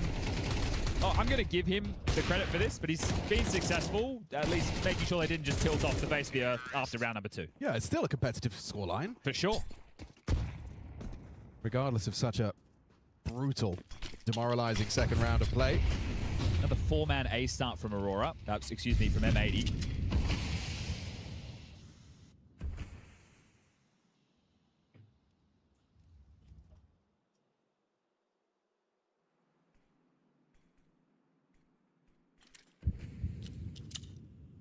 They've moved away from the B hits since they were shut down by JVA and Lake earlier in the half. And now returning to it on the final round by the looks of things. Bombing up the tunnels, 2 coming through lower. The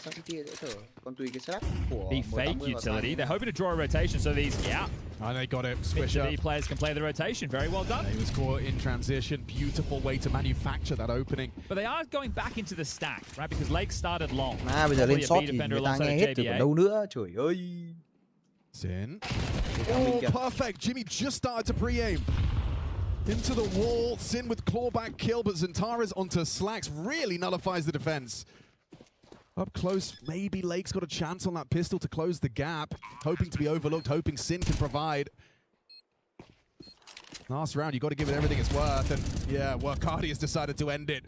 Nice double. Transfers in for that double headshot. Now JBA, the last to fall. Aurora 7, M80 5. After picking up that pistol, after having their face melted off in the second, Embarrassed. Yeah. Yeah. Still, it's a half. It is a half. So I'm not writing this one out for M80 at this point by any stretch of the imagination. They definitely pulled themselves back into things. I have, however, and I can't, this is an unfounded opinion, feel like I've seen M80 sometimes have competitive halves and then kind of disappear into nothingness in a second half. They have the capacity to do so. Obviously, a 13-11 versus G2 here at EWC. They've pushed it to every round of regulation that sent them here into this elimination bracket. There's moments of excitement with the M80 roster, right? They have some games where it's like, oh, you got to pop off here. But then when you see them against the bigger names, or I guess we just go European names. Sure. Traditionally, their wins are few and far between. But like the way in which Swisher died there, that's what European teams will force you to do. You know, you're reacting, you're caught with a grenade out, you're getting kind of pulled around the map. But a 5-7 scoreline, let's see what this pistol gives us. Đây, cái round pistol này là quan trọng để quyết định cái game này xem là nó trôi về phía bên nào đây. Nếu mà 10-80 chỉ cần thắng 5 lục là bây giờ là hòa rồi đúng không? Mà Aurora mà thắng thì khả năng là còn chuỗi nhiều hơn. Nếu mà bắn bên City side. Played for an aggressive A start. Now they're able to rotate back.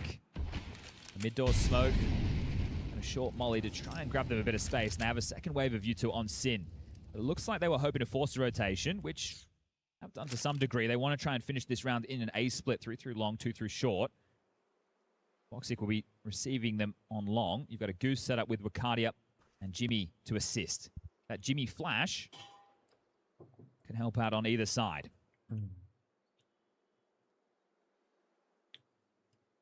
Voxic's P2000 can be deadly.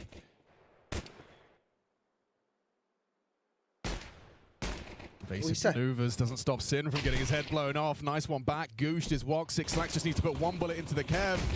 Jimmy solid as a rock. Lake JBA gone. He's still standing on the site as well. Do you dare take these fights? USP.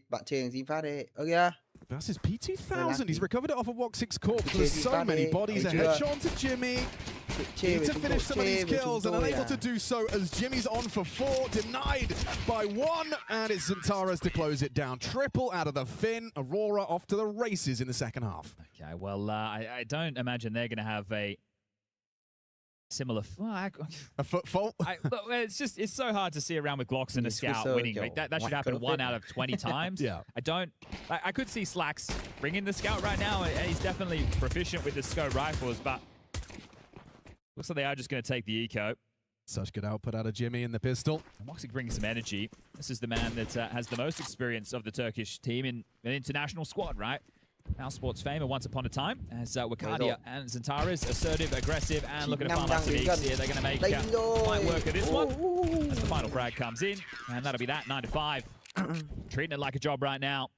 And if I'm deaf, I'm just writing in my book, that's how it's supposed to look. All right, well, trapped with the AKs.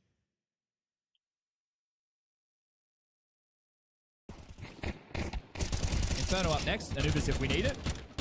And then we've got Astralis versus Falcons as the final game of the A stream to round out the day. So plenty more Counter-Strike coming your way. We've also got the B stream raging on. So let's see if this one has any more twists and turns. Aurora win this. The loss bonus 2,900. If the bomb doesn't go down, it's partial by territory. And well, we'll see how quickly they can run away with the game. Smoke lỗi. Không lỗi. Good enough. It works. Tưởng lỗi.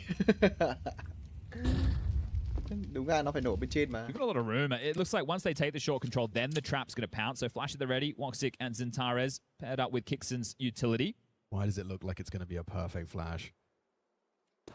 Oh, Lake actually brings the fight ahead of it, enables and facilitates a trade from Sin. 4-on-4, nade dump.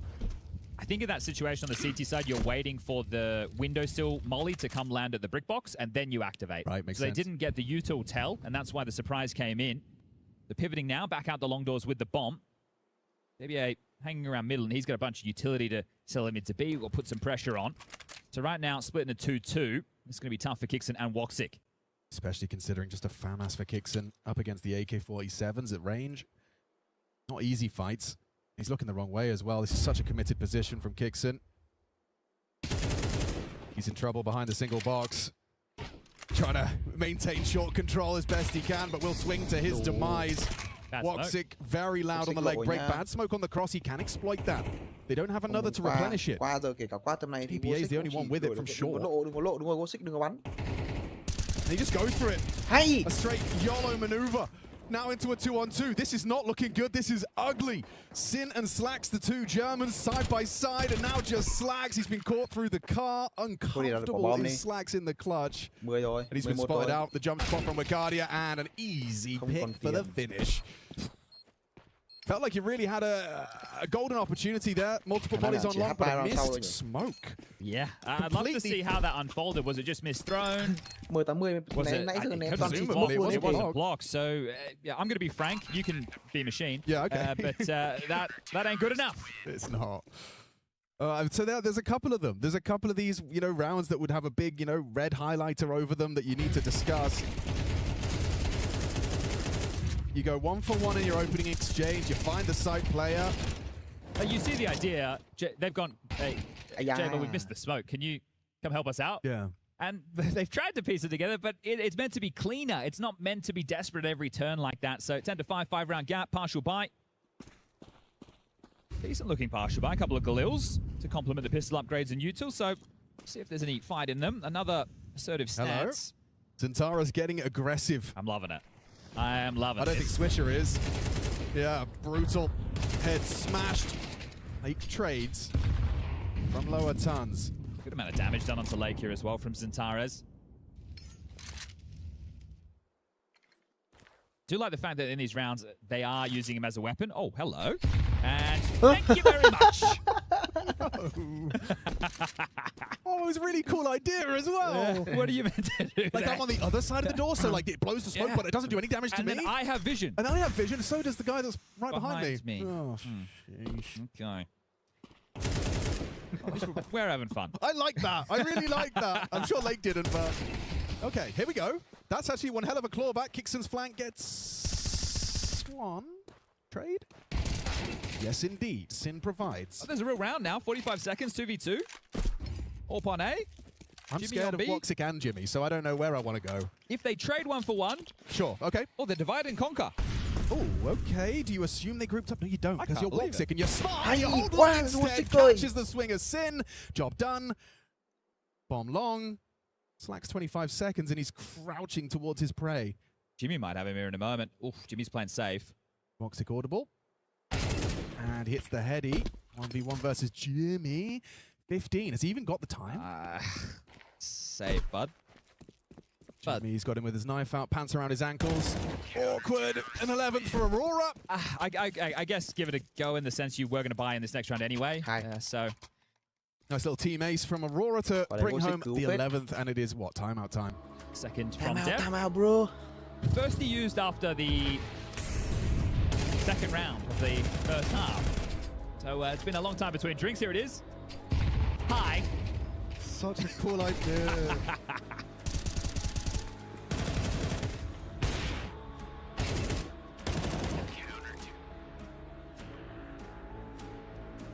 Woxic's awareness to assume, or at least be cognizant of the possibility that they did divide and conquer, as opposed to a 2v2 staying together on the T side. I mean, fair play. Fair play. Unless Aurora was caught looking at short after that molly is thrown. We will go back to back. How often you see that from Dev to Ash? Yeah, and this is interesting, just people maybe not knowing this, but if you could take all three of your tactical timeouts back to back to back, right? If you wanted to turn it into a minute and 30, you're more than welcome to do that. Now, obviously, this is opposing coaches, but it's curious. Maybe he didn't like the way that the timeout ended, or he's just had a premonition. He looked across and he's gone, hold up, I know what that signal means. Right. I hope they keep up the aggression just to be jarring. You're not letting M80 be comfortable. I understand that the rounds they did it on were an eco and then a half buy. But imagine if you did it now. You got Wicardia with a good lower tunnel spawn. Woxic with a good long spawn. He could just take the AWP there, post up. That's full buy for M80. Last one they'll likely have unless they can start connecting a couple of rounds. Woxic will take the AWP towards long.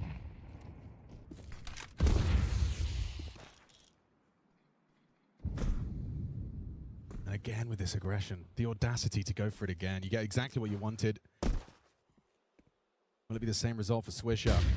Flash does catch him. Swisher just trying to get that lower molly thrown. And oh, Sin caught out. Another for Zentara's asking too much. Important from Lake and Swish. You have the advantage, a necessary round. Cannot afford to slip up now. And they're waiting for another CT reaggress. Không thể cố quá được. So much time, there's no need to rush through M80.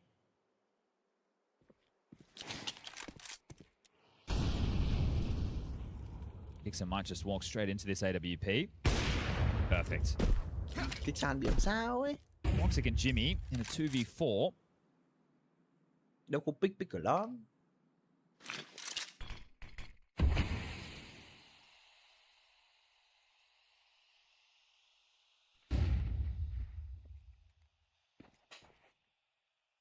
Well, hold up. They're all together and all coming through short into the AWP. If they go contact, there's at least. Jimmy, Woxic standing their Ôi, ground. Di Pháp vẫn được một. Now you got to get past that Woxic Woxic ơi. up on long. Do you want to just run B? Yeah, they are. They've got time for the pivot. It will make the retake much harder for Woxic. Yeah, it goes from looking like it almost favored him to looking quite the opposite. He doesn't have much cash at all, so should see the save coming through. In the previous 2 rounds, only 2 staying alive and then 1. And now with Woxic having to hold on to this, we will get a few more rounds of Counter-Strike.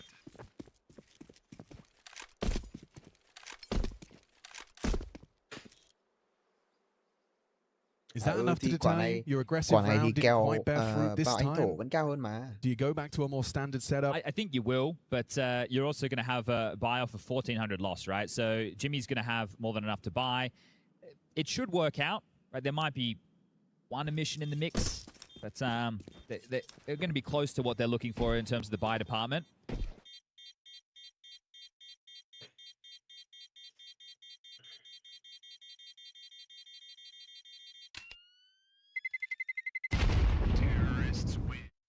All right, so all retained. 6th round posted. So Zentaras and Kixon can both go M4s, but light on util. Jimmy can have a full buy. Woxic could drop something to Wakadia, or he can buy a Famus or an MP9 of his own. Okay, that's it for the timeouts. Everyone's used them, Yeah, okay. all expended as M80. That they need to convert consecutive to get back into this game. You humble the finances of Aurora, you force them into an eco position. The scoreline likely to resemble 11-8 at that point, and then the guns will come back out. So you can see Aurora are making this buy work. And you were asking the question about aggression. If they go for M4s on Zentaras and Kixon instead of MP9s and U2, I think that they probably could go for something aggressive again, right? The nade's being juggled. Kixon gets a full bell. They have 5 smokes at least for their openers to block long, to block upper tunnels. Orp starting short. They'll have to worry about the boost. Oh, no you don't! Woxic! That is filthy! Yeah, just beelined for that fight immediately. No fear. And no chance. Slack slumped in his chair. You've just discussed it. You've had time out to really think about it, and your round ends in the opening. And interesting, with that kill coming in early, they've started 3B. Right? Zentara's that rotating A rifler has started over towards the B side. So they were hedging for a mid to B or a B pop. Woxic gets the AWP opener. And, well, now this round is the debate. They still want to finish towards A by the looks of things. Woxic AWP on long. Ooh, Sin gets info and out. Space as well on the short side. Kixon nothing. Empty hands for him. Woxic posts a second. A third available. Tracks on Swisher. Can they fell the Southpaw Sniper? It takes everything into a 3-on-2. Bomb to be planted and a retake to take shape. I wonder if they wait for Wakadia. He's gone through backyard T-spawn, so he's going to be a very long way away from this. Looks like Jimmy and Zentara's having a conversation. They're looking for the boost over this smoke. Okay, Sin recovers the AWP. Not typically his weapon of choice. Got JBA a lot of responsibility, and Sin, yeah, just gets jiggle baited by Wakadia. Now he's going to get run down. He's lost his teammates, falling through the cracks. He's in jeopardy now. Has to hit that, and he has one-on-one, and Jimmy jumps into his jaws. Sin on the sniper for 4. Chưa hết đâu. We keep this party going. One hell of a clutch after that first miss. I thought it was cooked. I don't like it when I have to be stick in the mud. But that was very individual there for the finish of Aurora. Just putting their bodies on the line for the trade. know they're on the pressure of the clock of the bomb, but not connected. You could the last two there highlighted exactly. Oh, well, I thought they were full eco in this situation. Aurora off for a buy again. Okay. Boxing like the orb. Felt great. Well, remember now, Ash doesn't have any more timeouts, so he's just watching through his fingers. You wonder if this is a tilt buy with how they let that slip away. We'll find out very quickly. Oh, it's left a bit of a taste. If I'm Lake, I'm begging Swish for a swap. Come on, man. Hello, Puzizo. You can have all my nades and a Mac 10. What do you think? I'm just looking for 5-man long finish by the looks of things. Swish will probably just come and join this, make sure the flanks aren't possible. If you're the CTs in this scenario and you don't have util to stall them out on the cross, you have to hope that you can capitalize in the chaos somehow, and they're all over towards short, so I'm not sure how you're meant to win this round if you're Aurora. That cross smoke good? It is. You're walking into a real trap.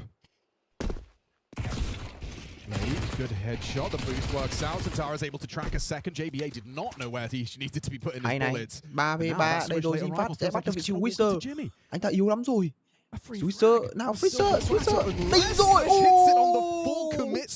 Một máu à, vãi trưởng. Ôi, vẫn đập một kill. How is he getting so much output on the low HP? Fair play to Switch. He's already getting dapped up.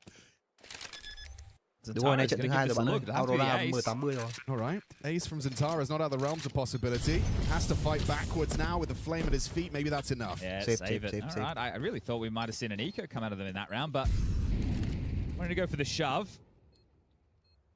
11-7 will become 11-8. Zantara saves the AK. Loss bonus 2,400 going into the next. So it has to. I say it has to. It doesn't have to be anything. Thôi. Convention says. Vừa rồi thì lót bonus bao nhiêu nhỉ? Use the AK. 2.9 à? Zantara is playing well. He's assertive. He's in your face, hitting some nice shots. 2.9 thôi. Thế là round sau có This is where I might just look at Ash. Khả năng là round sau phải see the level of potential disappointment in the next round call he might get. Hoặc là mua đồ bắn. No chance for them to call another timeout. Both coaches have burned through all three. So it's just up to the 5 in the server. This boost was quite inspired. It really worked out. Kicks in, setting up Zantara's to succeed. It was actually, I mean, miraculous from Swisher. How the man was able to find so much output there. And somehow only take 19 damage on that bullet. I don't know. I don't know. Played his immunity idol in that one. Yeah, I think he did. He certainly did survive. And Jimmy's down to 25. Zantara's go kill.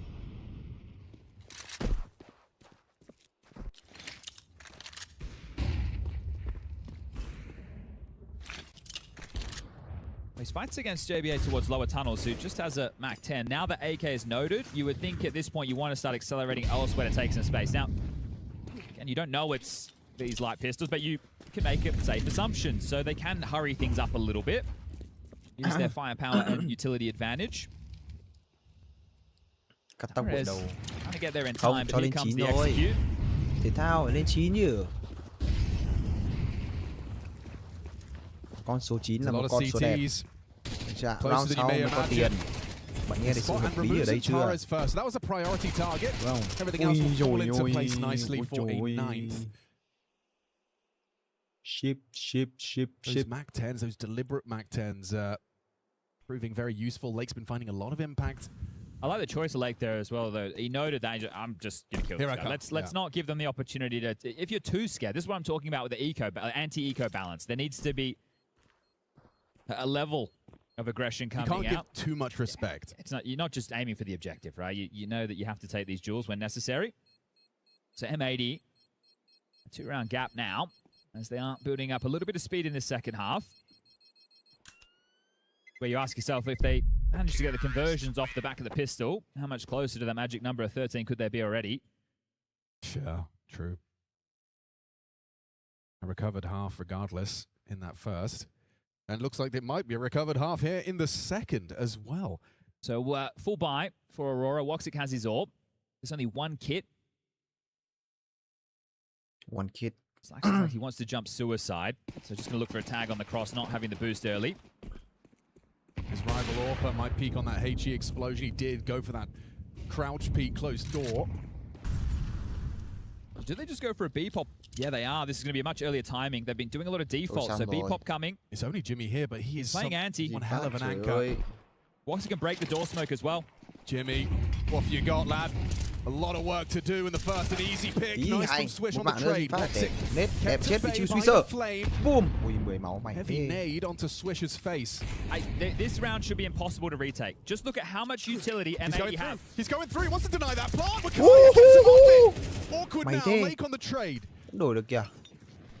Không, từ từ nha, chưa đạt được bom. 3v3, lượng máu yếu rồi. If he could stop the plant, I suppose. And Zantara's catching flack from Swish through that smoke. Puts him low. Re-smoke doors. Multiple. They are so flustered right now. So stressful. All that extra U2 was meant to hold Aurora at bay. This round is back on in a big way with that heads-up play from Wakadia. Still got one flash on Woxic. We might be discussing how to utilize it late. Departing or just worried about that tons. Down this time. There's that flash. Kicks it through the window. He's quick on this. Hay quá. Their expectations. Ui giời, công kích xa này. Combat AWP onto Kixon. 2-on-2. All to play for. You got Woxic on the window sides, and Zantara's just warping tons. Late overextends. He is a dead man into Zantara's crosshair. Hay, Zantara đến đây. Jump up, Lake an overextension, punished by the AWP, but needs the slacks on one.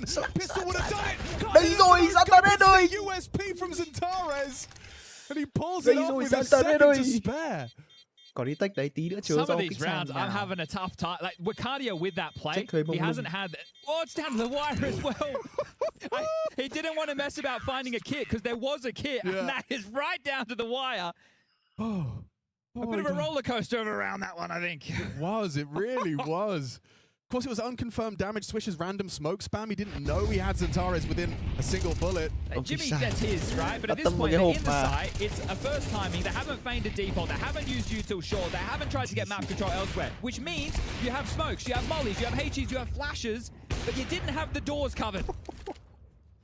Wow, this is just the first map. We've got a fun one today.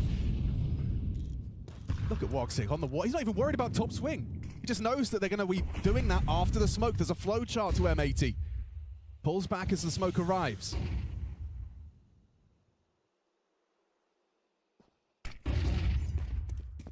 Respects the util. Space conceded. Chip damage onto Swisher.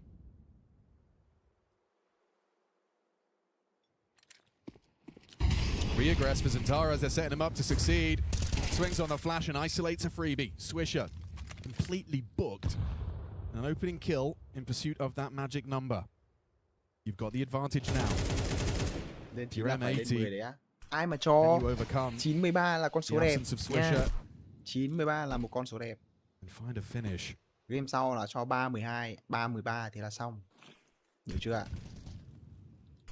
Tôi bảo rồi, câu chuyện là thế thôi. Just late though. I try and play it slimy, but this is very smart from Jimmy. He's positioned himself to punish anyone that dares. Bây giờ tan smoke là ông Lake phải ra. Nearly got blocked by the view model, but Lake's the next man on the naughty list. Looking good for Aurora. They line up, running into B. Wakadia nearly the double kill to end the round. JBA had the bomb. Sin has to move. Look at the time. Yeah, he's a dead man. Oh, it's ugly, and that is map. Dust to Aurora's pick, going Aurora's way. Yeah, dominant stuff in terms of the opening kills, but the scoreline tells a different story. That was cumbersome at points, but one map away from staying alive and sending M80 home. Yeah, and a pretty picture right there painted by Aurora across the canvas that turned out to just be M80 getting pushed around quite a bit on Dust 2. First map of this series, looking Inferno next, but not before we try to put some loose ends here to make them meet. I've got Yanko, I've got Dupree, my name's Trace. We're at the ESPORTS World Cup in Paris. Elimination game at that, gentlemen. Some stuff on the stake here. Yeah, it was good to see the fact that Aurora managed to close this one out. They got a bit dicey in the end, and I think that 1v3 clutch from Sin that game, at least they made a little bit of confidence that they could maybe close it out. I think it came down to a couple of good retakes from Aurora, but also you could tell that the opening kills was something that really went in the favor of Aurora. And that also netted them the majority of the rounds, and it was good to see that they had something planned out right. You know, it seemed like they made fewer mistakes, even though this game wasn't the most pretty one that we've ever been casting or looking at. But at least looking at the game, no one really dropped the ball like heavily in terms of their raw side. Yeah, the mistakes were definitely made on the side of M80. I think it's fair to say in a couple of different key rounds. We'll get into that a bit later, but yeah, I think you're just seeing, you know, these details matter and small things become big things, and just some lack of discipline, some basic mistakes in key rounds have cost M80 this map. But for what it's worth, M80 bring fight. Right. You know, they're delivering us a series from the looks of it to a degree. Yeah, they definitely did. Even with how it all started, right? They won a flawless pistol round. Then when they went into the conversion, they ended up losing to just a single scout and a couple of Glocks. You know, it's not really the start that you want to be seeing, but you know, they tried as much as they could to keep the composure going. And you know, even when they turned their attention to T side, they had struggles finding the openings, they had struggles finding the rounds at the beginning. But once they, you know, the individuals got with some clutches, it got closer. But then in the end, you know, the mistakes they kind of piled up in a couple of crucial moments, and you know, that's just what it is. You know, if you make more mistakes than your opponents, you'll also lose. Yeah, we have so many rounds to go over. I mean, it's just pretty much the synopsis of the game to a degree. And a lot of them are going to have some individual performances too, like some moments of absolute clarity there. I'm thinking about moments of outside of long A, for example, when we've got to push M80 just full in there in control, and they're pushing all the way through long, and they just fall into the trap card of Aurora. It's like they know. And so the question becomes, is this a fingerprint, a little bit of what Ash and company are putting together? I mean, some early signs, absolutely. You can see that Aurora has some good protocols. They have some good ideas, right? Like, that's always going to be the easier part for them, right? Like, that's theory. You go in, dry on a server, install things. This is this setup. This is that setup, you know? But it's once the round breaks down and you get into 4v4s, 3v3s and all that stuff, it's like when things become a bit more dicey for the communication to flow and everyone to be on the same page. Yeah, and I really wanted to just dive back into what I think was one of the good things for round 2 specifically was, you know, I think this is one of the things that Kicks and brought over from FALCONS. We've seen Manisi do this well, where you just pick up one scout and have a couple of blocks instead of just going full eco. And you know, this scout also, you know, it creates space for you, and Voxic finds the first kill onto leg, right? And then this is one of the mistakes that, you know, I kind of wanted to point out. Like, it's 40 seconds on the clock, and you know, it's just Glocks they're going against. There's like no utility at this point that's been thrown out. They know it's probably just one scout. They should be able to hold on to their own. Like, Sin doesn't have to push long this given, because as soon as he dies, he's open enough to flank on the guy on the A-bomb side, and then he just left alone, and you know, everything just falls apart for there. You know, it's hard to say that it's a good call from the FALCONS side, because, you know, it's not supposed to give you a round win, but it's at least supposed to give you a little bit of economy damage. But it turns into a win, and, you know, also create some of that momentum that Aurora used to scrap some more rounds. Details also, Lake gets tagged, right? Yep. He's the one with the M4, and JBA is the one with the MP9, so JBA is playing close tunnels. Maybe you can swap those guns and then swap positions, right? Like, if you're going to do that, Voxic probably knew he tagged them, so he's just like, all right, like, we can go towards there. And it was a little bit unfortunate the way it happened to M80, but you know, it's not completely random. Yeah, and again, front runners, Zantares. People sometimes ask why, you know, it's on land, where's he at? Or I guess they used to ask. They probably don't ask that as much anymore. Interestingly enough, for him to fitting into this Aurora lineup as it's come together, who is that side piece for him to lean on whenever maybe he doesn't hit a shot? I would have to ask him, Trace. I'm not gonna go. I'm not gonna go into that. Don't get too grim with it. I see a ring on his finger. Nice one. I see what you did there. But yeah, Zantares. Honestly, this is gonna sound maybe weird, but he has a lot to prove, and I think he has to earn his spot on this roster long term in a way, right? Like, because he's had his, you know, I think we're also just a little bit stuck in Zantares, like, of old, and he was really like bringing it, and then he had a ton of output. Like, that hasn't necessarily been the case in the last year and a half, right? And especially in big games that Aurora would go to the playoffs and then lose, like, his level would drop off significantly. So now that you're talking about any English-speaking player is open to you as an organization, well, there's a lot of guys out there that can frag on a rifle that, you know, could be an upgrade if he doesn't step up. It's even down to the debate about, is he even the best Turkish player anymore? Like, no. Wakadia is there, right? Yeah. I'd give him that, you know, that bounty back. And I'd say Wakadia forever. That's pretty much where I'm at on the whole thing. I'm also at round 15. I'm talking about a short fight.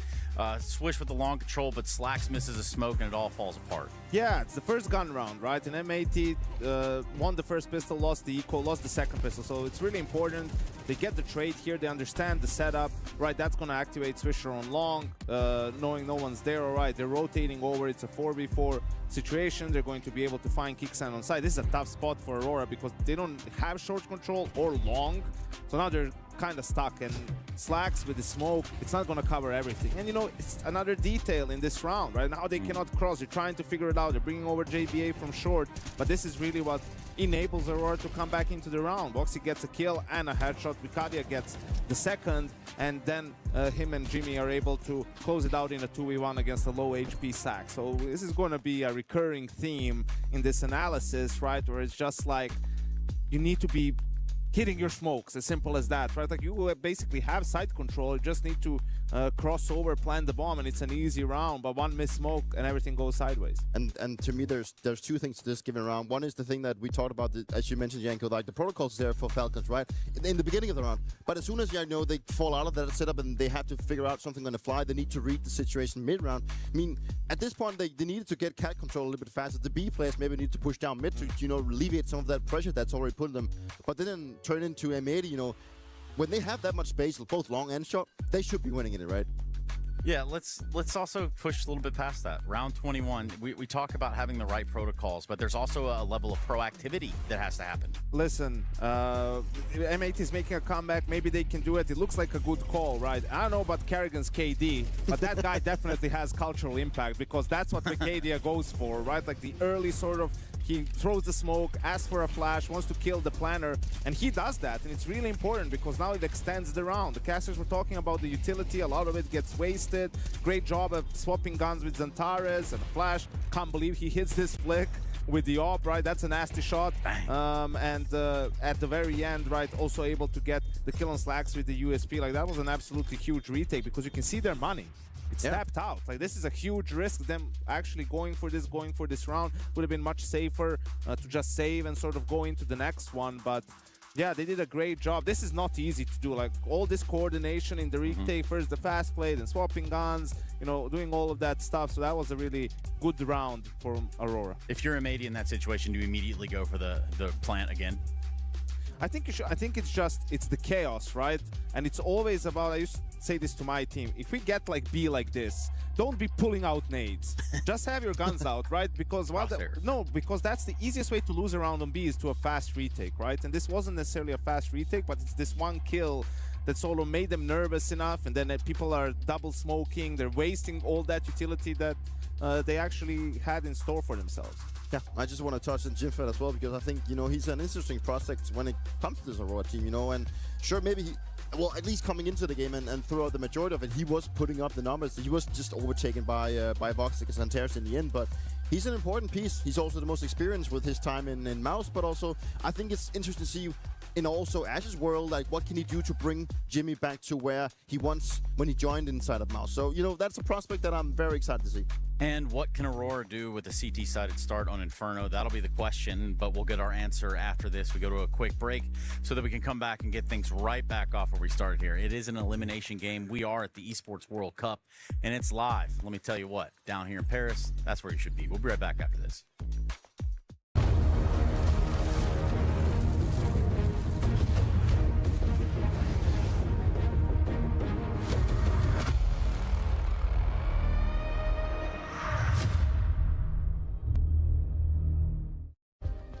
Play is in our DNA. Whenever we let it out, it becomes our superpower. Now imagine an entire city being built to supercharge it. Kadir City, powered by play.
close corners, not getting the fights he's looking for. There's the barrel, there's the kill. 5-7 out next. Looking for a second challenge. Wrinkle can't get it, so it's got to be Heavy God, and you rely upon him in situations like this. But he can't get to it because the grenade over the top from Favin. It was not planted for him, but he had the right tool for the job. And Big get this one into overtime. Oh, a miraculous round win when they'd been struggling so much, but boy, did they get given some gifts.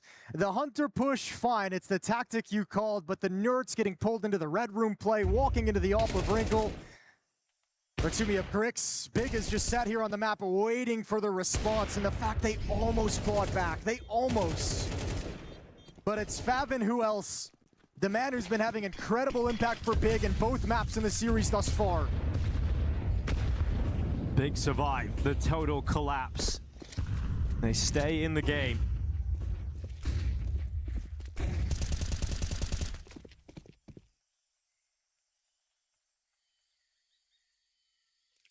Nerds again, taking heavy damage, you know, 38 HP right off the get-go. Hunter and Nerds trying to get back in towards this A site. Gonna have to play a little bit more passive. They were bitten a little bit too hard in that last round. And they've had a lot of more aggressive defenses, right? Opening up of the round, Wrinkle's been close up with the AWP a number of times. So a different look, especially with no AWP at the bomb site whatsoever. Hunter gonna be playing default, Nerds and Donut will drop delay utility and turn to help out Hunter when this hit comes in. But with low HP, there's not a whole lot he can provide. You feel caged right now if you're Big behind that fire. Your smokes have gone in and you really wanted to move forward at an earlier timing, but here they go. Trying to get past Nerds and Playmath and taps and cut right through the defense. Nothing done from G2. Well, Heavy God's gonna slide through, try and create the opportunity, the chance, but oh, it's such a low percentage. Good find, can't get a second. Favin puts him down. And Madison Wrinkle far away. This retake is not gonna happen. Oh, Big finding a way back into the game fully now then. Money's no longer a problem here in overtime. They get the full buys back. And we now look over towards Hunter and this ain't no regular thing. I came for the ring, you know what I mean. You see my name in the lights, better get right, champion.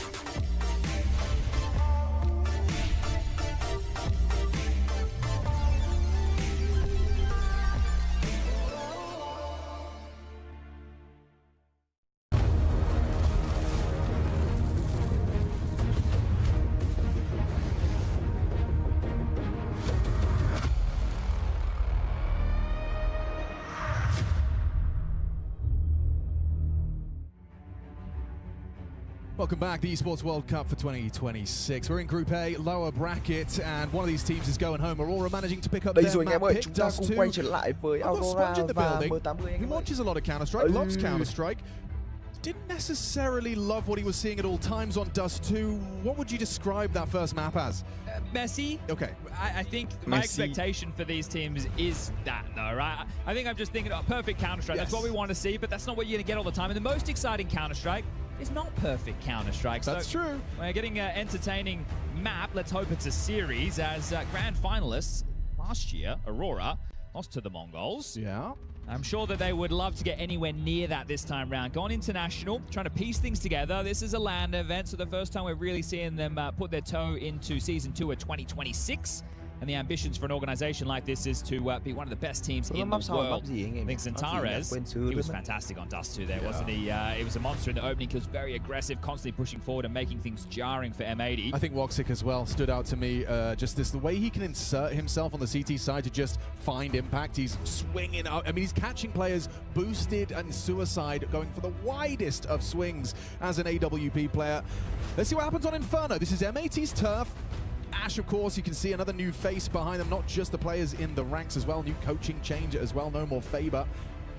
Let's see, Jimmy, Kixon, and Ash, these new faces surrounded by that Turkish core. Now, it might be new faces, but they're just going to plug exactly into the positions that Madja and Soulfly played. Right. So, Kixon will be assisting Wakadia over towards B. Zataras will be your rotating rifler between the sites. Woxic the AWPer, obviously. And then Jimmy will take the anchor role that Soulfly had over towards A. So, as far as the CT is concerned, and on a lot of maps for Aurora, it's just plug and play. But it's a new style of approach to the game, especially on their T side. And the Aurora xuất phát bên phía T side anh em ạ. T side có M80. Question mark smoke top mid. Ồ, xuất phát bắn 2B, 3 chơi quả flash này ở It's logically sound. You can see that Zentaras will take that contact and Kixon will throw a nade on the retreat. Now, there is a gap that has to be somewhat acknowledged by that of Aurora, which, because of that mid smoke, there is a long lurk, a possibility. It's not coming, though. It's going to be these two towards apartments, and the setup could not be better. Jimmy jiggling for the info. Wakandi to be baited in by this, and it doesn't get easier than that. They were hoping to force a rotation. They have somewhat, but you'd like to get a kill and get into pit because that would have sold the fake. Now, the B rotation hasn't really moved. No, they're still here. Không phải về đâu đúng không? Vẫn còn 3 người nguyên A về làm gì đúng không? Không thể tiếng phát lại bảo lại luôn. Zentaras and Kixon just shut them down. Not as good as M80's pistol on Dust 2. They took 1 point of damage. Oh, you see.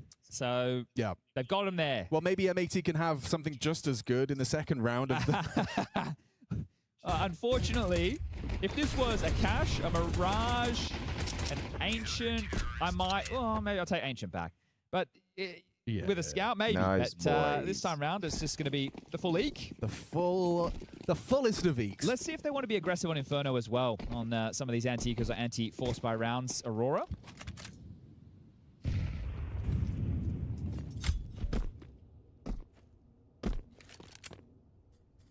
Just want to be slow and steady as you like. Sin is talking an awful lot, just having, use this time wisely, right? It's just a free timeout. You've had the break in between the maps. You've done your harder, you've had your conversations. You know what your game plan's going to be. You've picked this map, or at least you'd hope so. I think in the early stages of a season when a team doesn't have many reps, obviously nameplate Counter-Strike, we can identify that, the positions, we know what they are. But in terms of their approach to the game, their moves, that's where they can surprise you a little bit. The same can be said for a team like M80, right? When you're playing as an underdog, I think you need to have more pocket rounds because you can just try and play default Counter-Strike and build out the decision tree, and every time you hit a hurdle, but I feel that you have to take more risks, right? Because you want to topple some of these higher-rated teams so that you can get the VRS points. Fortunately for M80, they're considered an America's team, so it's not as competitive. Obviously, when you look at South America, they are very good teams too, but the North Americans, it's few and far between. Nice. Kixon, how many can you get against the Eeks? Amus is good for all of 2. Wakadia be able to deal with this one, and if he doesn't, the support is there. So the dual brothers finish it off. There's a FAMAS available to upgrade into, and they'll grab it just in time. So, well done against the Eco, and now the guns come out. It'll be a combination of Swisher and Lake working on some of this banana control with the support of Slacks on the util. Sin will assist that of JBA on getting second mid control through Halls and Boiler. And that's if they want to default. They might want to try and do something direct into this first rifle rounds. What's the call, Sin? 4 starting T stairs. And they're all negated in middle. They can go for a break. It looks like they want to go for a boost instead. So a good sight line for Woxic, confirming they're not scaling fast up while also looking for a cheeky pick. Exchange a utility in top banana. You know that it's going to be a little bit more light on for M80 with this first gun round.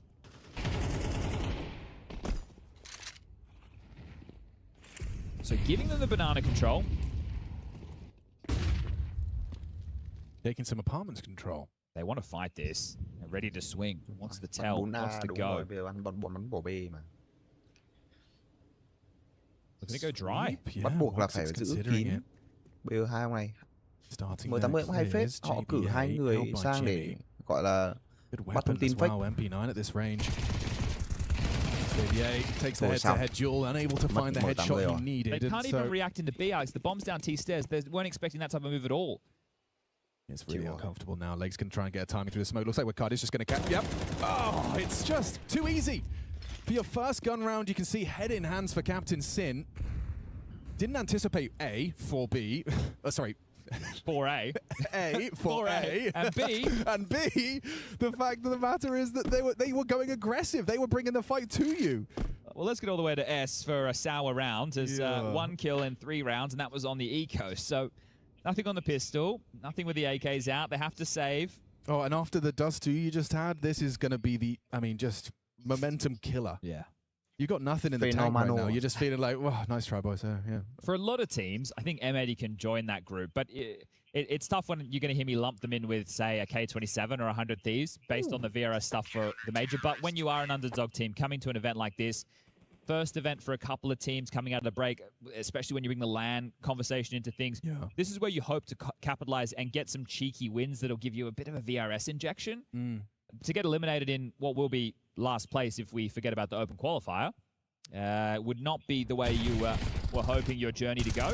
But that also happens when Aurora lost yesterday, right? So Aurora losing, they were favorites on paper, but I don't think by much. I would have gone a 55 or maybe even a 60% in favor of Aurora. Okay. And in the best of 1, you got Blame F. Hey, you ain't messing about over there on Big, I'll tell you that. And you know they're in the lab, you know they've got a lot of prep. They're very hungry, right? The major performance they had was just a taste of where they want to be. So this is another opportunity quite quickly to show it again as...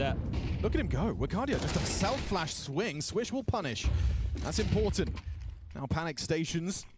Kixon calls for backup. You can see Zantara's on his way. I like this push from Jimmy in Apartments. If he...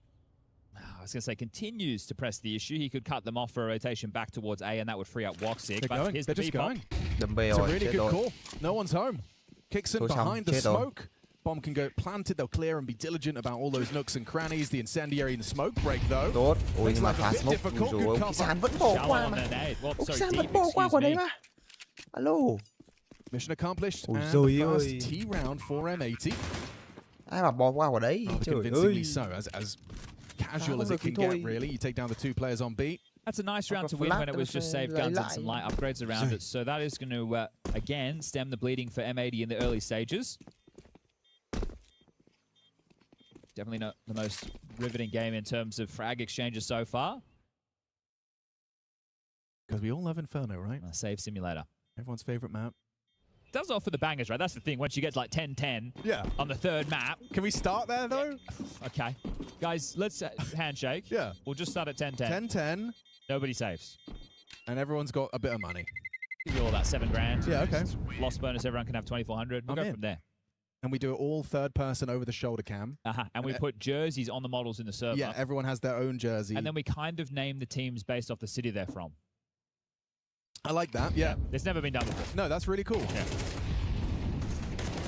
What would you do with mixed nationality teams? Wouldn't matter. Doesn't matter? That's where the org's from. Okay. Yeah. Okay. Oh, we're doing it. Here we go. Yeah, the CGS version. I like it. CGS. All right, let's get this party started. Jimmy's throwing that nice deep banana smoke for his B players. 3B start, and Swisher's going to try fight. He's going to be burning, sure. You know, finds a little pocket. Edge the smoke, safe from the flame. And look at these nades, just a barrage both ways. This banana fight, health low, red HP for Zantares and Wicardia. 6 feet deep. Chỉ căng nhỉ, quả đấy Swisher bắn căng đấy. Swisher bắn kiểu hên với trưởng. Với phía Swisher con đồ mà. I say no way, isn't Taras really? Yeah, knife out. Knife out. You are not ready. And that's a horrible death for Zantares. Frustration starting to peak.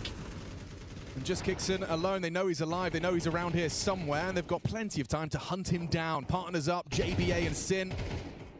Running and clearing. Get the info. Tries to run him down, but now you get absolutely nothing but info for free. Dixon's just playing a 1v5 right now. He's not leaving. It's not easy to leave either. No, Woxic and Jimmy are like, we want to help you. We physically can't. So good luck. Have fun, boss man. Gets nothing. And we'll see a same from Woxic and Jimmy. Woxic, 0-0. He's a passenger. He hasn't done any damage. He's just hanging out. Yeah. Moral support. Okay, 2 rounds where B has appeared to be a bit of a weakness.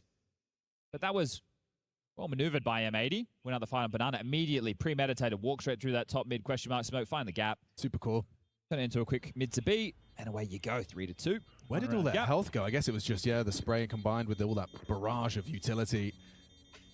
Wicardia, his second death. I mean, he's been finding consistently something on his banana fights, but you're right, two back-to-back rounds on B is going to feel like a vulnerability.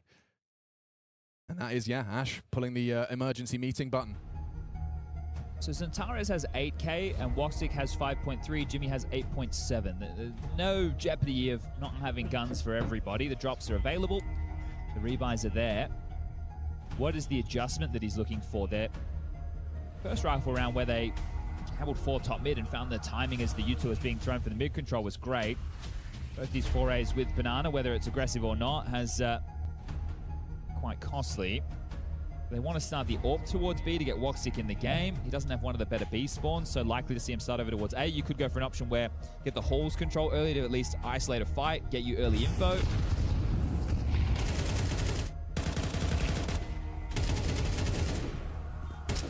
Okay, he committed to a swing in the flames, so no surprises that didn't work out for him.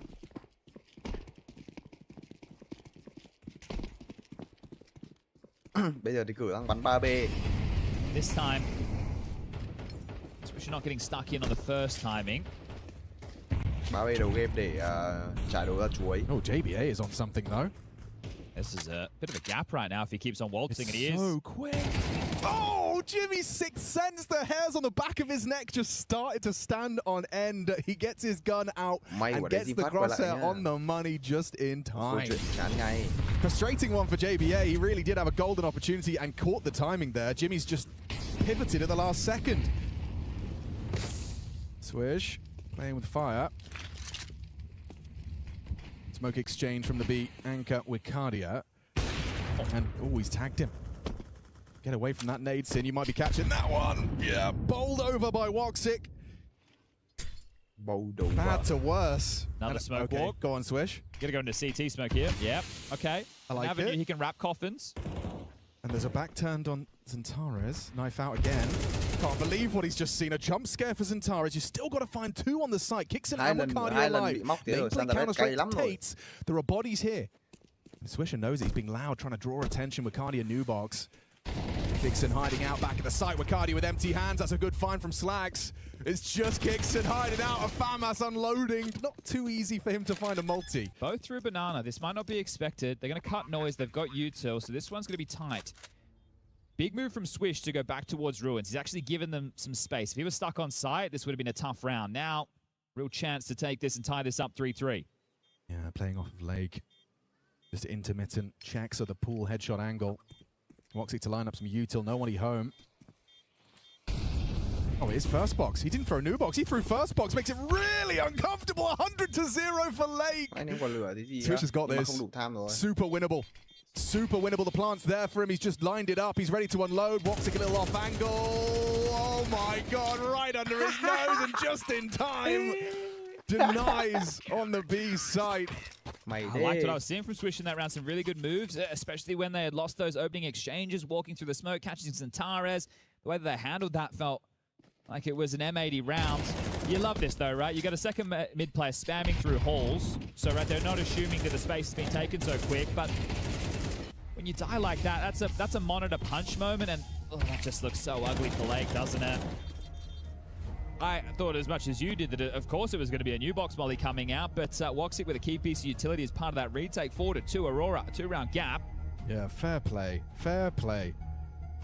Molly first box, and he was blind. Like, you're just burning while your screen is white, your teammates are screaming move, and you're doing your best.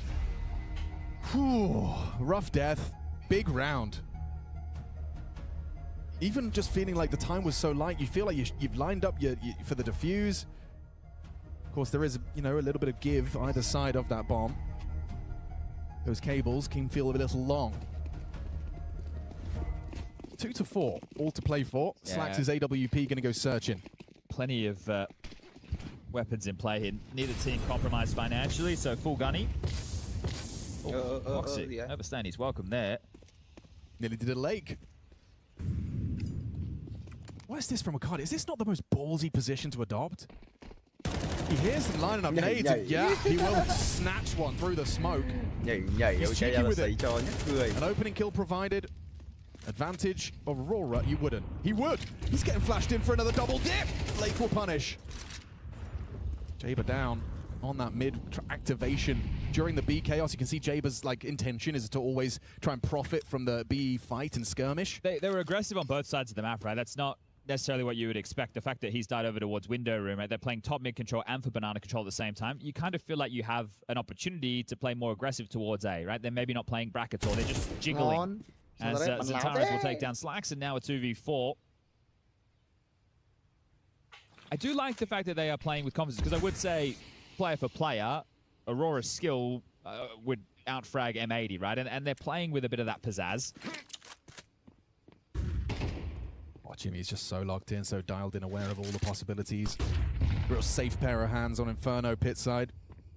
Xantares bait, and actually hitting one. There's Xantares picking up the trade. Just needs to live, rotation's coming. Oh, no, just needs to frag.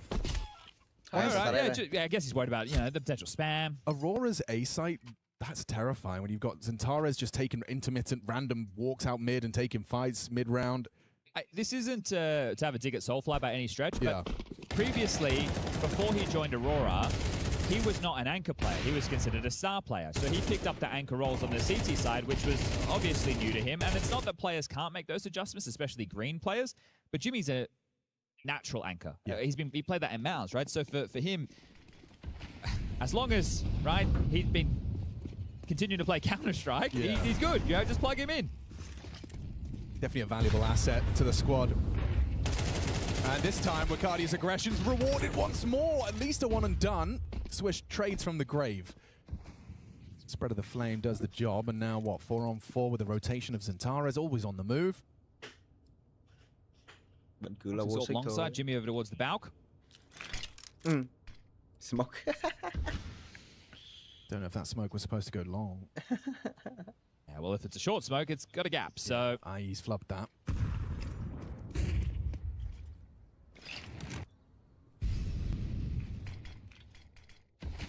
Very turtled in this one. Two backside on B, massive stance on A. The only info they're getting is the ult that's being thrown. Map info nó rất là cay và nó cũng rất là quan trọng cho bên handful of smokes for the finish. Nó gây được một cái lượng đam rất là lớn. Got to be a damn good flash from Sin, depending on where they want this one to end. And nếu như mà địch ở đấy, tại vì các bạn là những cái đường ở trong cái map info này nó rất là hẹp ấy. It just sounds like one guy though, doesn't it? It really does sound like a guy lining up multiple smokes. No one's moving a muscle. Still though, just 2 CTs here. You got to get past Woxic. Oh, and he's tracked you. Trade there. Xantares and Jimmy active. On. Thôi. JBA just alone. 1v3 running into Jimmy, and it's so easy for him. So casual from the Finn in pit. 6-2 on M80's pick, and it does feel like it's starting to run away from them now. See if they're able to salvage the half in the same way they did on Dust 2. That was helped out by both teams making some misplays, but that's Counter-Strike, isn't it? Very well timed there. Surprised to see an aggressive move coming in at that motion, but I guess they wanted to make sure they were already ahead if it was going to be that B play. I'm just kind of in awe of the way Wakardi's been so stubborn for this banana control. He's really making M80 sweat if they want to take some steps. Hoặc là nó sẽ đứng What's that B site? That doesn't get easier. I think sát phải. Sit under the illusion that he was trying to be a hard-to-hit target. It doesn't get more casual for the AWP. But you're really seeing an air of confidence from all of the turns. Yeah, you right? are. They're all happy to take a pick or go for a push, or you know this is a lighter buy, but I really like what I'm seeing. Obviously, it's riskier like this. Could lead to something. Then again, you've got Xantares and Jimmy as your backup now. Only Xantares. Jimmy loses his head. Deagle through the smoke, doesn't track for another. One body shot connected. So 3-on-3. Bomb will be planted by Swisher. Quick reroute short. Oh yeah, the flash actually connected. He is so aggressive. He's just feeling the game. He's in the flow. JBA recovers an AWP, fires off a shot from the mini pit. Xantares waits for the regroup, partners up. Got Kixon side by side with him, starting to advance now as well. How do they breach? All too easy, leg overcome. JBA with one, into the clutch. Wakardi closes it down. The Terminator's got another level, mate. Like, this guy's an old boy, and I'm loving the pace at which he's playing. Gets the kill, rotates straight towards short side. He's just rapid. Yeah, not taking a moment, right? This is really nice to see. Oh, you use the word pizzazz as far as, you know, this kind of, when you are individually stronger in your own and others' opinions, that's when you do have that little bit of extra kind of, it's not disrespect, but it can feel like that if you're from the T side. It's more like respecting your ability, right? You're like, hey. I like what you've done there. Yes, exactly. At different moments in Counter-Strike, think about Woxic in Mouse. I know it was a long time ago now, but this guy was electric on the AWP. And I know that the older boys, they're a bit more of the backbone of the team in that way, but they're not playing like it right now. 9-3 Zentaras. But I'd be playing aggressive if I'm Woxic as well, knowing you've got that backup brigade waiting for you on A.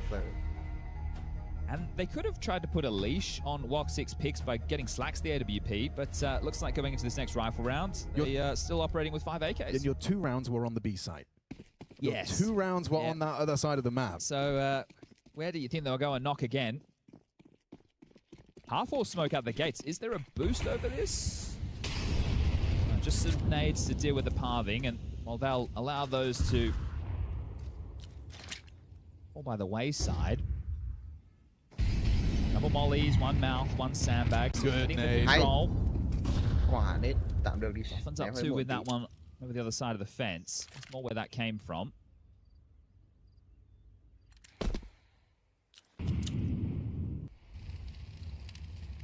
Ricardi's waiting for his cue. With Woxic posted, he's trying to force that fight, try and force a swing. They don't give it to him. Okay, feeling comfy on B. So rotating away is Woxic. A little bit of pressure towards A with the long smoke, still stalling them out.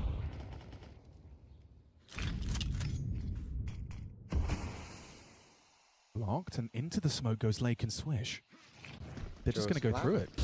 Ricardia, indecisive as to how he's going to play this, still takes the fight, and in combination with Kixon, they both connect. Trade out of Sin.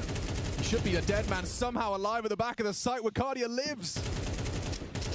Somehow, someone find him. Flags will. Bomb not planted, replenish of that CT smoke. Well, everyone's here. Coffin's fading, bomb being planted. Woxic scoped up for any overextension. Like that! Sin! What was that? Little greed for the util. Instead, Woxic's patience rewarded, looking good on this retake. And B site 2 on 3, not impossible for Slacks and JBA. Need to find that equalizing frag, and it's Slacks that brings the fight, finds the head. Jimmy on the trade though, provided. JBA. Woxic has the kit, as does Jimmy. Jimmy now identifies the coordinates. Woxic wouldn't stick it, would he? He wouldn't stick it, would he? No! Oh, bloody hell. Well, it looked like on the HUD. It looked like he had got it across the line. I thought he'd overcooked on the jump spot. He was his 5-second internal countdown a little quick or something, but my goodness. How close was that one? Right down to the wire. The B defense started great, right? Ricardia and Kixon both getting frags there. This...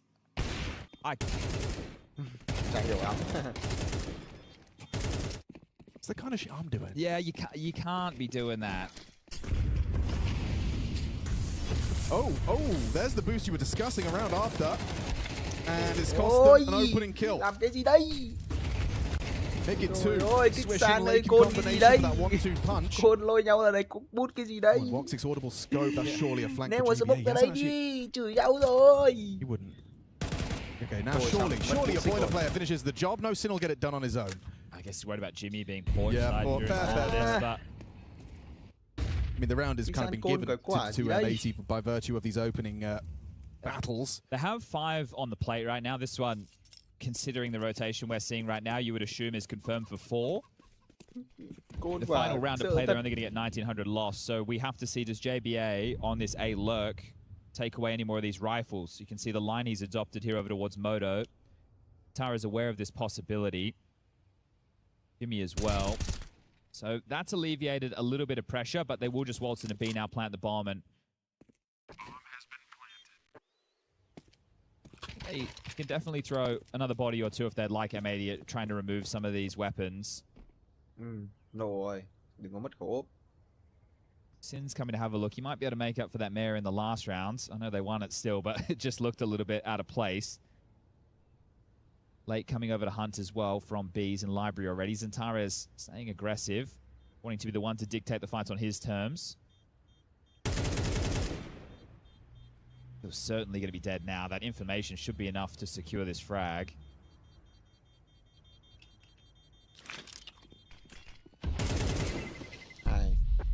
Oh, some rough moments for Sin.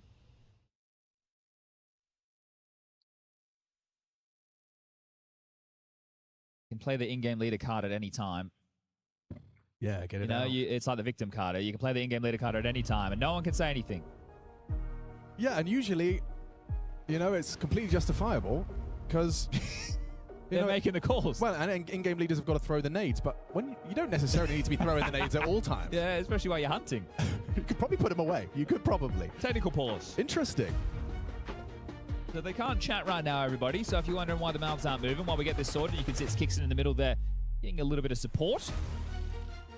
Get this one sorted ASAP, and then finish off the final round of this half and see if M80 really have anything to push us to a third deciding map of Anubis. I mean, like you said, 5 on a platter-ish. Yeah, I think when you take away the way we got here, 5's good. Yeah, totally. You can work with 5. And they tried to on Dust 2. 13-9, first map of this lower bracket round 1 for Group A. 16 teams going to be making it through. Yeah, so pretty comprehensive format here. I think the key for me is the fact that all 32 teams start at the same stage, right? I understand we had people through our open qualifier, last chance qualifier, but these 32 teams, right, they're all progressing at the same rate. We don't have a stage 1, stage 2, stage 3 type beat. But we still want 16 teams for the playoffs. And then it'll be a single elimination bracket as Ash has been told to put his headset on while this problem is solved. Remind everybody of what's raging on right now on the B stream. It's Big taking on G2. You can whack that one on the telly. Coming up next on the A stream, Falcons versus Astralis, and to close it down, the B stream, Legacy versus FaZe. Both of those are winners' games. Who you got Legacy FaZe? Like, I feel like that's a bit of an interesting one. I'm curious if... how's Legacy's first result? Was it NIP? Yes. Smashed? Yeah, and the fact they did it on cash as well might deter FaZe in the video from picking into cash. Oh, but aren't FaZe kind of the cash I like FaZe's cash. I think Twist is very comfortable on that map. Remember his time back in the Liquid days. So, yeah, I like what FaZe are doing on cash. But whether or not it's going to compute against Legacy that have got to try in the team now.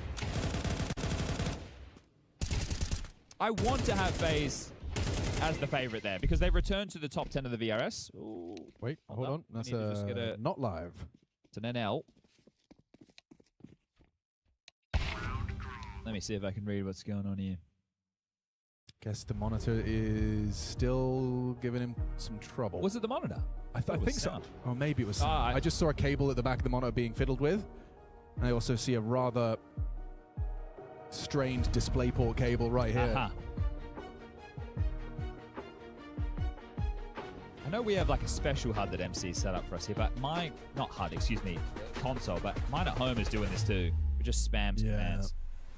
I would love to know what they were typing. Well, we'll find out in the demo. Not live, not live. And now ready. Freeze time ticking down. All right, game time. Last round, second map. Fortunate with those saves there for Aurora. First half. Get the orb, mainly rifles, and we are back in play.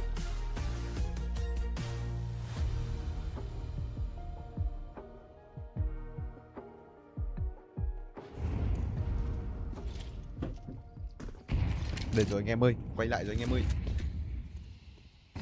Well, Wakandia not running down Banana in this one. More restraint on B. Xài round cuối này khả năng là sau cái take power. This is nerdy. 10-80. They smoked top mid themselves, and then on the fade. Oh, you just get rolled. There's intention, there's ideas. And then there's actually what happens. Trông rất bài bản nhưng mà cuối cùng Sin and JBA gone, you got to try something chào swish. cơ. Đứng chào cơ cho chúng nó bắn. And try he will. Swing into Bacardi, finds himself an opening. Kixon hiding out in the ruins, biding time. Chết tôi thôi. Deep CT smoke. Yeah, but I feel like Swish has made the sound cue, and this pistol's an easy pickup for Kixon. Gets himself an upgrade. Deep smoke, exploitable, and he's already through. He's already through. Oh, it's so uncomfortable. A 2-on-4. You needed to hit that. Kixon down to Slax's AWP. A 2-on-4 goes 3, and a peek into Woxic levels us out. Late can play next. Slax wants to fight, and he will. Between the wickets of the double swing, he knows where they both are, though. Smoke and Kit. Combinations, and Tara's going to be tasked with that defuse. Needs to get on it. Jimmy provides the cover, and that will be one hell of a way to wrap it up. M80's pick. It's going to be 8. The bar set high for the CT Hall. That key getting closer and closer on the M80 side of things to being crushed. I'm trying to work out what the plan... Well, I know what the plan was. Why did they wait for the smoke to fade before they threw the util? Great question. Because I thought it was you were doing it to, you know, line up while you're in the smoke and throw it during the smoke. But so the idea that would make sense to me would be while the smoke is up, a couple of seconds before the smoke fades, release the util so you're not sitting in the open. Because of course they can be on the line. They're just going to watch either side of the smoke. Yeah, like this. It just looks so goofy. I think they must have just miscounted or misread the fade of the smoke, but yeah, it did look a bit silly, and it was close in the end, I guess. I mean, you were right there for a 7-5 on a opportunity, and instead you can see these 2 frags with both of you with your nades out. Bit of an M80 special throughout Inferno. Well, we have Zentares having another very good map, 14 and 4. Let's see if Aurora can get their 3rd pistol this series so far. Kicks in, and Woxic with the util. Jimmy, the flash for good measure. And a 4-man A start from the defense, ready to clamp down on middle. And Swish spotted. Zentares wants to try and catch him on the way back. You've got plenty of that util for that finish. Make summoned as the 3rd man. 10-80 họ về đến 3B rồi.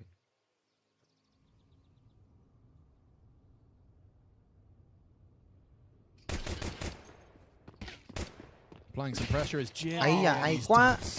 Hay quá Zentares. Ui, hai mồm luôn Zentares. Yeah, I mean, warm up the crusher, turn it on at least. Vừa quay POV phát đã hai mồm rồi. Như hack luôn đi. Jimmy's the fake. Well, maybe he's not even the fake. Jimmy's the man getting space on his own on the other side of the map. Oh, there's one in the halls, there's one in boiler. Everybody's dead. Wow, that looks good. If Aurora, in an international version, are able to get more out of Zentares than they did on the full Turkish squad, I'm going to be immensely surprised. Now, listen, the group stage games are not really where this goes wrong, and I think Zentares kind of refutes the sentiment that he doesn't do great in big stage games. Right. Because he talked about, I think, EWC last year. There's levels to this thing, but if he doesn't think there is, then that actually puts us in a weirder position with his normal playoff performances, right? But if he can play this level of Counter-Strike in the playoffs, over there about 50 meters from us with, I think, about a 7,000 people capacity. Yeah. All right, we're cooking. Absolutely. We're cooking. Because the question about is Zentares a good player, that's not the question. It's like Aurora with their major performance, that's their best performance with that full 5-man roster, even when you compare the Jota year from before. Right, yeah.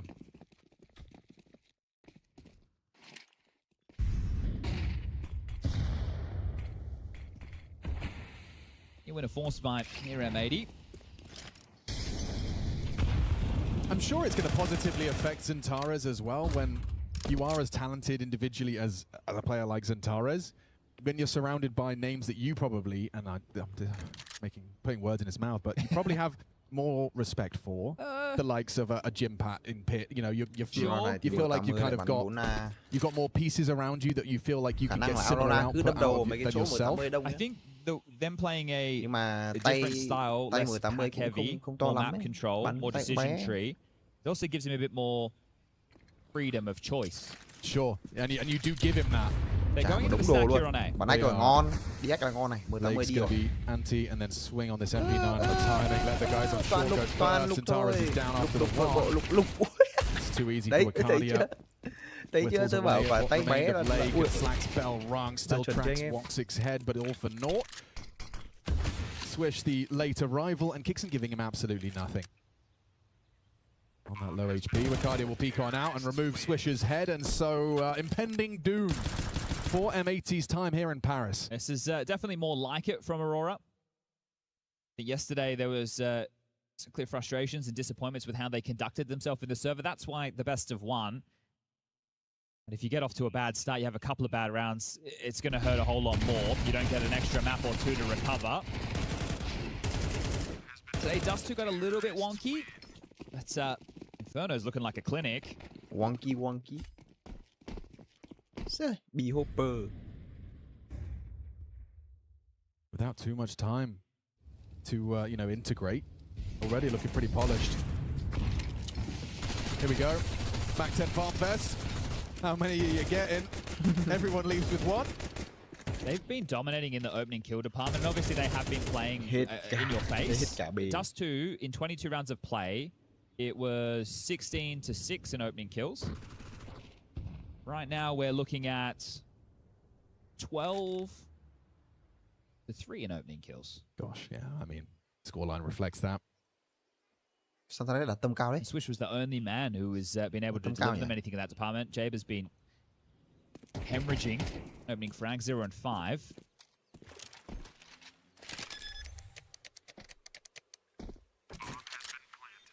The 11th locked in.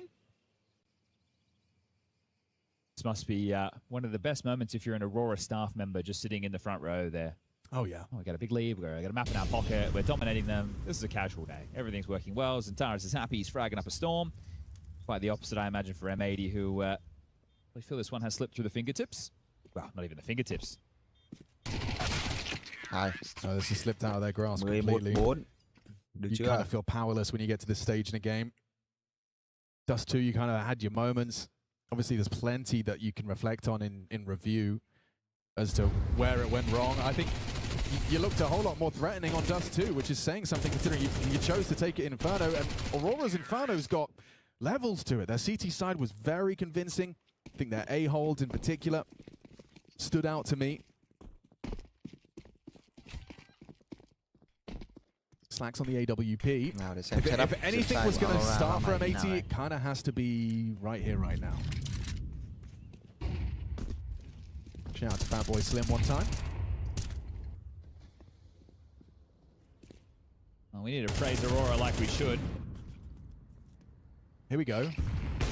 Throwing the molly before the smoke phase does Mercadia. That's genius. Wait, what?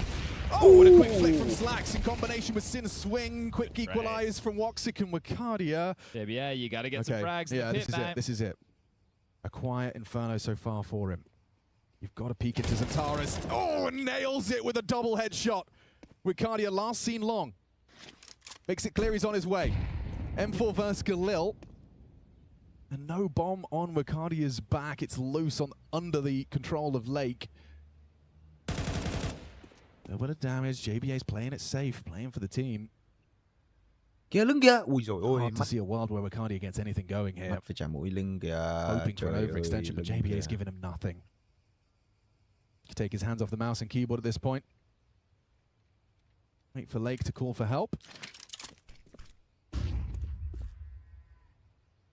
Đứng trên thùng đôi ấy, bắt ông Baylor. Little bit of an elbow, taps away. Okay. Hang on, Lake's there. Give the man an AK. Oh yeah, truly. Nice try. Remains threatening. Well, not a surprise, but plenty of money for the buy. Good trade work there after the opening 2 kills come in the favor of M80, but Jaber, that's what you need to do from the back of pit. That's the anchor work you love to see, and the fact that they grouped up like that. So easy for him to line him up and knock him down. This could be pacey. Kixon, intentional Mac 10. Maybe this is get banana control, execute B, keep it simple, stupid method.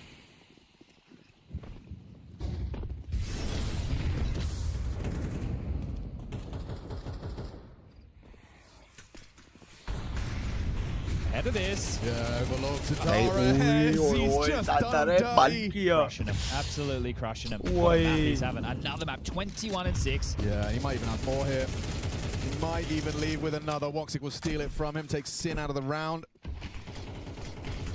JBA, a Hail Mary, leaps through the smoke, unloads his MP9, and finding Zentaris, stopping him at 2. They're rotating back into Slacks. Into Slacks, who's punished Jimmy.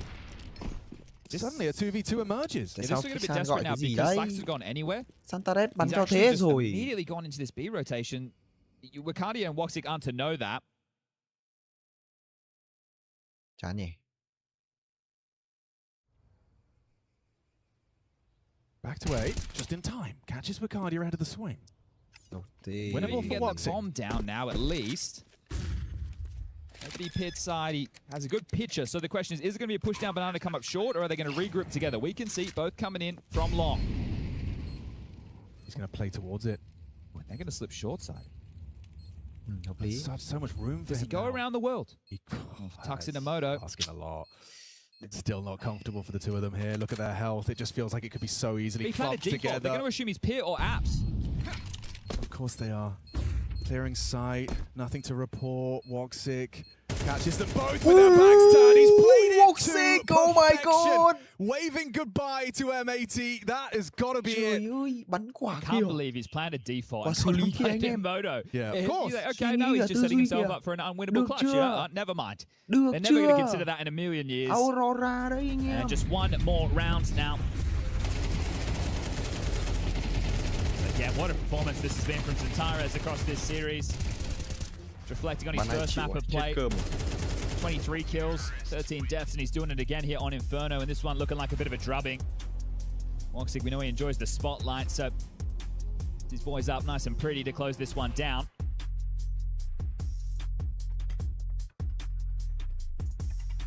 Sợ nhỉ, ghi nhận. And now you're cornered. Forced to invest into whatever you can find. A couple of MP9s and hope. Sure, it dies last, but it could die here. Looking to be eliminated in last place. M80. And not putting up as much of a fight as they would have hoped here on Inferno. Their pick. Yeah, what could have been against G2. Oh my huge name gosh, damage. that works a treat. Shell-shocked our Aurora. Well, maybe the low HP will extend play. But you just have to ask for how long, and they can still win this. With the way they've been shooting, if they can stay away from smoke spams. It's in position to close this down right here and right now in round 18.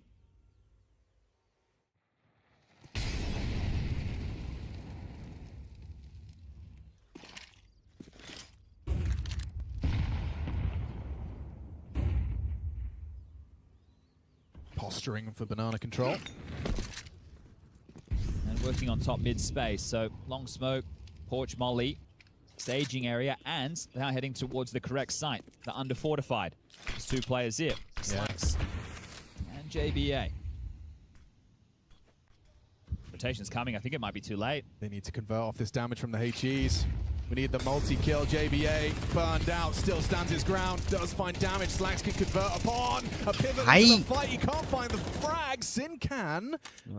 Centaurus only 13 points of value. You really need Woxic to find something. And yeah, he goes for a Hail Mary, walk through the smoke there. Held by Swish. Centaurus, this one's impossible. This one is impossible. Lake makes it so. So now, earlier I was saying, I'm loving the aggression, taking the chances, the risk, dictating the tone. That one right there is because of the bloodlust. They're just so, they're so eager to get this across the line. It's like, they could have played that in a million different ways. Let me just walk through a smoke with an AWP, shall I? It's just tough to be critical when they've been dominating them. But there was a lot of different ways you could have played that round. I think they just want this one to be done. They know that they're better than M80. They're showing it right now.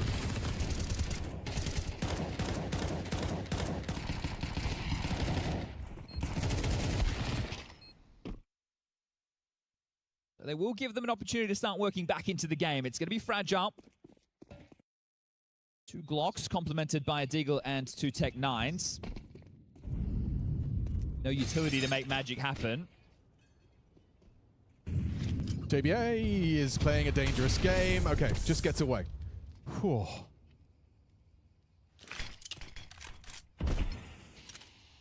Bit of room for Bacardi thanks to the block smoke. Tôi nghĩ là khả năng I want to keep my eyes on is probably Sin. We've seen him have a couple of moments that leave a little bit to be desired in the decision making. Sau round này thì khả năng là Aurora sẽ bắn nhanh một round. Oh, actually Woxic evades that, tucks in nicely. Hoặc là đấm ách.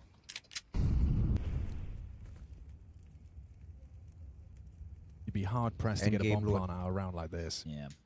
This is where you need the, do we all agree that we can just skip forward to the next round? And what you could do is to go, okay, CTG, you have to take at least one casualty. You agree on terms. Okay, nice. Right, that's how you use the round. You stay in spawn. You go, all right, we'll give you this round. You can have 7, but we want you to concede 2 players. Ooh, 2? Okay, so you have like a bidding war? It's a negotiation. I like that, I like that. That's a dink. Oh. And that's no trouble. So, okay. Popped up. All 5 staying alive. Nghe được luôn. It's 5 rounds. Còn lâu. To tie things up and take us to overtime. Hard to see us getting there. Yeah, I think we need a lot of convincing. Yeah. It'd have to just be a full shutout because it's just going to take one moment where something goes wrong and it's all over. So second timeout from Ash. Also, I just don't think Xantares in his current form is going to go, you know, dry throughout the rest of this Inferno. Maybe if you unplug his mouse and keyboard. Yeah, that's the only way. He's one of those players that's fragging output's almost inevitable when he's in form like this. Yeah, everyone has been delivering though when tested in terms of openings. Xantares 3-1, Wakadia 3-3, Woxic 2-0, Jimmy 3-0, Kixon 2-2. So yeah, all of them have been able to set the tone in these rounds. But what Xantares has been doing that stands out is his multis. He's got 7 multi kills across this map. Next closest is 4, and that Slack's on the other side. So putting in a shift.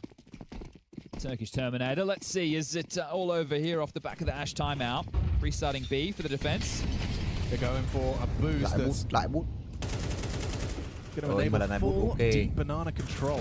Tại vì có quả smoke đấy, quả smoke sâu chuối, một quả. It's flying the M80 flag, and they're making no secret that it's theirs. A little bit of chip damage from Woxic Galil. 2 smokes over towards A right now if you look at the radar. Okay. Xantares down first again. That's a big start. That wasn't where I was about to say the convo. It was about this A defense requiring some support because of the util lobbed in. But now with the man advantage, that really lightens the load. Thế này thì khó rồi.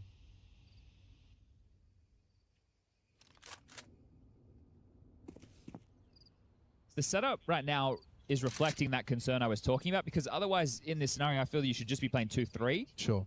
But they were worried about the mid-control loss because the question mark smoke and the long smoke. So I feel they're coming back to clear that out just to make sure it is their territory. But in the meantime, that just leaves one man on B, a Swisher.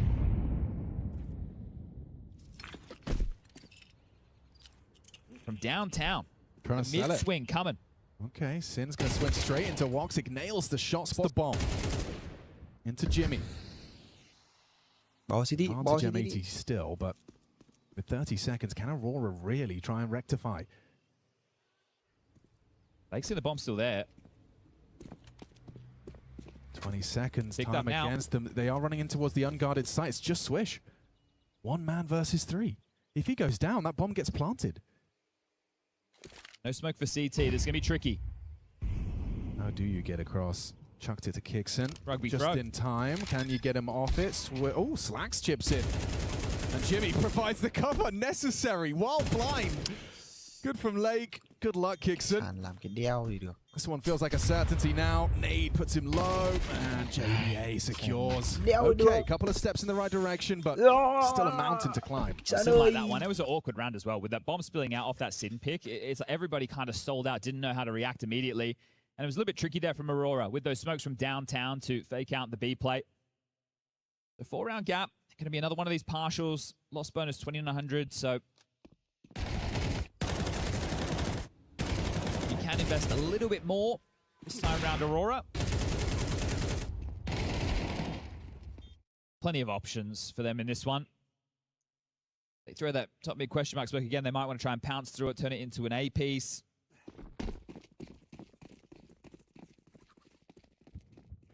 Hai round nữa tụi mình nghĩ là đến round cuối được anh em ạ. And that's exactly what they're doing. Got Slacks in abs. And he's missed this chance. Now going to get overrun. They're running at him fast. Mac 10s, Tech 9s. Hits it on the quick scope. Sight breach. Jimmy's found output, but enough from the CTs, you'd think. Woxic known to clutch. He's picked himself up an AK, and he's got so much time to work with. He can really try and concoct some brilliance here to close out Inferno. Sin's holding him.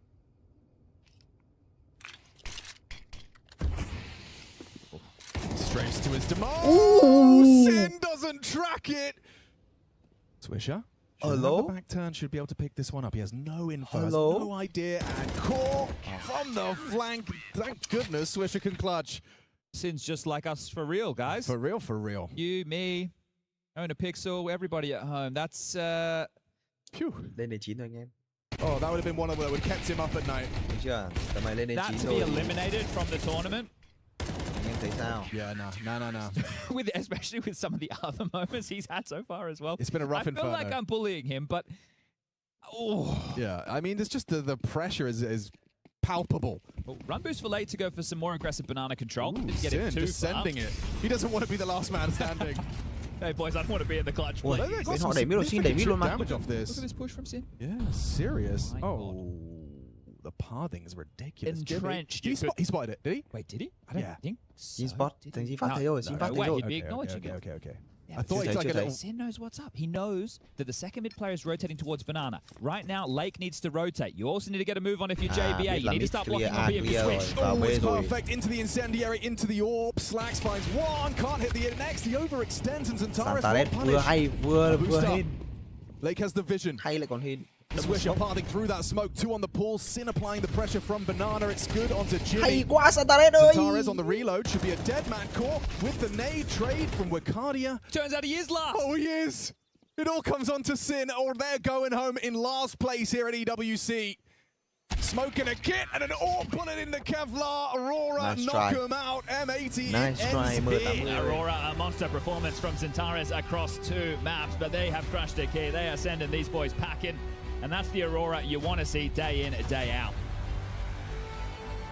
Yeah, Zantares more like Drukares with the way he ran this map of Inferno. I can tell you right there, this fire that Aurora was just showing us.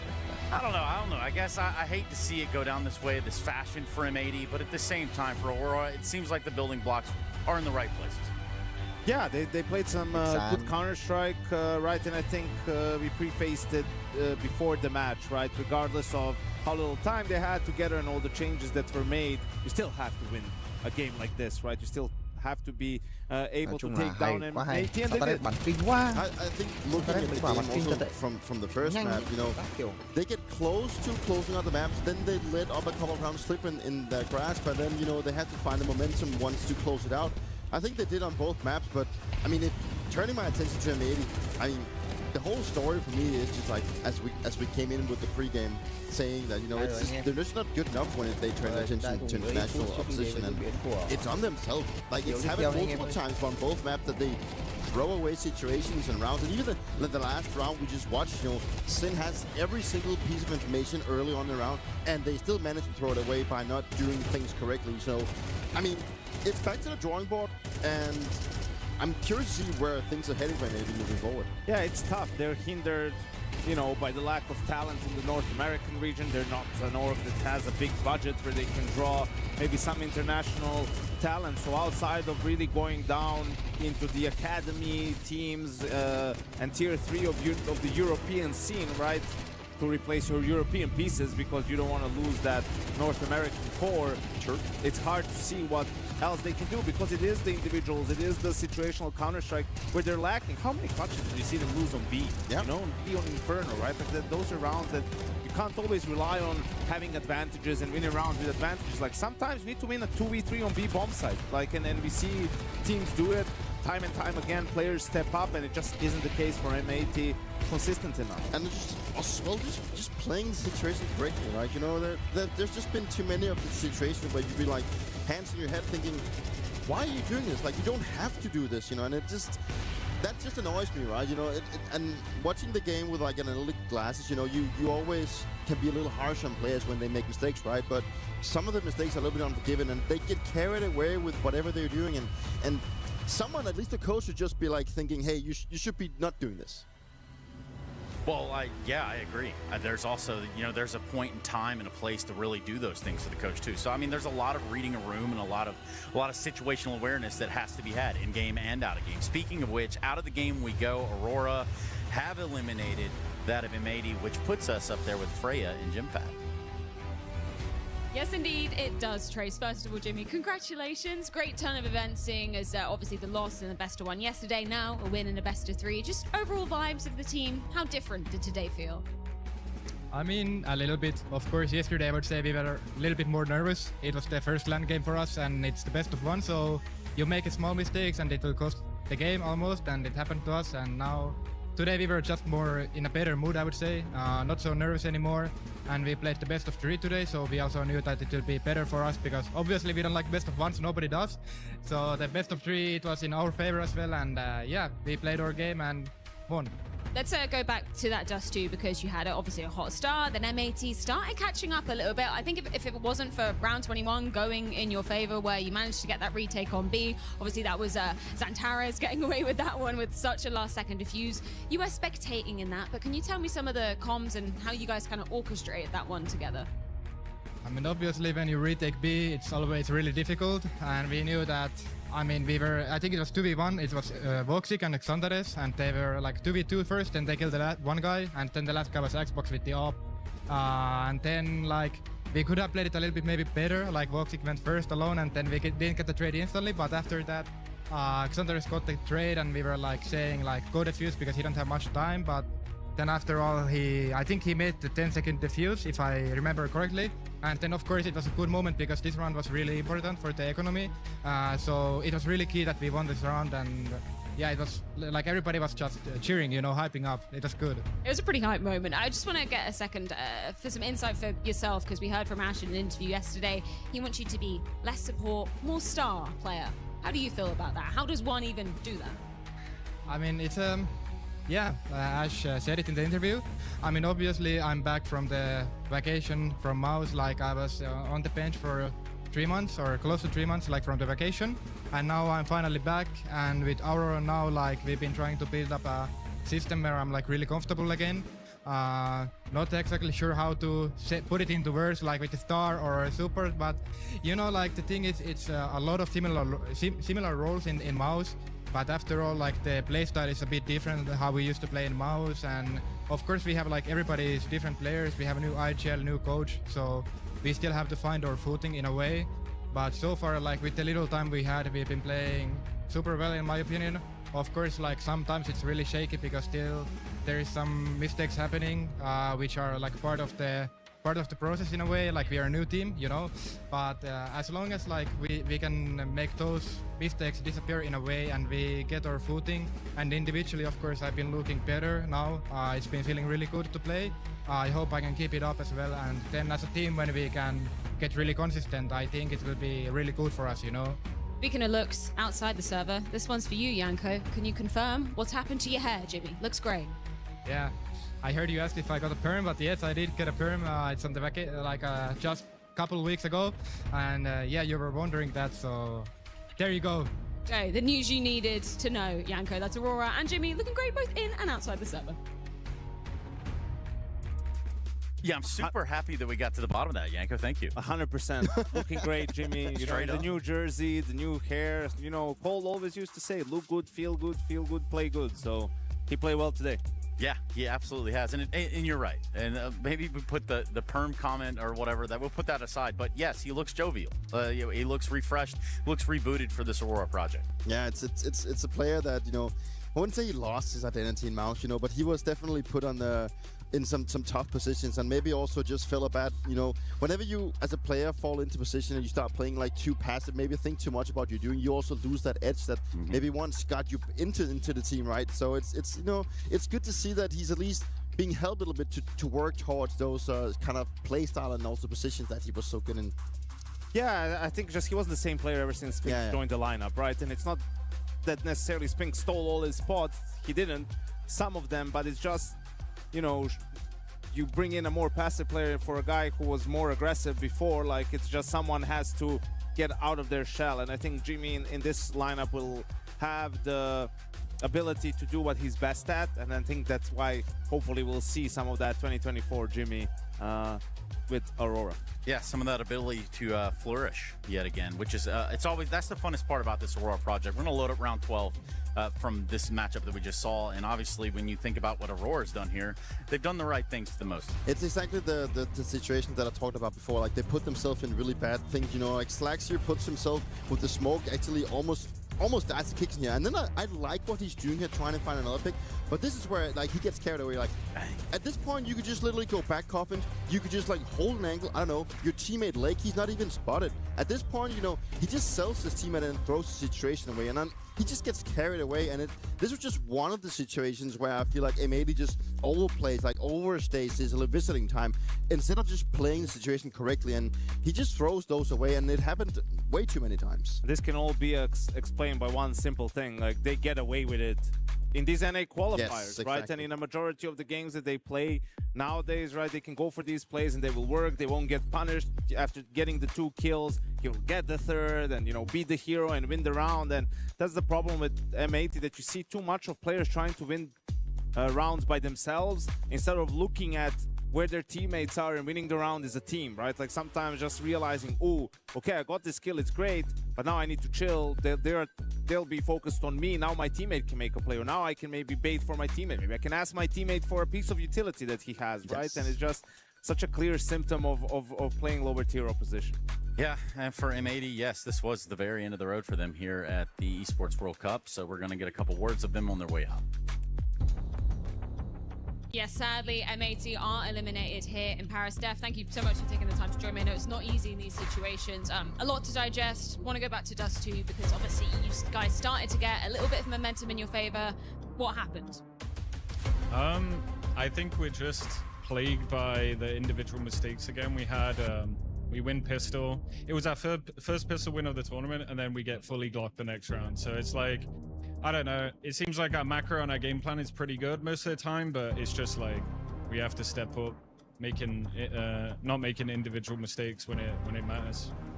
There's been a little bit of a trend with M80 recently. When you play in European opposition, you tend to struggle a little bit more. Is that something you've identified? I mean, is that something that you can even try and fix moving forward to tournaments? I mean, we've been at it for a while now, right? And every time we come to boot camp, it feels really nice. We're playing teams very close, and then I feel like the pressure sometimes might be getting to us.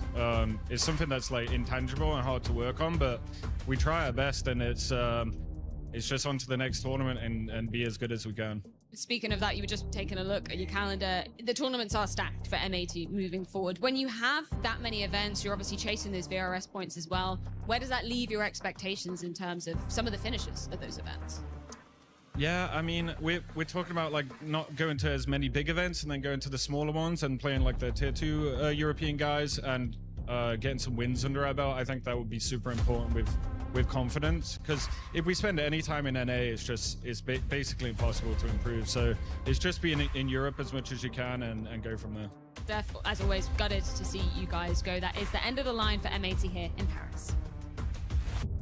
Yeah, M80 eliminated. Of course, their calendar has got some marks in it, rather, but it's without a roof that I'd be worried about if I was over there in NA right now. Yeah, it's tough. I mean, he hit the nail on the head talking about the individual performance, and it's tough, right? Like the practice over there is limited. It's, you know, interesting hearing him talk about pressure, because you're wondering like what sort of pressure does M80 feel? Yeah. I think it's more of a pressure of just having to have some sort of results and then, you know, keeping your jobs really in a way and giving something back to the organization that, you know, paying your salaries, right? Like, and then being able to keep that thing running, especially now in the sticker money situation and whatnot. So yeah, figuring it out, how do you get more time in Europe? I think will be able to have that now. Some of those qualifiers are done and they have a couple of events here. So now you need to make the most out of it. And the next tournament you go to, you have to have some positive results and get that confidence up. Yeah, and I hope for them that, you know, that's what's going to happen. But for me, it's just like, it's just a story that keeps repeating itself, right? And we've seen when teams decide to move out of the region and move somewhere else, you know, that could be an option. But then, you know, there's a lot of questions revolving around the VRS as well, of being invited from NA and everything. So yeah, it's a rough position to be in. It is. It can always be a lot worse. Again, commiserations for M80. This will be all she wrote for their appearance here at the Esports World Cup in 2026, at least within the confines of Counter-Strike that I'm aware of. That's not the end of the Counter-Strike today, though, and I can assure you that. We've got two teams that are just getting situated right over there on the stage. I'm looking on one side, I'm seeing the Falcons, and there it is. That was right on cue. What kind of noise would Astralis make? Let's hear it. Yeah. Something like that. Anyway, Hooksy's in the server when we come back, so make sure you guys don't go too far away. It's Falcons versus Astralis, Esports World Cup.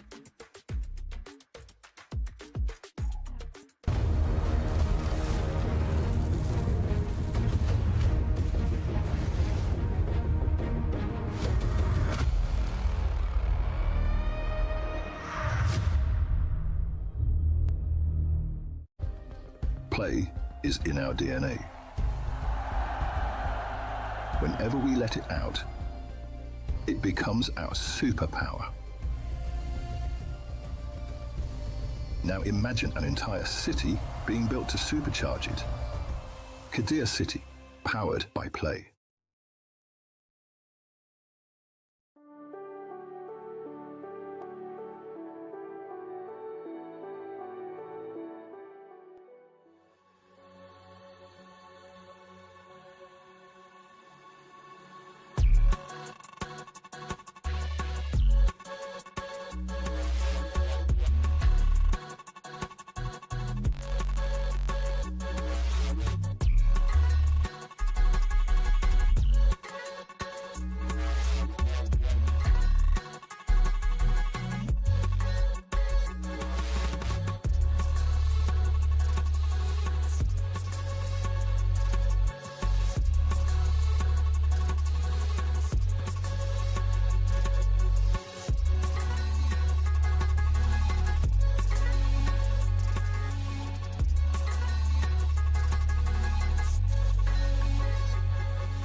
Welcome to another edition of Chicken in the Box, here with Astralis. I'm here with Stair, player 1, Ryu, player 2.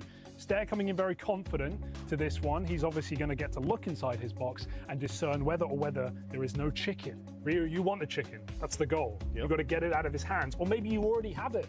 Who knows? We're going to have to find out. Let's open the box. I'll open the box. I'll see. I'll have a look. Okay. What's your initial reaction? I did tell you the script already, so you should be able to win. But what do you want to know? But he's trying to throw me off right now, you know? He's speaking a lot. So you got the chicken? No. You don't have the chicken? No. Really? You sure? Yeah, I was wrong. So what's in the box, if it's not a chicken? Nothing in the box. You sure? I think so. Should I look again or? Interesting. Yeah, you can check it out. Let me just make sure. That was a quick look. That was like, you don't want to show anything, you know? It's as if you have the chicken, you feel me? I don't feel like that was a really quick look, you know? I've been honest and said... It's if you don't want to look, you know? You don't want to give anything away. I saw it already, I have to double check, like, is it there, it's not there, you know? No, I really think it was a very fast one. Like, you don't want me to see anything, you feel me? Should I check again or? Yeah, check again. Okay. You sure? No chicken? No chicken. Nah, I don't know, something's throwing me off here. I didn't see You've been speaking a lot from the beginning, you know? It's weird. He's quite quiet. I think he was louder earlier. At the beginning, he was a little bit, you know, like he was trying to throw me off. Now he's confused, you know, because I know what he's doing. He's walking it back. I didn't see any chicken in the box. What if he's telling the truth, though? Have you considered both options? I'm an honest man, you know? I'm a very honest man. That is a lie, and that's why I'm going with, I want to swap. I think he has the chicken. Yeah. Please open your box. Are you sure? I am very sure. Stair, you were correct. You bluffed him out properly. You swapped boxes. You had the chicken the whole time. You know me. That's a good game. I was confident. We'll come back better next time. Good game, I guess. Shake hands and good luck in the tournament. Have a nice one. Chickens in the box. Yep.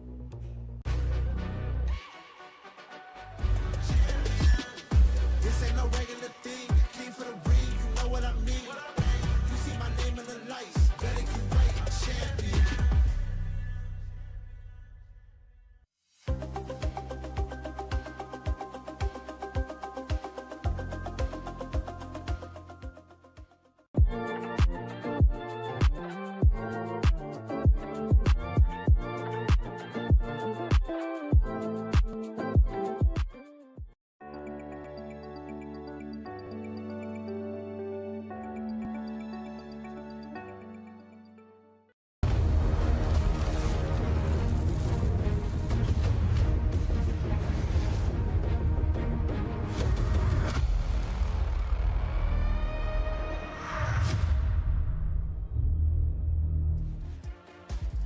A clean winner collision. Both teams won 13-6, but now we get to the part of the format where coaching and map depth matter more. And the reward, well, that's going to be imminent. We're talking about a playoff berth here at the ESPORTS World Cup 2026 Counter-Strike 2.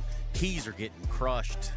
And Jimmy's enjoying that. I think he also has a thing for the crusher part, right? Like, I'm pretty sure I remember he really liking the machine itself. Either way, the machine that is Aurora have eliminated M80. So they've sent them packing. That sets us up for the last game of the day here on the A stream. Falcons versus Astralis. On the B stream, they got Legacy Phase. But we're looking at Falcons Astralis, gentlemen.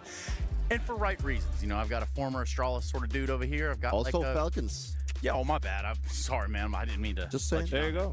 And we've kind of got like a sort of like fringe Falcons Nico sort of hybrid over here sort of thing going on. But obviously the camps may be a little bit divided. We got a cool matchup on our hands though with Falcons and Astralis. And I want to jump right into it from the very top, and I want to grab onto it from the Falcons side. Where are they now? We've got a major out. We've got the first day of play out. Where are we looking at them? I think the game against K27 really just showed how good they are. Like when you have Minus and Kyusuke firing all the cylinders, you know, starting off the tournament that hot, you know, that was a good kind of redemption from what we saw when they fumbled out of Bounty, right? You know, the start for them was not what they've been looking for, and I actually thought they looked pretty strong in that tournament up until they actually lost that match. And I think it's all about, you know, winning the major. They wanted to put a lot of energy into try and continuing the streak and moving forward and building upon that momentum, right? But then that was kind of halted by them. So it was good for the Falcons to bounce back. But you know, let's just cut the bullshit here. Like, Falcons is a clear favorite today. Yeah, I thought it was weird for them to even play Bounty, right? Like, obviously, you won the major, you went all the way there. I think it could have benefited from some extra time off, then a boot camp coming into this tournament. But I guess they wanted some reps coming into this because this is a really important tournament for the Counter-Strike division, but also for the organization as a whole because of the ESPORTS World Club Championship, right? So, yeah, I think I've been comparing them a lot to FaZe in terms of that's what you should expect from them, Prime FaZe, but it's all about, we know what their ceiling is. They can win any tournament that they're in, right? Like, they have the individuals to do that. The big question mark is how much can they raise their floor, right? Because Karrigan hasn't been there for a super long time, right? But he's been there long enough that they're now familiar with each other. Obviously, they've had a massive success at the Cologne Major, lifting the trophy. Job's already done in that regard. But for Falcons as an organization, it was never about winning a tournament, even a major, right? It's about they want to cement themselves as the best team in Counter-Strike, right? And for that, you need to do more than win a major. And EWC is a great opportunity to do exactly that. And I really think that is the storyline for them. You know, that the whole pressure around them wanting to leave their mark on Counter-Strike has been haunting them for a while, and that is, for the fact, one of the things that I know Sonic has been working very much towards when he brought in Karrigan, that we need to get away from this, assumption that people want us to be playing perfect Counter-Strike. You know, we know that we have a star-solid roster and we have the economy to be backing it up, but we also need to accept that we will make mistakes and we do mistakes, but we need to also just keep learning. And I think that is what has been really good about Falcons since Karrigan got into the fray. You know, that he can also now see himself in an Indian leader that has been working with Nico before, but also an Indian leader that fits his playstyle and the play. Yeah, and he's changed sort of, I feel like, the vibe somewhat and the atmosphere within the Falcons camp. I mean, you've been there. The pressure is immense when you're playing for the Falcons. It's very difficult when you're in a team and it's either first place or bust. Like, that's it. If you're not first, you may as well be last. We don't care, right? And then no matter what sort of a team you have, what caliber of players, like, that's a lot of pressure to deal with. And, you know, Karrigan bring in some of his goofiness, yeah, that's a perfect way to put it, right? Really helps with that. I know Nico is, he's a goofy guy outside of the game as well, but he can get pretty intense when the game starts, and that can be, I'm not saying that's a bad thing, but you need to sort of balance that out at times, and too much intensity can get everyone like playing super rigid and you're not loose and you're scared to make mistakes. So I think Karrigan has brought some of that goofiness and just being like, guys, let's just focus on the next round, don't worry about it. But also, obviously, when he's unhappy with things, he can get on them. You have to have those leadership qualities. You have to be able to get what you need from a player in the moments that you need them to perform up to those very important taskings. And yeah, it's not for everybody. It doesn't apply to everyone. Either way, we can look at some of the numbers from yesterday. Again, we didn't really get a challenged Falcons yesterday. Dare I say that Astralis might be one of the teams that may be able to bring some of that depth to the table today. Yeah, hopefully. I mean, hope we're going to be seeing a competitive match, right? I think Astralis also needs to, start showing some results and prove that they can play up to some of the elite teams. But, looking at the game yesterday against K27, having Muncie starting almost with a 2-0 rating in his, debut at this tournament, that's some really good signs if you can have your star playing like that. And then again, Kyusuke has, ever since Karrigan was put in this roster, he's just been, phenomenal. He's really been rising to the occasion and, brought in as this second, if not first, superstar in the team when Nico took a bit, of the third role inside the team. So a very important piece to get working. That's a scary thing, right? Like, we've been talking about, obviously, the firepower on the Falcons ever since Kyosuke joined in that core. And all three of them are playing better under Karrigan. I mean, Nico's level has been much better, especially at the major, which has been a crux for him, maybe for the last couple of years. m0NESY has become more consistent and is peaking more. And obviously, Kyosuke was much, much better in some of these playoff games, right? And that's what really concerns you, when you go up against them nowadays. It's like, okay, they seem to have figured it out, and the individuals are more comfortable under Karrigan. And it also just speaks into how much effort they've put in to make sure that Kyusuke feels comfortable in the team. And Karrigan really helped him a lot. I think he's kind of taken that, father-son relationship to like a next level, like trying to cater him to make sure, like, I know how good you can be, because it's never been about the firepower. We know how much firepower Kyusuke has brought to this team, but it's more like how to use it, but also not making all these individual mistakes that we have seen from him, where he overpeaks a little bit too much, or he misplays a situation, Like, I think that's also what Sonic has tried to, tell him for a while, but it's like Karrigan came in and had a more, like, in-depth say of what I need you to do and what I need from you to be even better. Yeah, I think it's the mechanics are absolutely there, right? It's some of the more, you know, lurky plays, or when he's left to his own devices, or, you know, like has to just make plays on his own, like where he was struggling, for example, Nuke outside in some of those positions on T side. Now it's just Kerrigan is like sometimes, hey, I'm just gonna go first, you just go and trade me. Or it's some of these positions where he has a little bit more action, right? Even though he might be a bit more isolated, and yeah, he's been able to have a lot more impact, and I think he's enjoying the game a bit more as well. Yeah, and it's fun to watch from where we are all kind of watching the Falcons just fumble and stumble every weekend. Every other weekend, it seemed like we were in a different city watching what would be just a sadness would unfold with the Falcons side. Now things have changed. And Yanko, how do we represent that via a graphic? I don't know.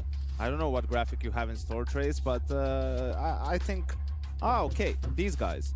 Yeah, I mean, there's a lot of familiarity here. Obviously, with Huxi being together on G2 with Nico and m0NESY, and they've had some good results, right? Winning Cologne and Katowice in the same year, but what's really plagued them was these majors, right? Like, yeah, in Copenhagen it was a top 4 placing, but Paris they didn't make playoffs, right? Like some of these others haven't been that hot either before m0NESY joined. So yeah, we'll see how it goes. Obviously you have Neo, who was the coach for Kerrigan at FaZe for a long time, and we'll see if there's any extra spice to this matchup. Maybe we see some, maybe we hear some from Huxi if they get rolling. There's definitely a couple of funny storylines with the coach and like Huxi and Kerrigan, and I think there is sort of similarity in Huxi and Kerrigan. I do still think that Kerrigan is the better in-game leader, but like the stylish kind of thing, how he used m0NESY and Nico back in the days with how he used, like how Kerrigan uses m0NESY and Nico now, you know, it's kind of similar. So I think that's just that type of playstyle like kind of fits those two players. You know, give them that space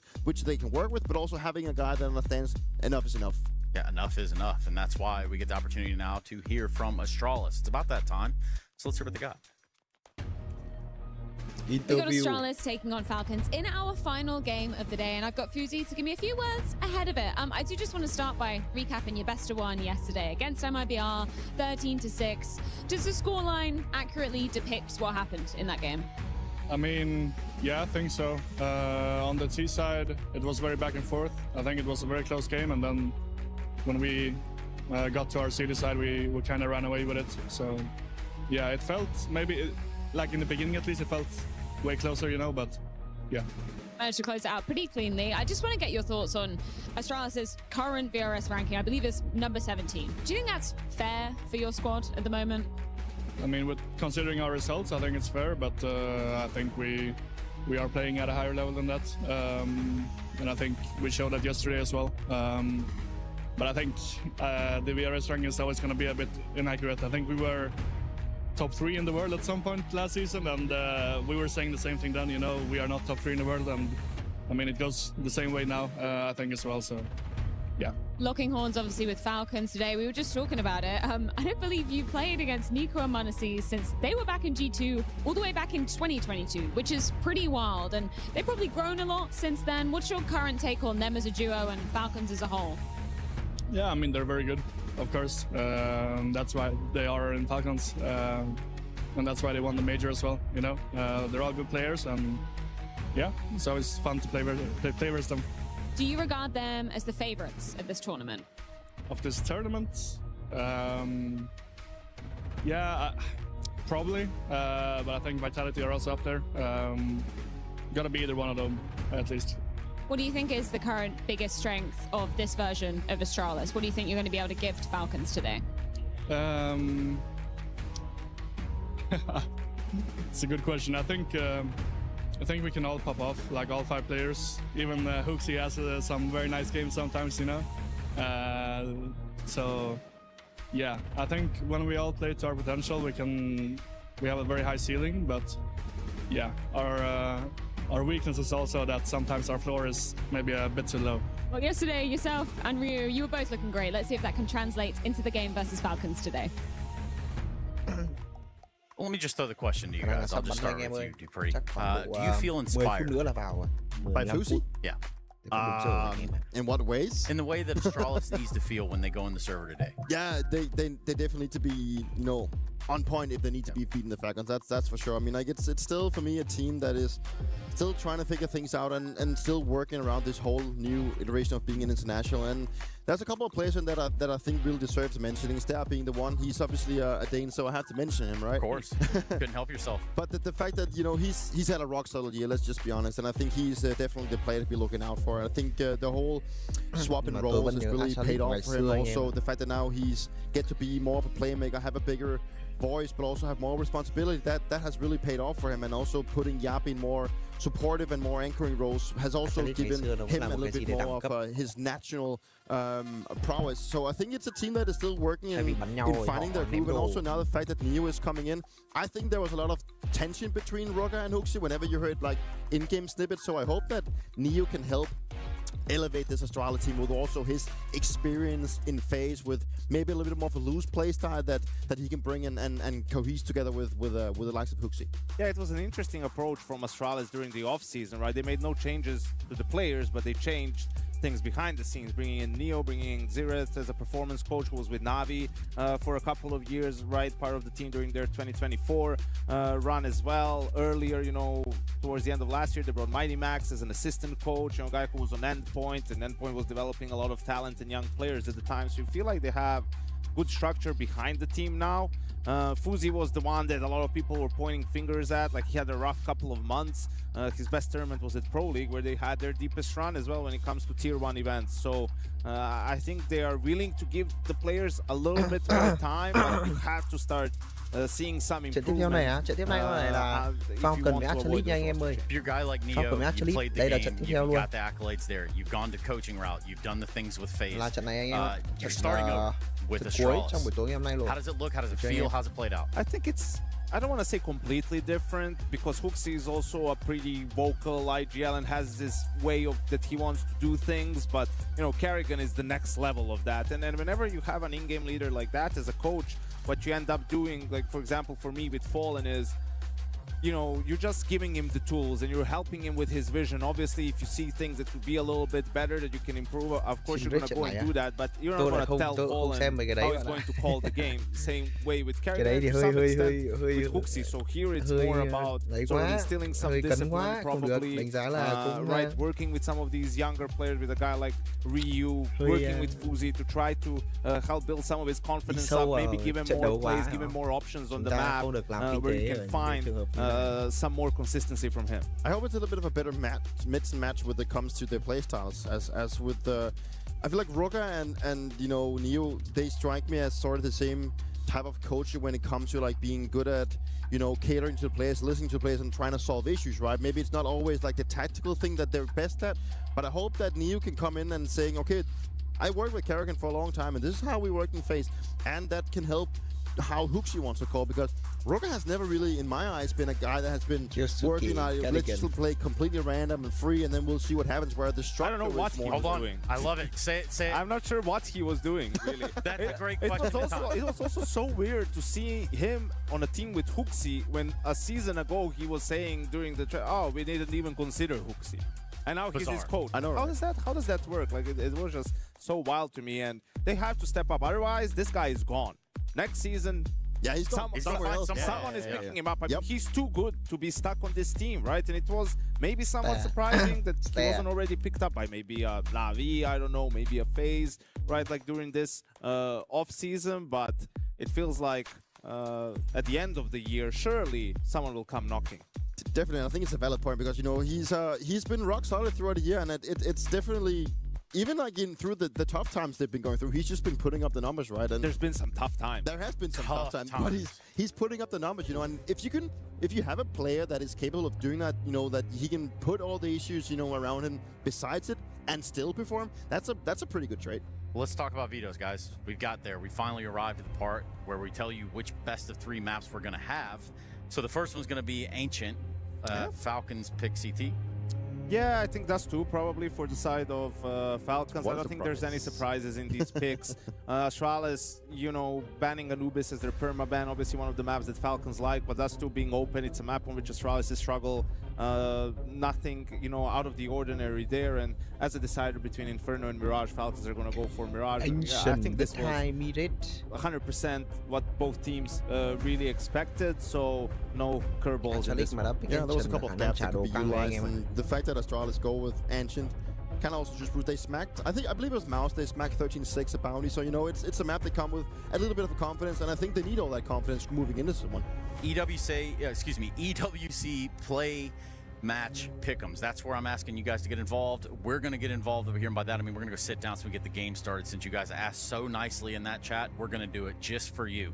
It's time for our last best of 3 of the day here on the A stream.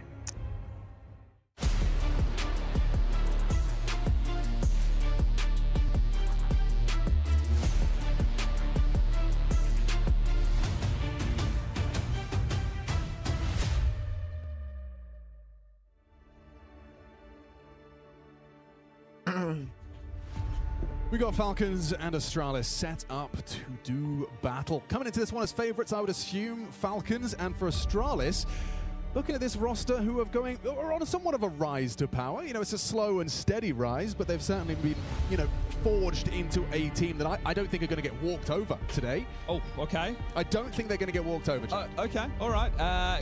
What's that based on? That is based purely on vibes, as Yanko would say. Okay, all right. Okay, what are you basing your doubt on?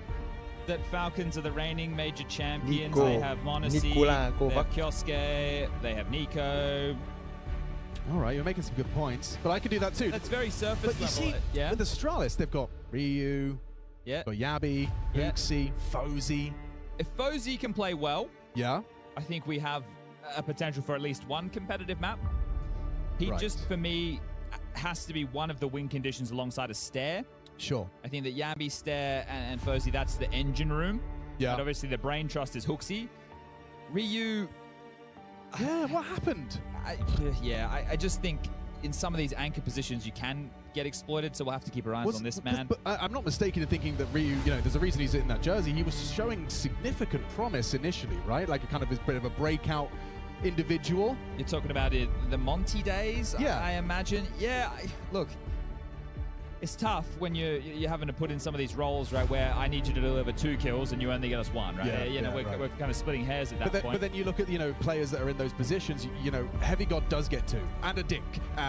Jimmy gets 2.5, you know, like there are players that can do that, and you will be compared to them. That's fair. That's fair, absolutely. I think that in the off-season, Astralis obviously made some changes, but it was from the staffing standpoint as opposed to the players. Neo being a big one, right? Taking the place of Rugger.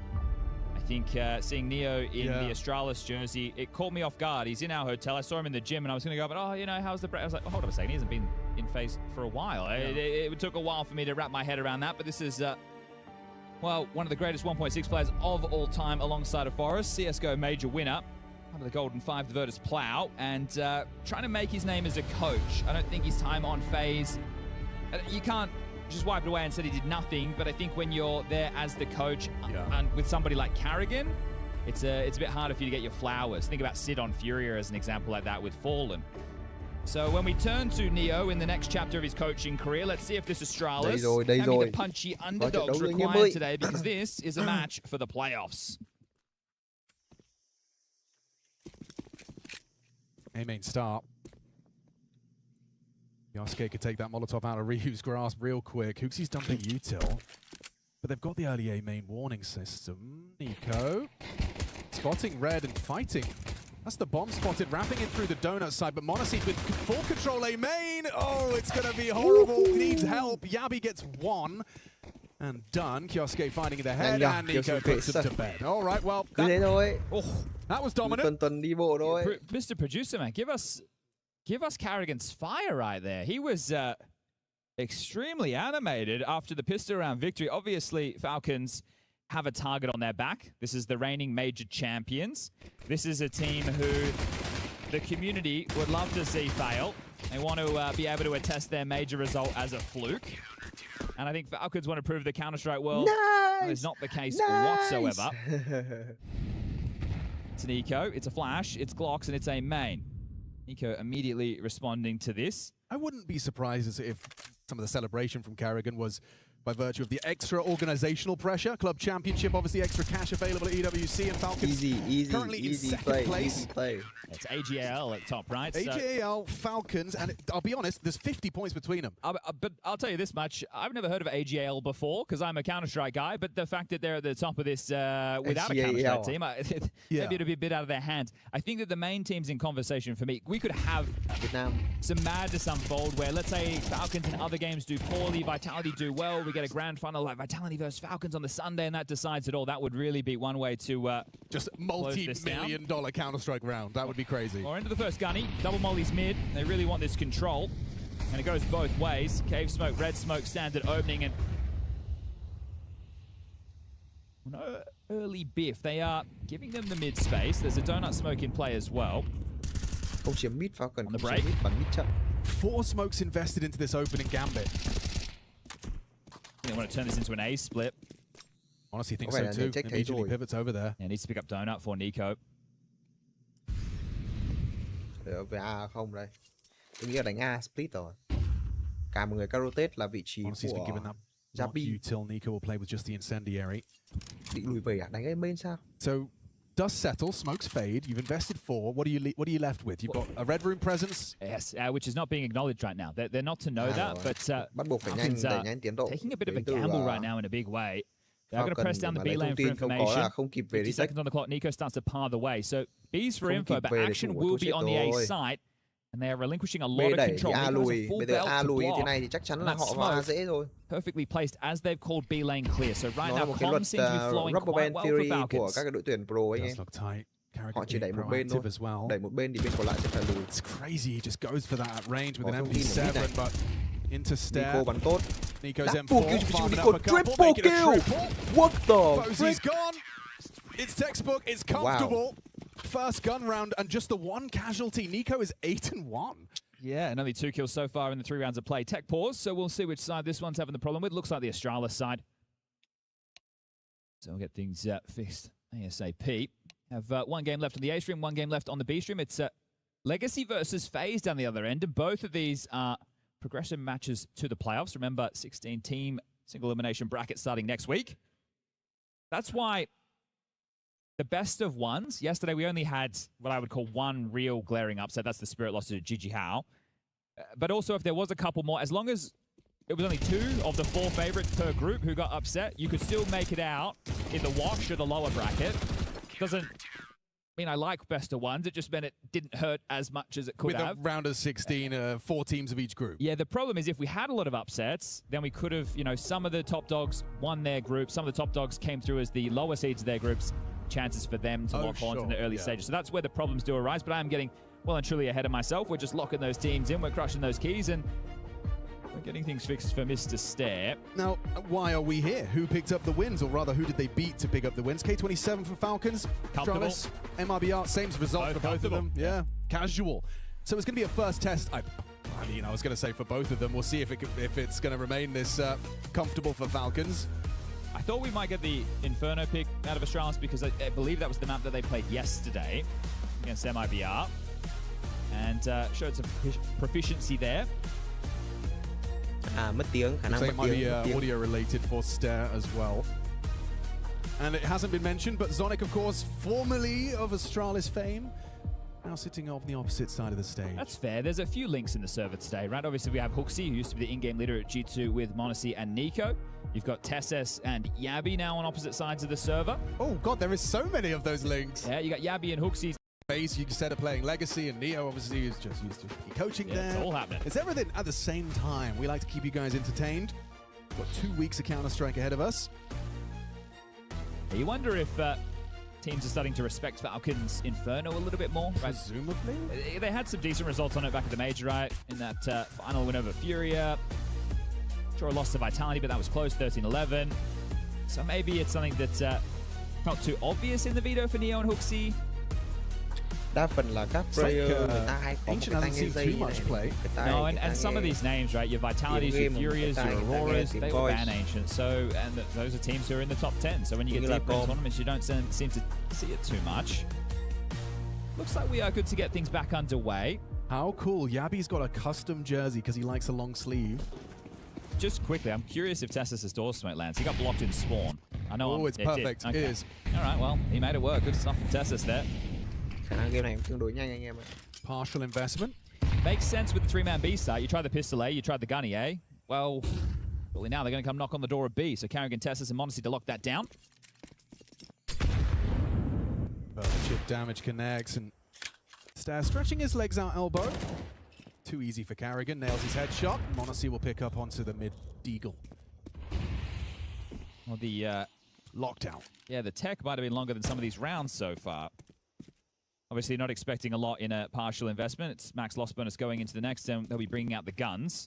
They need to get the account started in the rounds for Astralis.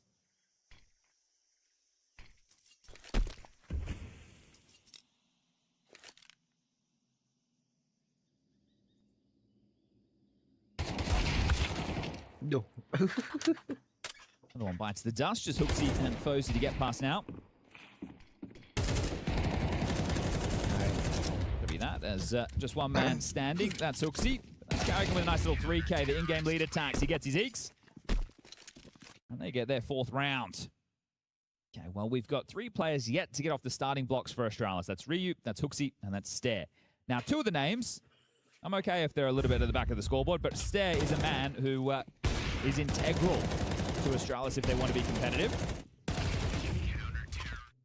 See if they burn 4 smokes out the gates. It was red, it was donut, it was cave, it was an extinguished. They've gone with standard openers. Insta cave, insta red. Oh, elbow smokes missed. Way too deep from the CTs. Okay, first error we've seen. Is it going to cost him anything? m0NESY is forced away. Say that as actually... They'll maintain mid-control completely. I thought there was an opportunity there.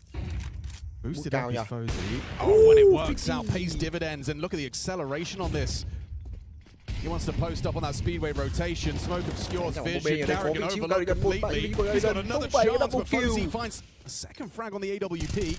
Oh, Nico! Fozy completely overlooked him. Nico snuck out the smoke. Nico, tí nữa thì anh làm team kìa, Hooksy làm cái gì đây? A hope and a prayer on that swing. Well, now Ryu and Stair will have to get frags if they want to win this round. Look at this. This is a real golden opportunity. Stair can go and cut the rotation. Has to be aware of the potential pivot through middle as well, but that bomb's on its way to A.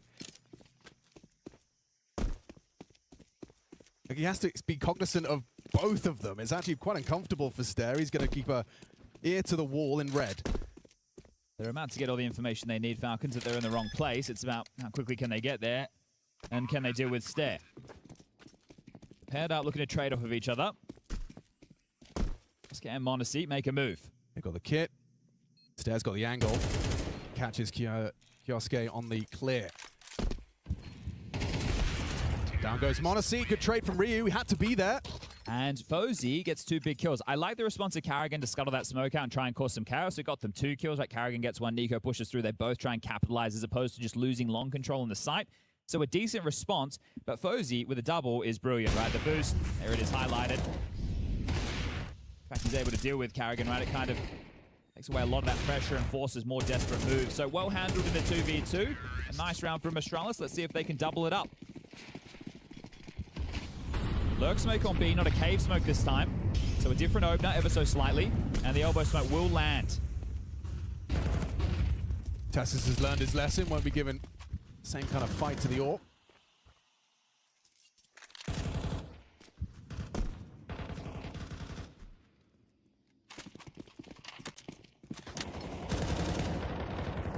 Right on YouTube to block now the Falcons. This is going to get a little bit tougher because map control has been established roughly for Astralis, especially over towards this B lane. Ryu just keeping them honest, making sure there's no space taken on the other extremity. But look at this stack from Falcons. 4 players towards B. Down the ramp. Held by Hooks, he's just turned away. The distraction. And the destruction. 2 sprayed down. Tessus will activate to finish what Kioske couldn't. Smoke break exposes and dunked on by the m0NESY AWP. Everyone just seems so dialed in.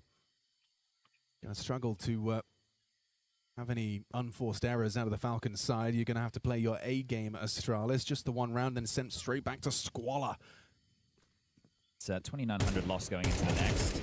It's not going to get them a buy unless you can get them a plant. And even then, be a little bit lacking. Okay, lost his head. And that's going to be 5-1. Now, I know I just did some surface level throwaway analysis at the start when we were discussing these two teams of m0NESY, Nico, and Kioske, and all of them are fragging out 9-2, 8-1, 5-2 in 6 rounds of play. And also, Carrigan's getting stuck in too, so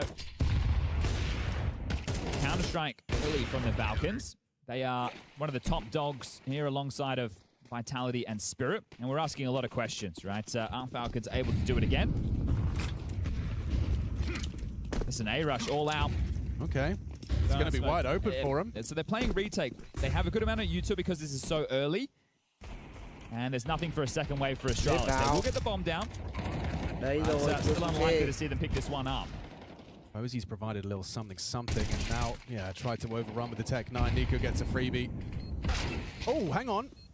With Yabi's headshot onto Kioske, there's a chance in the 3-on-3. Hooksy's up close temple. Could be an uncomfortable fight for TSS. Nico partners up with his partner in crime, charging in through the donut.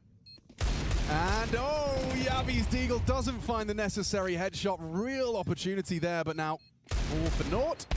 Ooh. You got your plant, you got a couple of kills, but Falcons will leave with the round. Yeah, and I guess that's the objective there. They made a little bit more gross in terms of the vibe with Falcons. Okay, we've gambled elsewhere, they found the gap, and now we have to work hard and sweat a little bit for this retake. But still, because it was a rush, that means that the CTs are going to have a lot of U2. You haven't drawn out the round, you haven't gone past the first 40 seconds. They're going to have extra nades for the retake.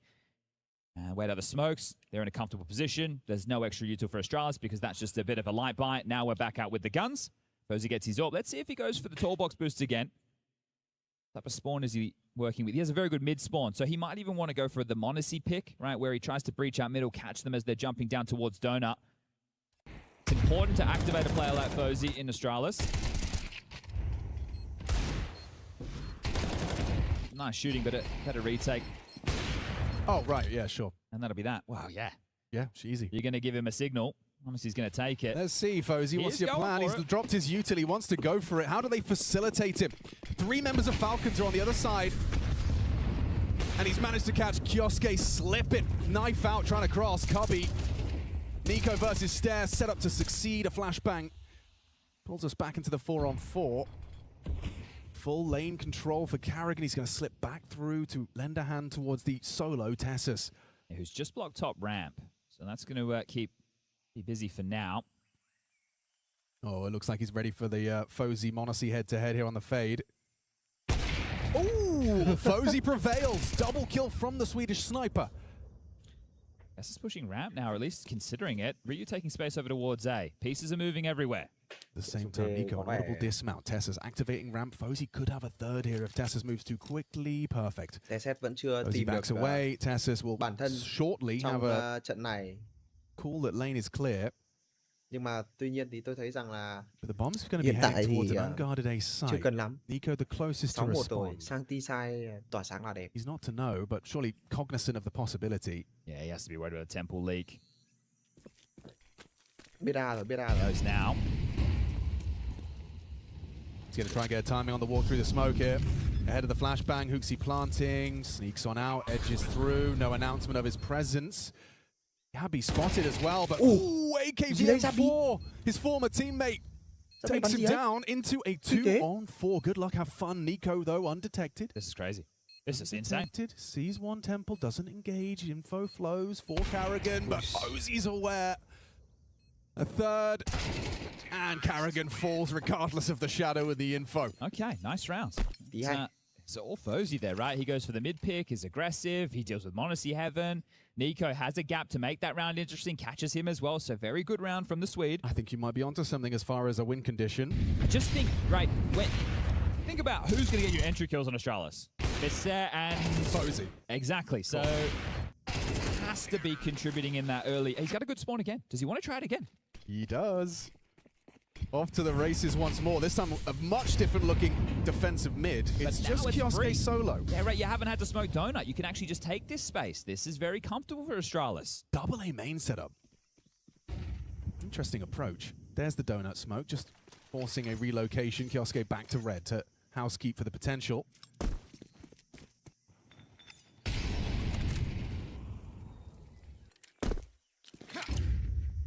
Nico versus Ryu. Ooh, AK prevails. It's a big opening kill. Well, the A-fake has worked. Take a look at the radar. Every single blue dot gravitating towards the other side of the map. The bomb is not committed. Hooksy has not called his finish. And Stare is listening for rotation. He's about to have company. Yeah, he's going to get cleared, but he's got some support. Perfect. Orb engages Stare into Monacy. Bomb A. And yeah, it might be a save here, Alex. Looks like that's the current format of things. 1900 lost into the next. Okay, hold up. They're giving it a look. See if there's a misplay. Bomb plant from Hooksy.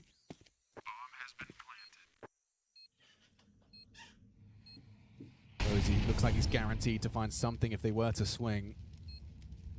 Maybe just a bit of a fishing moment, just seeing if any oversteps came their way. You don't want to throw it all in for nothing. Có vẻ như là Naturalist người ta đọc được cái bài Okay, this T side starting to take some shape. Nên là cũng không. This is the right decision. There is a bit of a hunt from Yabi though. If he can take away a gun, it's going to put some question marks into what investments are available in the next. And TSS denies. So we'll be holding on to these three. So only a 3-round gap now, and consecutive rounds as well for Astralis. What's the chances Fozy gets the spawn again? Yeah, chắc cú T side được. In these last. Yeah, this time it's a bit more B-centric for him. He does have the best cave spawn if he wants to charge up and try another crazy pick. So let's see if Fozy wants to continue to be the opening factor, as Zonic will call his first tactical timeout. Yeah, you can't count on Ryu catching Nico in A main like that every round. It was a big opening kill provided. A little bit of a furrowed brow and minor frustrations for Falcons.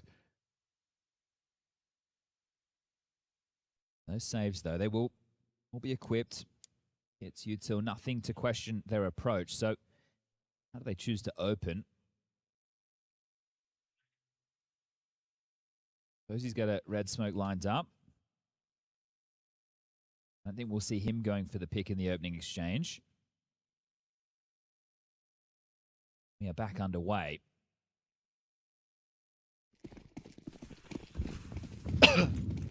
He's going straight out. Oh, he's across. Okay, but I feel like an AWP. Oh, stop! Oh, what? Mechanical brilliance. That's an NS in the chat from someone. That's got to be. Yeah, and a TY. Yeah, damn. That's impact right there from Ryu. Wow, back-to-back openers. I didn't think that was something we could count upon. Then Tessus will swing. Fozy's holding Josuke, and this round should be done. The Carrigan 1v4 asking a little too much, I think. Yep. And dead.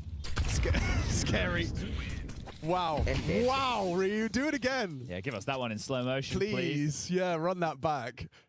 I feel like, I mean, being boxed and being hard cleared by a scoped up Monacy, you're not supposed to have a chance. They have won, or at least put themselves in a winning position through mid in 3 consecutive rounds. Right? The AWP getting the pick, the AWP ushering the space, and now Ryu taking that space and, well, deleting 2. So it's going to be Falcons finally humbled in the finances. They're going to have to take the partial before the final round, and this is looking direct into B. Okay, well, Carrigan's 5-7 is going to be tested. TSS on the dig. They're looking to smoke off Cave, I think, but it's 3 players ahead of this. Oh gosh, double molly along. You really cannot occupy that space. Carrigan just spamming full blind, overwhelmed, overworked. Monacy's deagle, just the one.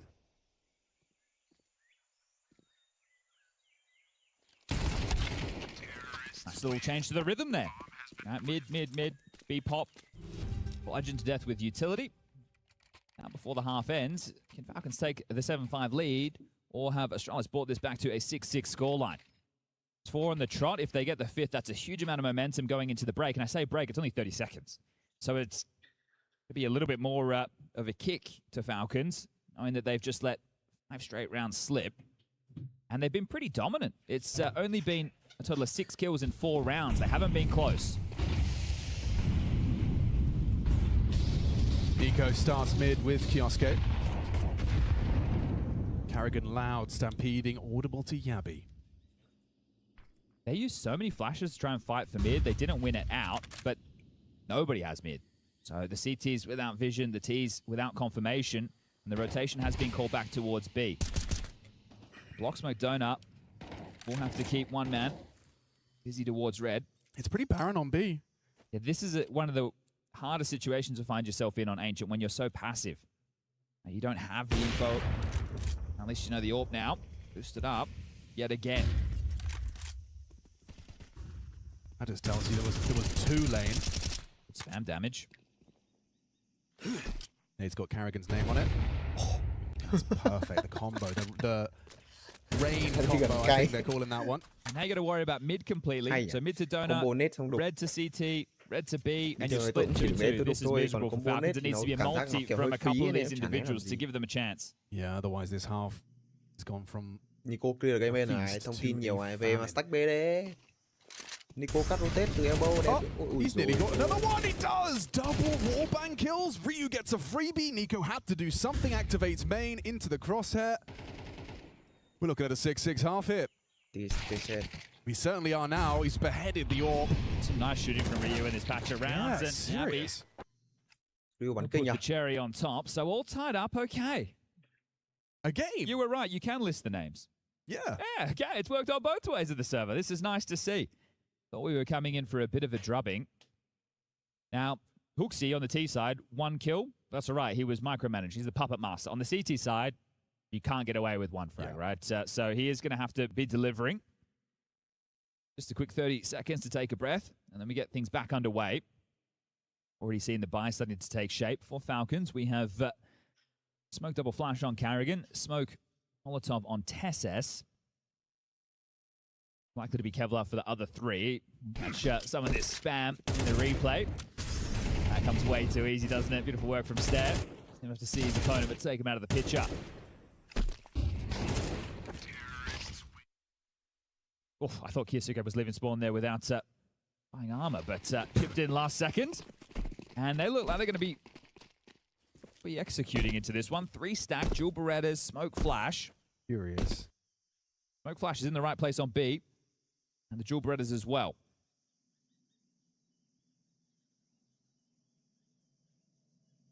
Yeah, interesting. Not putting the Julies in cave. It's just Posey spotting.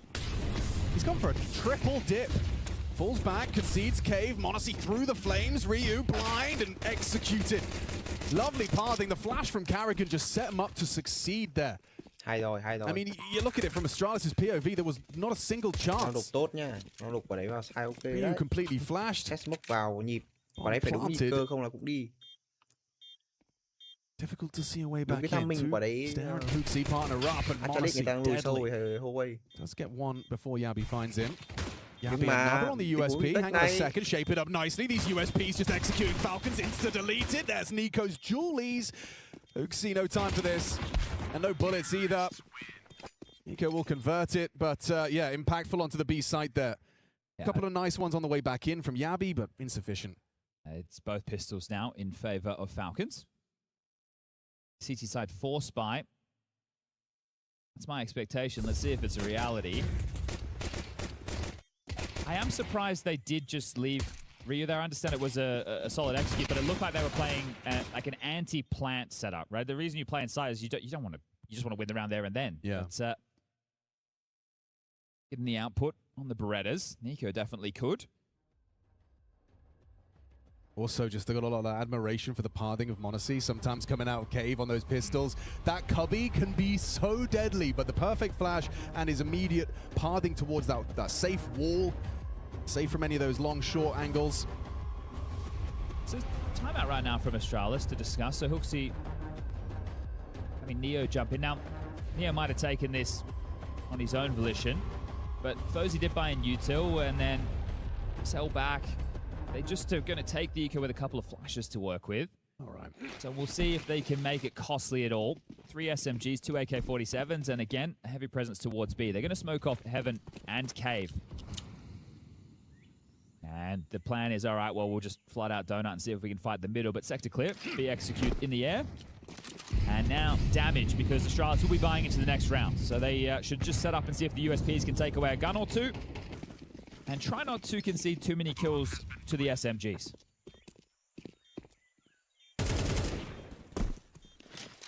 Cowabunga. Big nade. well, there goes the SMGs, but Couple of decent, kills. yeah, decent damage on the USBs. We'll take that, all things considered, as TeSeS will finish it off, and he'll get himself the upgrade. Yosuke's AK found, and a 2-round gap. Now, it was a strong start in the first half. See if they can continue. Strong start here into the second. No AWP for Fozy. Good job finding picks and really playing the trade with the AWP on the T side. He's not going to get that opportunity for a couple more rounds.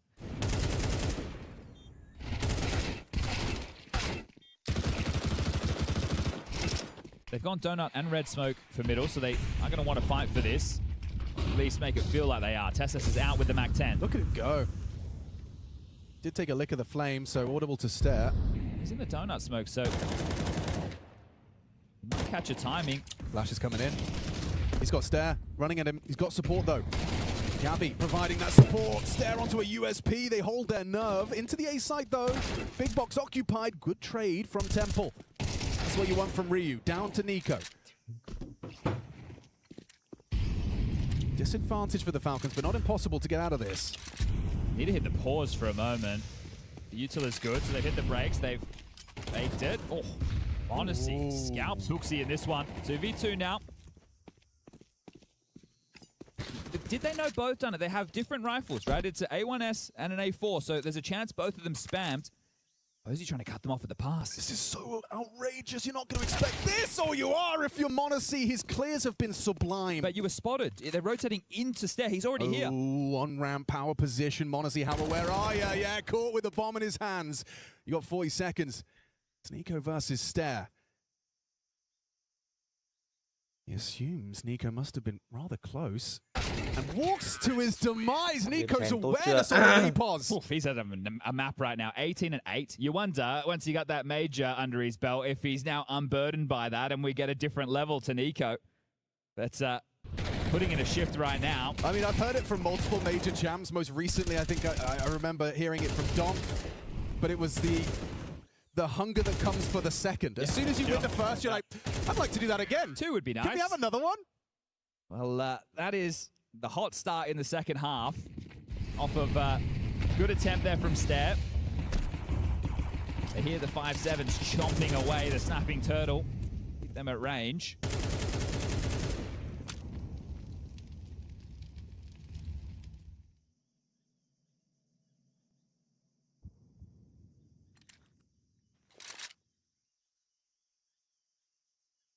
Casual in this as they just set up the B lane control. TeSeS tasked with A main as well as mid pushes.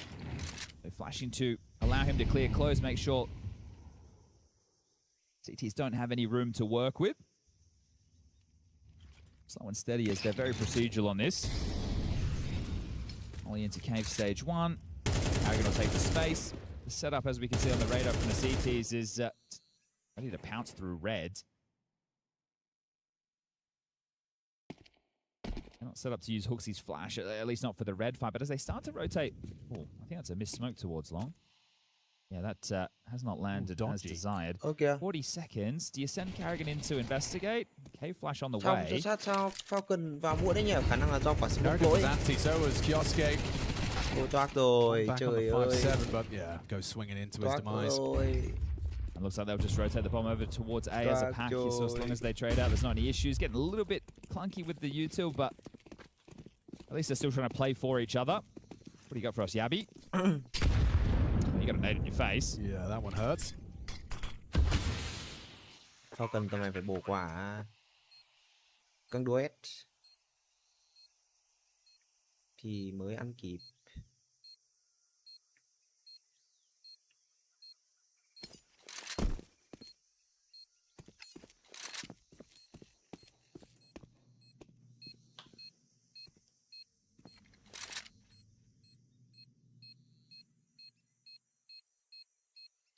Nobody home right now. They have started to evacuate. Looking for damage as Astralis. They'll pop out late, but they've already left the site. TeSeS will take down Hooksy. Abby will try and chase him. TeSeS is definitely hearing this, so come on. Gonna go down to the bomb here. Yeah, Abby. It's the head-to-head between TeSeS and Yavi, right? There's been a couple of them so far. There has. Well, the key for me for Astralis to start bringing things back on this CT side is what it was on the T side. It's Posey on the AWP, right? He didn't get it out until the mid-portion of that T side. Now on the CT side, we've had 4 rounds played. Going into round number 5, he gets his AWP. This is a progression game. Nobody getting eliminated off the back of this one. cho FALCONS. Hefty nade damage. Look at that. Astralis struggling to stand up straight after that. CT Stare and cái Yabi quả bleeding out their ears. red nó đẳng cấp không anh em? Not pretty. T-side ném này, T-side không ra elbow mà CT gần chết bao. Đẳng cấp chưa? Probably feels he has to take some room after his mid players cannot stay around. Valuable intel. Yeah, it's so tough to see how they're meant to win a round after 3 players take so much damage to nades in the early stages. So I'm excited to see Falcons when they check their util damage after the round. They're going to be gleeful. What's Carrigan calling then for that finish? Looks very eccentric, or at least hanging out around mid. Because of the door smoke, they foregone this control. The AWP sounds off. That actually helps into an A play a lot. If you know that the AWP is not donut or trained on main, it's almost like an invitation to take those duels with the aimers that you have.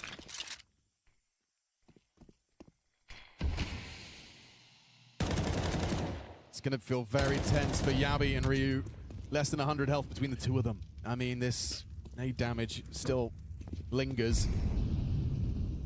A third man on the site, though, and ooh, lost control of that one, Ryu. Gets nothing, unable to provide those multis, those necessary multis, and like you highlighted, just being able to avoid this win condition for Astralis in the AWP. If they had AKs and they instantly, right, they have the angle, okay, you could start, but as soon as you've lost control of the hose, it's one bullet, oh, thanks for coming. And you're static.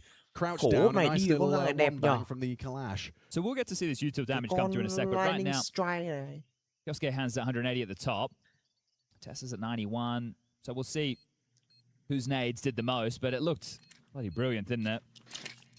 Doing the nade stack on the round, they start 3 mid as well, just a little bit of luck on their side. Astralis are one of these teams who love the full press, right? They really want to contest for that lane control. This is 5 straight rounds on the T side now. This is the map choice of Astralis. Dust2 coming up next, and we get to Dust2, I am going to be worried for Astralis. They are on a 4-map losing streak in the last 3 months. Oh my goodness, that's a lot of red. Yeah, this is going back to Atlanta, right? So I lost to Legacy, Focus, Heroic, and Mouse. And a couple of these names are not Dust2 teams. So that's where you get a little bit worried if you're an Astralis fan. And if you're an Astralis coach as well, you call your last time out if you're Neo. You can see where this is headed. It's just a bit of a shame because that patch of 5 at the tail end of the first half, those rounds were quite dominant. They were setting the tone, and now, yeah. Nade damage galore that round.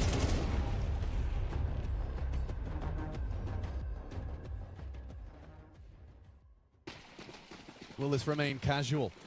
Or will Astralis be able to post a CT round and start a conversation?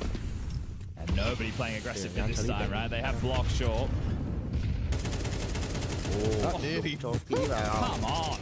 Providing an opener through the boards. Ryu reeling. Give him a chance. 3 HP. They'll double up close to try and stop this. Yeah, okay. Ryu blind. Oh, Hoosie turns in. Lovely double. Denied by Tessus for more. Stare present, as is Fozy on the AWP. He might peek off of the back of that. Flash actually catches him.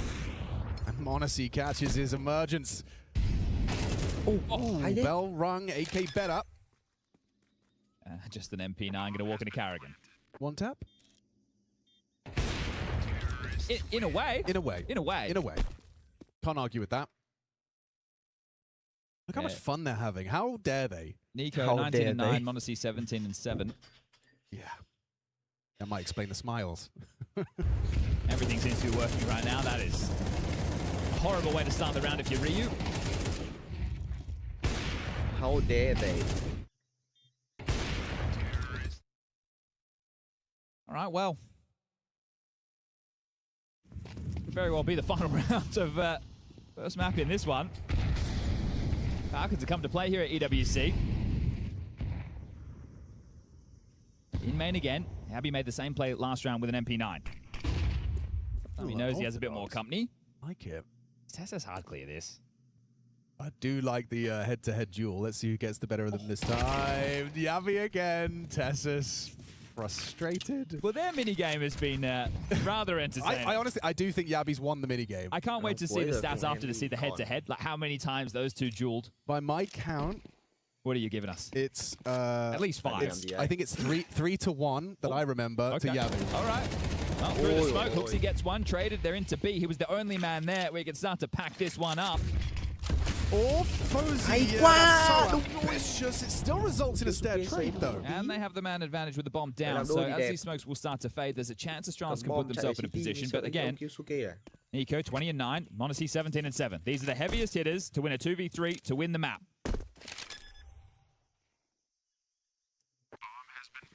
Lock kép vào cua ơi. These two playing off each other.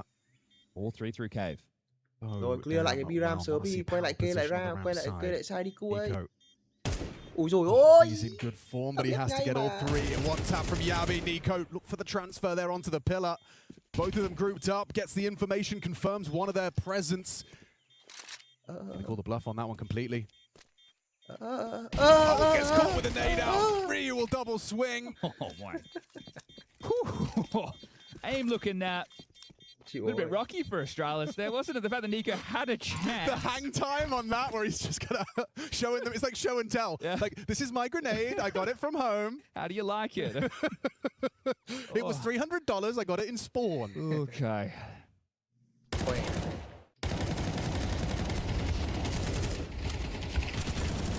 Modesty bought an AK, then sold back and brought himself an AWP, so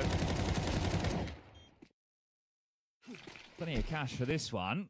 They got a CT round. Well, I don't want to start painting the picture yet, but it's an A rush for the finish. All right.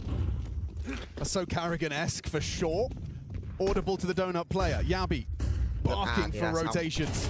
And he's down. Sit, says Kioske. Stair one back onto Captain Carrigan. Fight again, double kill for Kioske, finding a long-range engagement towards the CT spawn, and with the bomb now down, Falcons. Oh, Tessus onto Hooksy's a chance, and yeah, they're running out of defenders. Running out of bodies, and running out of chances on their map pick of Ancient. Dust2 coming up next. Difficult to make a case of seeing this one going 3, but Falcons in hot form. Oh, Nico through the smoke will close it all down. Nothing the AWPer can do. Fozy was hoping on a prayer. And that's the end of that. All right, first map, Falcons, and it's convincing. Yeah, great stuff. You want to see Falcons in this form, one of the title contenders. Let's see if they can do it in 2. Yeah, try as you might, try as you will. It's not going to be enough here on the first map of this one. That's for much is certain. Astralis down 1-0 in what is a best of 3. And so far, so good. Falcons fans can rejoice in the fact that nothing catastrophic has occurred. Things are going the way they're supposed to go after you win the major. That's a very solid, it's just very solid from Falcons once again. And it's just, it keeps impressing me with how deep their toolbox is when it comes to not only the individual players, but also when it comes to how good they look as a unit.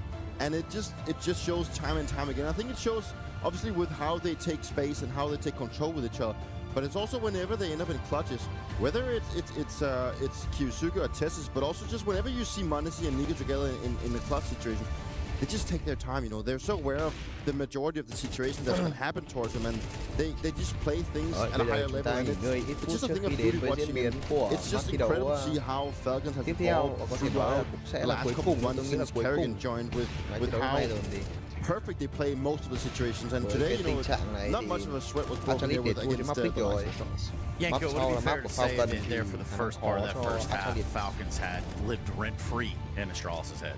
Yeah, to some extent, they were off to a great start, being up 6-1, but good job from Astralis to win 5 rounds in a row, and they were all gun rounds because Falcons had such a great economy at the time, but in the end, not being able to win the second pistol, not having a good start, and Falcons just playing really well, as Peter pointed out, sort of hitting that flow state, not really making any massive blunders, right? And that's, something that you were used to seeing from Falcons. Even with this iteration of the lineup, you would say they play up to the level of their opponents, which is great when you play a Vitality or a Spirit or a Na'Vi, but not so great when you go up against a BB team or, you know, potentially a K27 or an Astralis. So the fact that even though it's just the first map, it was Astralis' map pick and they were super convincing in their win is a good sign for the Falcons. I think it's a convincing fashion that also just stands out to me. Like the fact that regardless of the situation they end up, you know, they take their time and they play the situation accordingly. They just, you know, they seem to be a very well-functioning unit as of right now, and it's a scary look if you're an opponent looking at the Falcons, because this is how the Falcons were supposed to be looking also when the project was started, you know. So the fact that they've just picked up the pace and the way that they can, you know, almost, you know, demolish their opponent, like make them have no chance, that is very impressive. I think we are right at the position where we can look at some of these rounds. I'm thinking round 6. We can start off the early ones too, because round 6, well, if I remember right, it was already a situation where you lost both pistols. So how did it manifest? Yeah, talking about that flow state, here's a reset round early on, right? In the first half, Falcons go for that heavy mid opening to take mid control. No one is on A early on. Slower, more passive opening from the side of Astralis with Fuzi being boosted up again. But now you see the rotation in the mid round. 4 players towards B. Nico spams to sort of mask this aggressive play. Again, we talk about what Kerrigan does for Kyosuke. He swings first, so Kyosuke can get all the kills. Tessus pushes Cave at the same time. Now m0NESY with the smoke break, just taking care of business, and that's a super clean round to completely reset the economy of Astralis early on. And obviously, just looking at round 9 as well, I think it's one of these rounds where I think Astralis did something really great. Like it's the mid control for them that was very important for them, and also the fact that they get Stair into this very forward position. And then it's this fight into the aim in that is actually very important. That Ryu, he finds Nico with a very well played headshot, and you can see like this fake just really pulls all the Falcons player towards the middle, because they need to try and regain this type of information. They want to go out and fight. They want to begin. It's one of the traits that Falcons has really picked up and wanted to be playing around as. If they lose a frag somewhere, they might as well just gather up, get that information, fight it, instead of just playing it up to be random. Might as well. And we might as well kind of look at the simple fact here that we go to Dust 2 with Astralis starting on CT.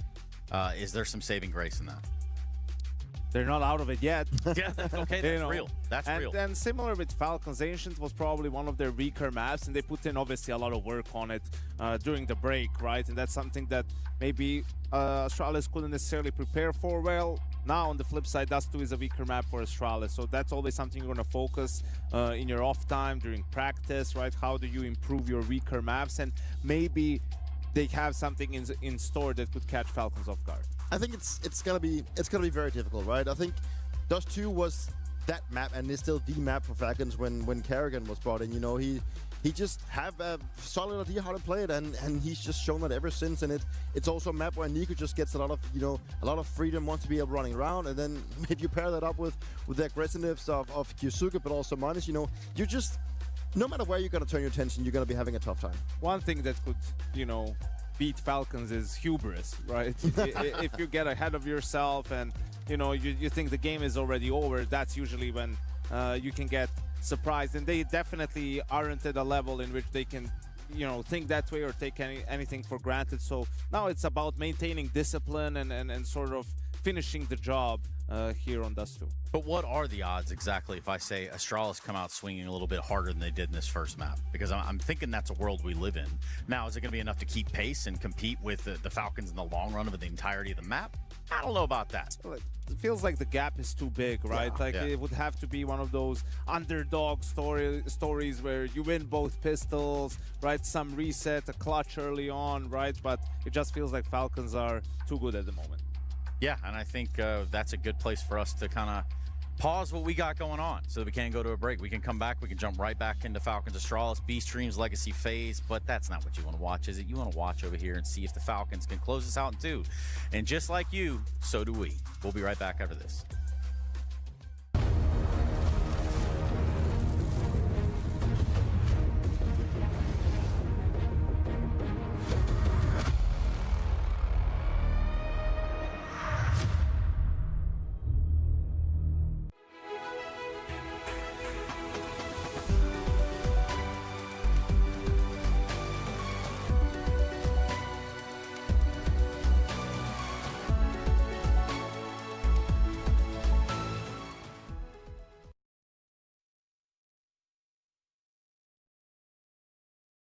He's taken 2. Lato dead, Art wall banged away, and immediately Legacy left out on their feet.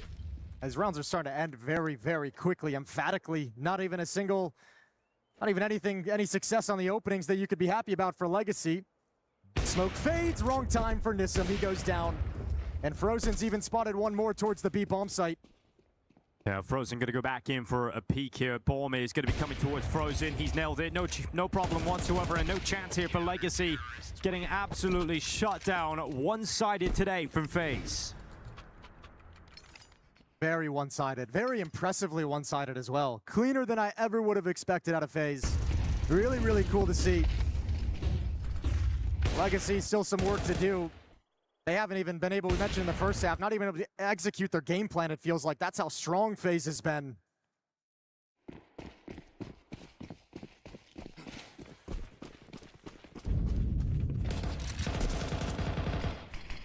We got to see J Bowen pop off. Jacob have a strong performance. Frozen, strong start to the game, and he's continued that. Dumao has slipped out middle. Twist is going to find him. Surely. Dumao's got to get very lucky on the timing there. He's done very well to anticipate that peak from Jacob and handle it, but using utility while Nichu blinding Dumao. Here comes the last-ditch effort again from Legacy. Once again, knocking on the door of this A site. Has not been going well for them because J Bowen has shut up this A site. Nichu's come in with 2 on the rifle, and it's just Lato 1v2. It's a doable clutch with J Bowen low in HP. But you have to look at the 19 health left on Lato. You need to kill Frozen, and he just can't get it done. A 13-6 win coming in from FaZe Clan. We were talking about how strong Legacy looked like on Cash yesterday. FaZe have made them look very average. Yeah, they really did. That's a disgusting performance out of FaZe right out of the gate. I mean, start to finish. Lovely once they took control. This losing the pistol, winning the second, but then just dominant. Jacob had a great game. I think Twist called a phenomenal. Welcome to the infamous British game, Chicken in a Box. I'm here with Team Falcons. I got Monesi, I got Kiyosuke, and we've got 2 boxes, but only 1 chicken. I'm going to explain the rules of the game. Kiyosuke is player 1. He gets to open his box, see if there is or is not a chicken in there. Monesi then has to swap the boxes. Kiyosuke's got to convince him to either keep his box or swap the box. You guys understand? Yes. The winner gets the chicken. Are we ready? Kiyosuke? I'm not looking. Actually, I need to look with you. Wait, nice face. You have chicken? No. What do you think? You want to swap boxes? Yeah. Yeah? What, you don't have a chicken? What's in the box? Nothing? Nothing. Nothing? Maybe chicken. Maybe chicken. Yeah, maybe. Oh, you're bluffing. 50-50? 50-50. What are the odds right now? 100% you have chicken inside. Why do you say that? You have chicken inside, 100%. Do you want to swap with me? Boxes or not? I'm fine with it. Ooh, he's going back. He's double bluffing. Or is he? Tak, listen. I think you have chicken inside, so I trust my feeling. You have, so I would swap. Why do you have that feeling? Is it his face? Is it his voice? Body language. Yeah? Sells everything. Okay. Is he scared? Maybe a little bit. What if he's bluffing you right now? How do you know? He is not bluffing. He's not? Yes. I know my teammates. Very confident, very confident. Anything to say to this? No. No? No. Right now, it looks like he's going to swap, so you're happy with that. That's what you want, right? I'm okay with it. Now he's okay with now it? He's triple bluffing. He's triple bluffing? Yes, of course. It's provocation. You have chicken. Give me chicken there. Are you ready? Yes. I hope I have good feeling. Honestly? I open. Do us the honors. Так, братан, and today for my lunch I have chicken. Yes, man. Easy. And that's it. Monesi wins. As they say in Team Falcons, nice, Illy. Nice, bratан. Nice try next. Thank you. Go next.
play is in our DNA.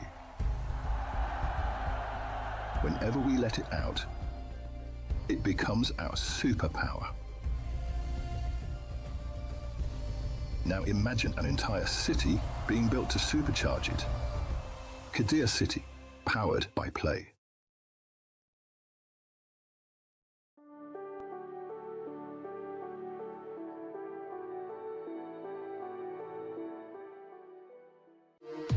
We were there. For every click, every clutch, every respawn. We were there for the years of grind. And we're here. Now. The proud founding partner of EWC. Powering the biggest event in gaming. Shoulder to shoulder with the world's best. Making history. Greatness deserves a stage. Lenovo Legion. Reach your impossible.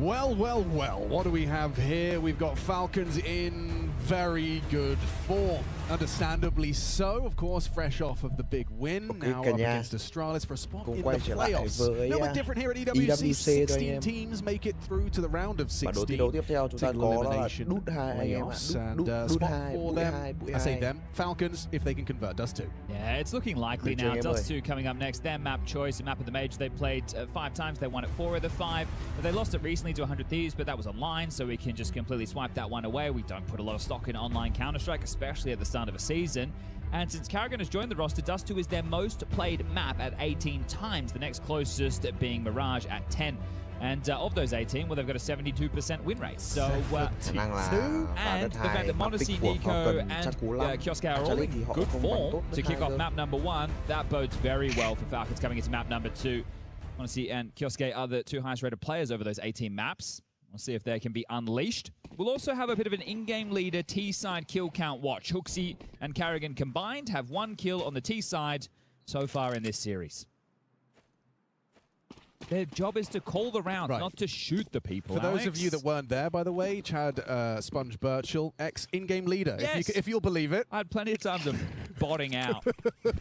I was quite the expert on botting out. He's unusually sympathetic to the captains, believe it or not. Oh, I get it. It feels real bad. No, but T-side, you do have to be pulling those strings, and that's Karrigan calling the shots for Falcons. And if you are going to die, make sure you trade it. Right. Which Karrigan does a lot of wide swings with Kioske behind him. Oh, he's that's to be the first man in. Oh, what? Fozy. Good start.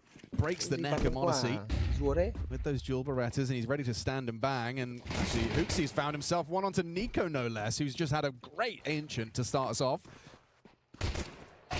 Weird standoff here. It's a very weird standoff here too. Hang on, he's going to get it. Yeah? There you go. Thank you. It's a TESS 1v5. You've all been waiting for it. Everybody's wanted to see it unfold.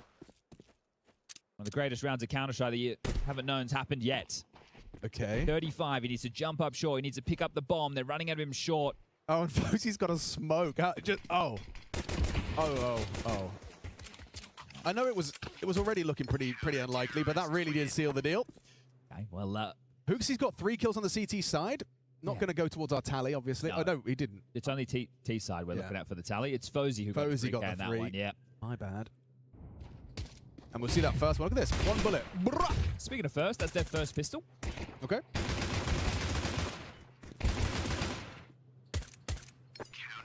Going to be the force for Falcons. I see him with a scout. Pistols for the rest.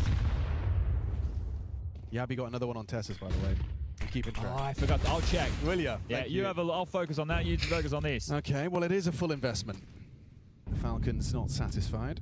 They had 9 head-to-heads over the course of that last map. Did Yabi win? Yabi was out 6-3. Okay. Block. Needed down to a funny number, but sits Yabi down with the scout headshot through the door. That's beautiful. Can't really fault Yabi. I guess he just clicked real good. I think you have to gamble now if you're Astralis. Playing 2-2, you hope you can get the necessary output. They're turning this into a B pop with mid to B pressure. They're still selling that they are a little bit of something over towards A. The fact that Fozy's here gives me a little hope for Astralis to convert here, even though they are supposed to. Oh, I take that one back. The Monacy Scout, 2 kills deep. Ryu needs a lot more than that. Wow. I had X-Ray off for that second part. How good was that? Much better than X-Ray on. Yeah. Usually the way it goes. Crazy. Crazy. I mean, crazy. I know you said it was all floaty analysis, but when you said Falcons are going to win and then read the 5 names on Falcons, or the 3 big names on Falcons, I mean, yeah, crazy. Crazy. That's the thing with this team, right? Obviously, the output's never been questioned. It's just when Kixon was there, it was, okay, they're lacking this punch to get across the line. Then Carrigan comes in with FaZe flailing. People go, oh, well, this isn't going to do anything. And, well, the confidence of the team have in Carrigan has now unlocked the individuals. Yeah. Into Molly, making sure no one can scuttle in towards lower tunnels without taking a lick of damage. It's going to be the force buy back the other way. This one doesn't have a scout for Fozy. Indoor smoke hasn't quite hit the mark there, so there is a slight gap to work over.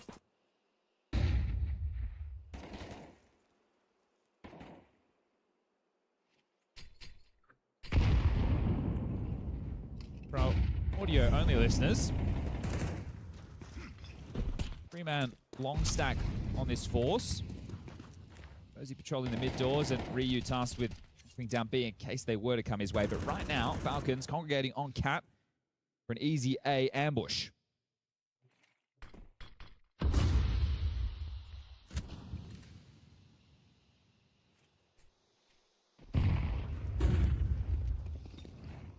Fozy relays a large amount of bodies crossing Gandalf's side and towards the A site. The long players start to activate, making sure there's no rats in the system lurking long on the bay. The smoke, it's an easy pick for Carrigan. He'll take that any day of the week. Kill on the T side, 2 now. Yeah, because there was no pressure at all when they scaled, they just immediately went back and covered off short, which is going to give them room here in the post plant. And Astralis, they gambled incorrectly. And this is where, yeah, the cash can really go crazy. You got 2 M4s and a FAMAS out of the second round win. You don't have to reinvest into anything. You're just going to be, you know, getting a nice pile of gold, Smaug style. And I think that's why we're seeing Astralis go for the save, because otherwise their next round would have nothing to try and contest against this. They'd be going into crossfires and post-plant setups that are already there, and right now they can just go for the double dip. Okay, we gambled incorrectly. We didn't get what we were looking for. Let's try again. Just the one casualty of Fozy. But I think that they really need to start prioritizing getting this guy the AWP as soon as possible, and that's not going to happen for some time now. So what impact he was able to have in terms of openers and adding a little bit of energy, as Ancient was concerned. Some very good long spawns right now if Falcons want to take the challenge. Always risky to do against the pistol buys. You definitely don't want to smoke long corner if you're doing that against a lighter investment, but just looking to take their chances. It's essentially the same start from Astralis. Ryu B, other 3 gravitate towards long. Fozy's job is to patrol the mid to B and call what he hears towards short. So something in the prep, it feels like it's told them, hey, they're going to go back to a late long take after they feign this mid presence, but you could very easily just see them calling the same round.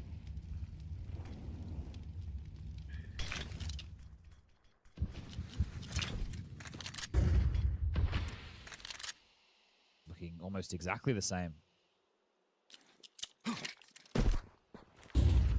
Yeah, almost. This time, though, Fozy has been spotted towards the ramp side. He's done well to hit a headshot there. The first bullet out of his USP does put Carrigan down, and he'll find the finish as well. So converted upon it. Bit of damage onto Kioske as well. Tessus as well. Wow, these pistols, they're doing damage. Need to convert, though. 2 walking on up. Stare to bait Hooksy to try and find something on the 5-7. Short plant. Kioske's holding the cross. Flash connects, and so does the bullet. Stare finds the head. There's a double kill. Yavi chips in, all onto the shoulders of Nico. No. 1 versus 3 with the short flank coming in quick. Ryu should have this one dead to rights, and on the reload, Nico 2 of the 3. Oh my god. He nearly. Oh my god. If it's an A4, Chad, he can pivot. Yeah, he's actually got ammo remaining in that situation. Oh my god. Okay. Well, the double dip pays off. That was it a flash from Yabby and a double from Stair? Hell of a one flash, combination either way, but that was beautiful on the way back in. The dinks coming from the pit side as well. That one is the real first bad round, I suppose, we've seen from Falcons. Đúng. But money is not a question. Let's see this. The long-range headshots as well. Fair play to Stair. Incredible output. Yabby not only flashing, but hitting the frag. And imagine if Nico had a couple more bullets in that mag. Yeah, that would have been nuts. Okay, Monacy's got the spawn. He's going to go challenge long with the AWP. Whoops. Posey Aggie mid.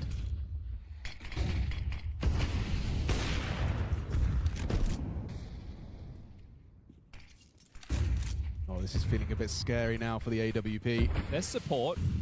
Yabby's just mollied that cat.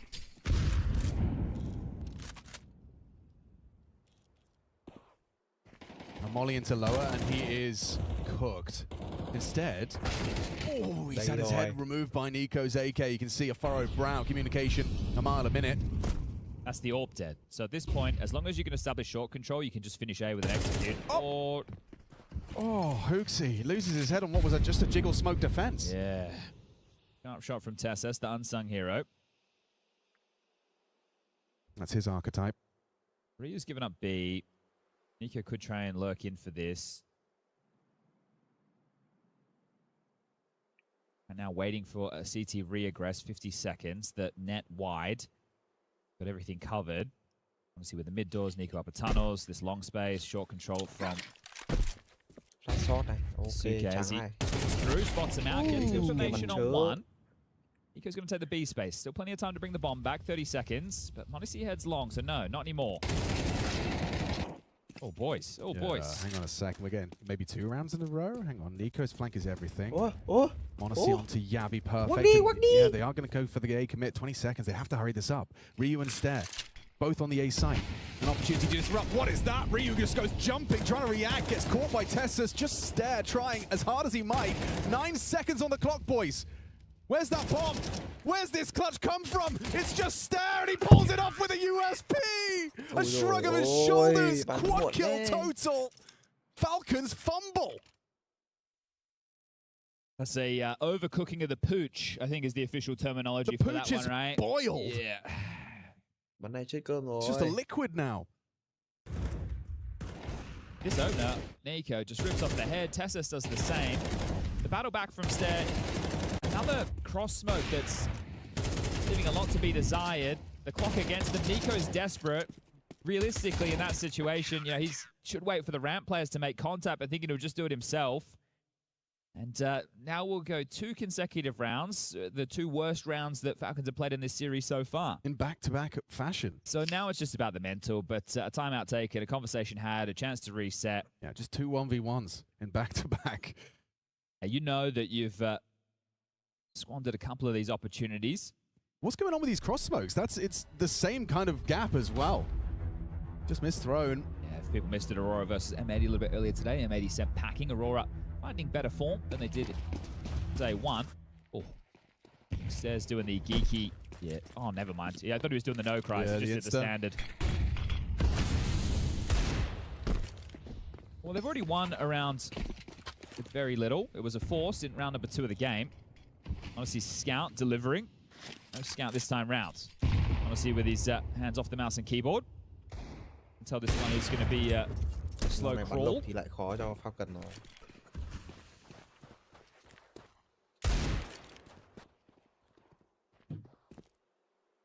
You think the Falcon screenshots come back after that one?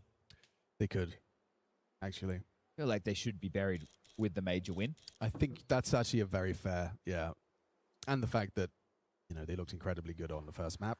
Just 2 bad rounds is probably not enough for the meme to resurface immediately. I think we'll be surprised. True, true. But that's just because they love them, you know? Bang. Jumping into the jaws of Stair. There's that Nico Deagle. Still rocking the blaze with the mouse stickers. He is looking sharp as hell today. Tell me why they can't win this round, Alex. I'm struggling to. Hooksy. Dangerous game being played. Nico's got his aim locked in. If you swing further, hai bên down to đều 56. It's all 3 CT. And oh, he hit that! He actually hit that! What the fuck? A flick of the wrist, and now what he's the gone. Fuck? Ryu and Hooksy doing their best. They're chasing Ghost right now. Ryu, you got the kit. You need to get that towards the bomb chief. Tessus, just live. Just live. Ryu's going to be so late to the party. He's jumping up short. This is an eco victory. This isn't a force fight. This is an eco. That's the Nico D. What? The patch of these last, actually 4 of the 6 rounds that we've had played in this half have been absolutely wild. Oh, DJ, can I see that one again, please? Rewind. Wow, that's one way to shake it off, isn't it? You know, you were like, oh, tilt could be a factor. I think that's a tilt killer. Nice start. Good. Wow, the words I'm not allowed to say. Come on, mate. That's beautiful. Yeah, well, now it's Astralis who are feeling a little bit rocky. Neo's going to take a time out of his own design. Không được rồi. Come on. Tit for tat, back and forth.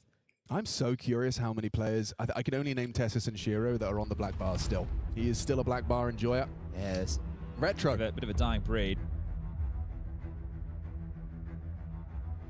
Taking a look at what's available for this T-side call. Very good long spawns that Karrigan could use. Suke, Karrigan and Tessus. Good position if they want to try and breach out long. Honestly, doesn't have a great spawn just to jump down mid immediately, but he can get there pretty quick. See if they want to boost him up. For the CTs, they're the ones who took the timeout. They're working with 2 MP9, so that's probably what they're trying to leverage in this situation. How do we get the most out of that? Aggressive short line, kept at bay by the flame. Or default here.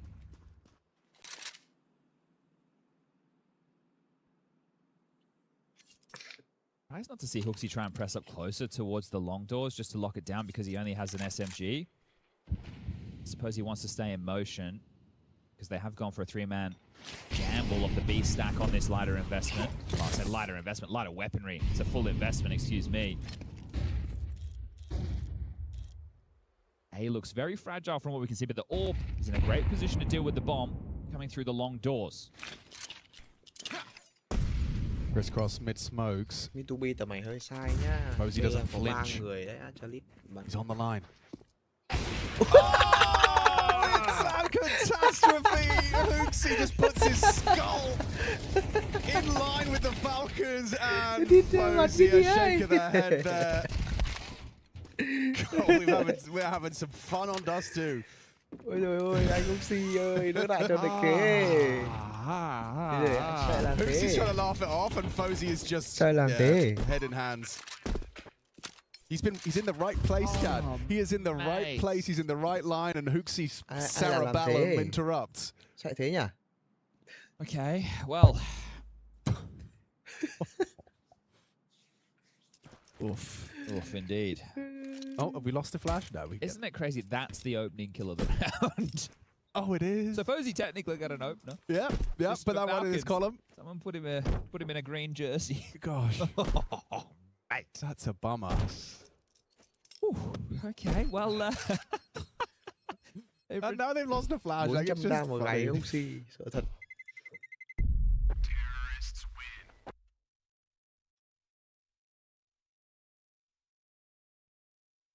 See if we get that one in super slow-mo. Bỏ ngay một cái.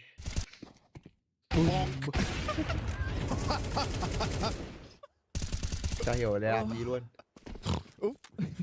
Sorry. Yep. Yeah, I don't know, mate. I don't know. Yeah. Your head just appeared. You kind of want to leave the room at that point, you know? You do. Can I have a bathroom break, please? Can we just take a time out? Can I go to a rage room? Yeah. Oh, all right. Well, Eco behind the saves. It was always going to be hard. It feels like they're intentionally making it harder for themselves. This is a nice boost from Ryu. I like it. Cười, mấy ông ấy vẫn cười, sợ thật. That's it though, right? Like, we're done. Be going for a couple we're of rounds done now. We're done. Like, there's no more of that. No more silly buggers. I feel like it can get worse though for Astralis. Yeah. Imagine one more frustrating moment. Oh, that would be It would compound. It would compound for sure. I do like the angle. Don't see this every day, but it is obviously susceptible to the mid split. Which is starting to take shape. Forces a dismount. You're not ready for the double up here. Wait, Hooksy needs to be seen, yeah? And now he needs to die. Can you die? Fake dink. Yeah, fake dink indeed.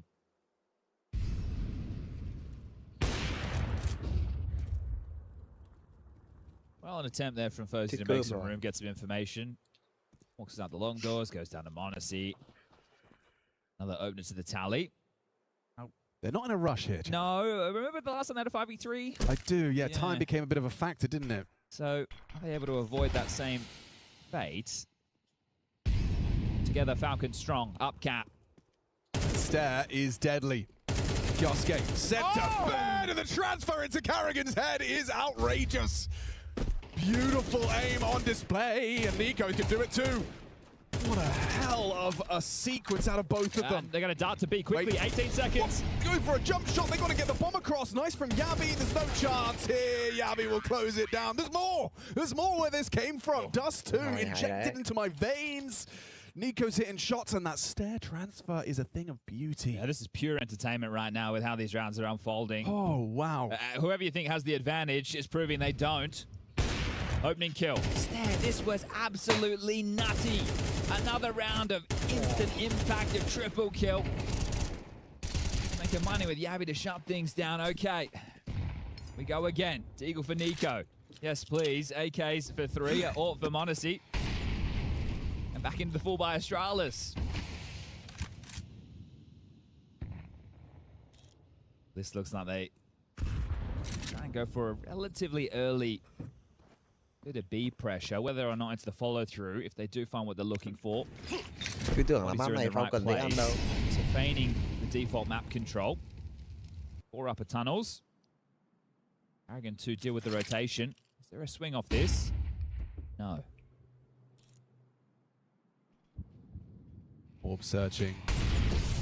Is that Singe? Yeah, okay, that's multiple. Full util belt dump from Yabi. Oh, he's making a move, Mr. Carrigan. And Yabi, team flash stare caught him. Good trade back. Can he redeem himself? Can they hold on to the B site? Ryu can. Unloads the mag into the smoke. Rotation's Stare and support. Rotation is here, but Nico's Deagle is too, and Yosuke just bopping 2 heads. Now Ryu, Fozy in combination. Puts it onto a clutch for m0NESY, and he should have the first for free. A leg shot from Fozy in this AWP head-to-head. 1v1. He has. The pressure is on m0NESY to make the next move. Ooh! He's hit him. He's actually hit him on the flick What through. the frick? Now both low, and he swaps out to the M4 to win it out. Swedish sniper prevails in the head-to-head. Okay, this is a map of Counter-Strike. Sign me up for, let's go back to MR15, can we? This is, I want more of this. This is insanity. Every round, whatever you think is going to happen, you're wrong. Okay. Seconds, timeout surely coming in here. No, it's just an eco. Okay, I thought go. maybe just take a break from Falcons, but okay. I think it was back at EPL. Yeah. It was like Spirit versus Astralis, and it was a Dust 2 game. And I was like, there's absolutely no way in the world Astralis, who I think at the time was pretty bang on average at Dust 2, had any business beating Spirit. They're out smoke. Come on, Hooksy, get your eeks. Nice double. Yosuke's Glock finishes the job. No, guys, it's Glocks. It's fine, it's just Glocks.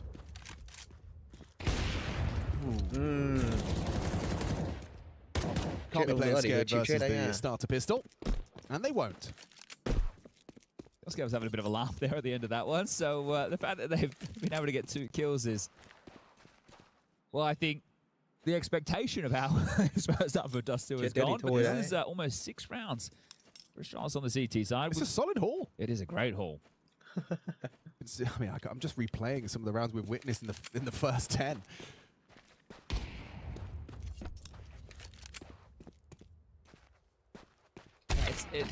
It's this Spirit result back at EPL. It's like they lost the legacy phase. Furia, they're getting like dumpstered. Before that, their wins were against 3D Max and Heroic, and then it's like, okay. But that win, could you check Fozy's kill total? I'm pretty sure he had like... Well, EPL, he took over, right? Yeah, he did. Right? That was a game where he was going nuts. He had 20 frags in that one. Yeah, nuts.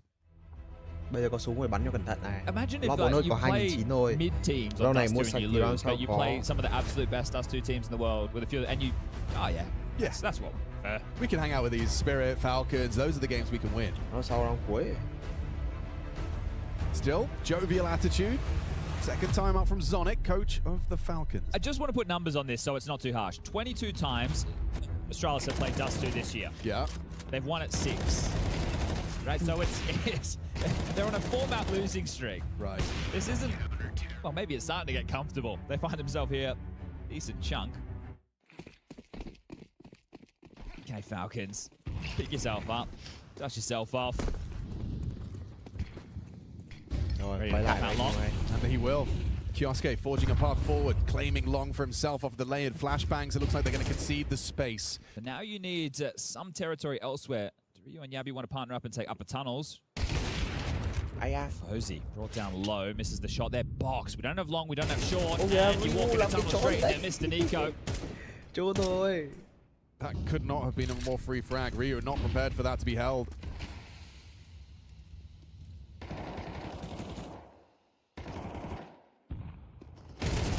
Carrigan wins a head-to-head duel with Yabi. That's valuable. B defenders.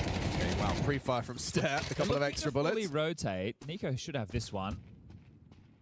He's hearing the steps. They are long rotation. I mean, no on B with Ryu dead and Stare mid, so...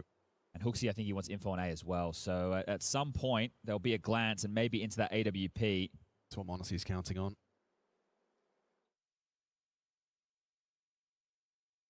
With the way Stare's been playing, there's no reason he can't win this on his own towards the B side. Valid. And he's got that AK still, which he's been utilizing so damn well.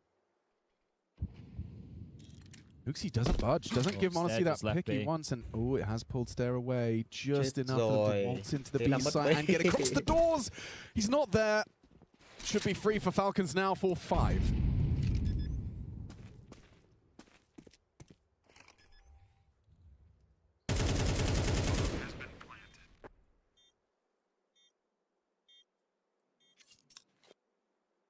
If you're getting away with this one here, Stem honestly has the line, yes, rerouted, so he sees them evacuating, and that will confirm that, yes, they are no longer fishing, they are definitely saving.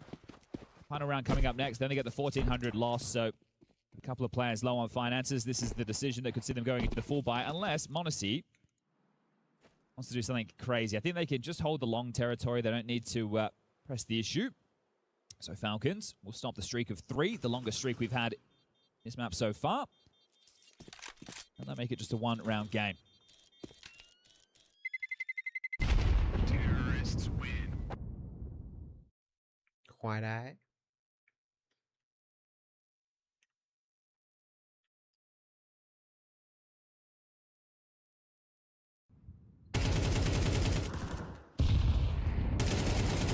That's when being an extremity player sucks, is, oh, you expect me to make a move into a lion's den with imperfect information. Yeah. It's just... You feel your for hand is Ryu. forced, Yes. yeah. Someone has to make the play, and you're the one in the most optimal position to do so. Quotes on that, yeah.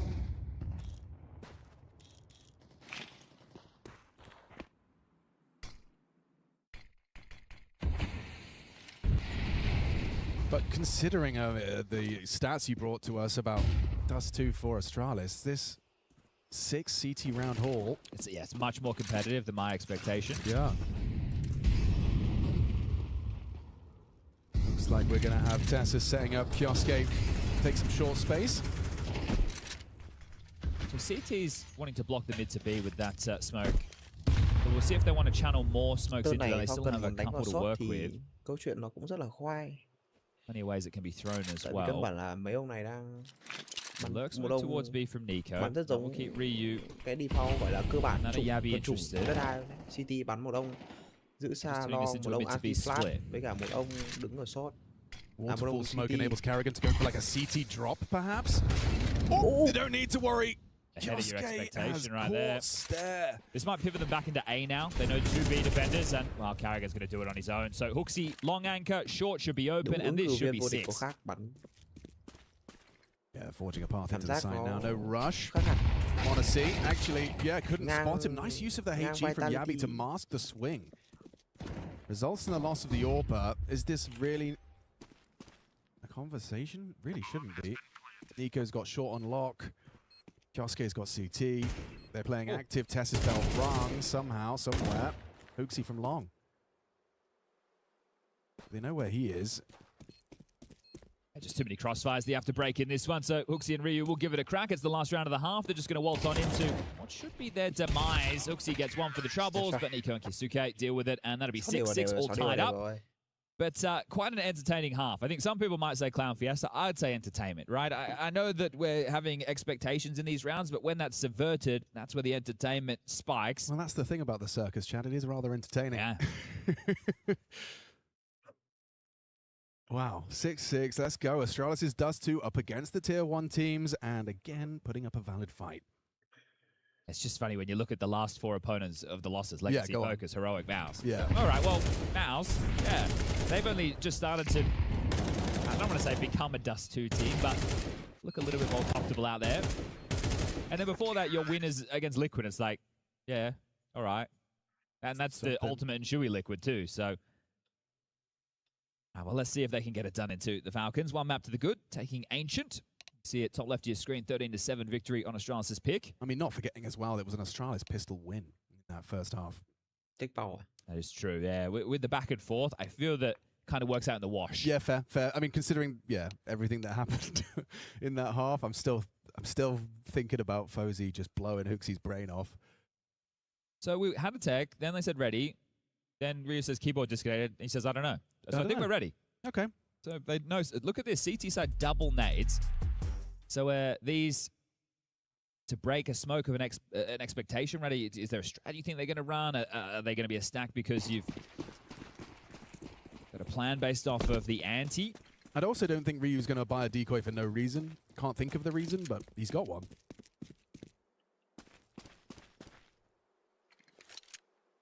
Back a plant onto beat. Now skate to defend. He's going to try and bait, yeah, okay. A fake lurk, smoke, and swing. Whoa, 99. Ryu's face from Yosuke USP. Yeah, their plan appears to be going A, right? Hooksy has the bomb. He's been back at top mid. Đây mấy lúc khó này. Put pressure B. They were hoping for some type of CT reaction. They haven't gotten it. Bài đất 2 khó phết. This is the fight. Chiếm tân đồ là key rồi nhá. Chiếm long này. Bozy and Nico having a little skirmish on long doors. Up cat with 4. Nico can run away at any time, right? He can support Carrigan when he needs it. Carrigan's even still got those nades, right? Got that HE grenade. They'll flash on long, catches Fozy, but the majority of the assault here coming in. That's the nade, and whoa, look at the health. That is brutal. Carrigan finds 2, and they've softened him up nicely. A perfect HE grenade, the timing impeccable. Double that of Nico and Carrigan. 3 out of 4 pistols for the series so far. Phát là ăn đồ. No plant means we're going to have an ugly looking force if that's the option Astralis want to go with. Liệu có force buy không? Tôi nghĩ không dám force đâu. 6 đều tầm 76 force buy khá căng. Để lên sâu quá đều không được. Could not have been better times, better placed. Absolute perfection there from Carrigan. So damage 155 after that one. That will be the full eco. Some of the least exciting rounds, unless you have a scout and your name's Woxic. Yeah. Or Krabeni. Just going to take a look and use this opportunity we have with a brief moment to look at the Legacy versus FaZe game. They're into their second map. It's Mirage. That's Legacy's choice. Nuke's the third decider if they need it. Now, that group for FaZe is the same as Falcons, Group B. But you don't need to play out the upper bracket final. You win this and you're in the playoffs. Right. There's no point playing that game. As mid has been farmed. Nico goes down. Đập tay. Eco đập tay. The guns.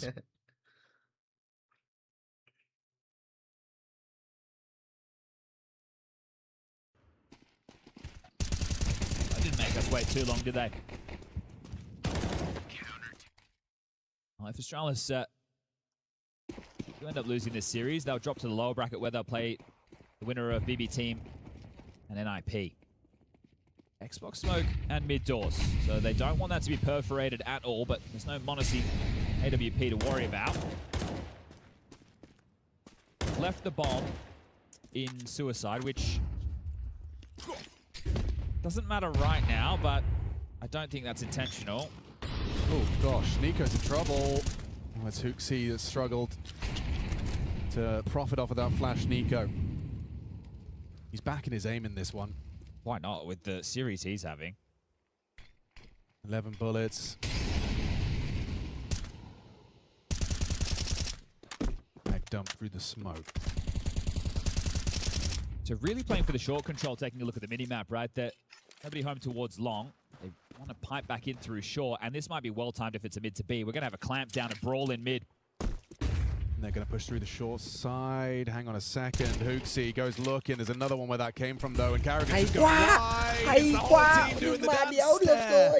As always, is capable of providing the necessary multi. Astralis have an advantage only for a moment. There's Morrissey, takes the head off of Yabi. He can't find the burst onto Fozy. Gets it eventually.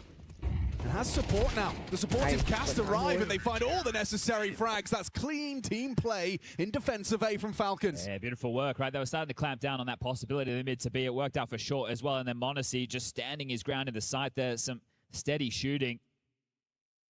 As it will need to be a partial now from Astralis. Lost bonus for them, 3,400 into the next. That flash was great. Stair was the only one. His AK spray is so dialed in. I think Stair is such a gem. All right, some of these top orgs, if they ever starting to look for a map control player, I think Stair needs to be towards the top of the list. That's fair.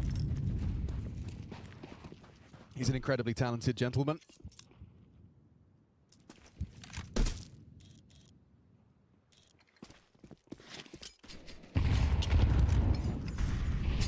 Wow, just a barrage of nades in response to the steps, closed doors. Okay, so a block mid and a block long simultaneously. They also played anti-B-pop setup. But now as the round will start to settle in, I'm sure we can see the options open for Falcons as well. I mean, the objective here is just try and avoid that Fozy scout. Don't give him anything. So they might be returning to long, and that's Carrigan's responsibility. I'll be honest, I forgot to keep count of the T-side kills. Oh, yeah, me too. That's all right. The stunts will have us covered after. It's all about the calling here. Let's see if HooXi can call them into a half-by victory.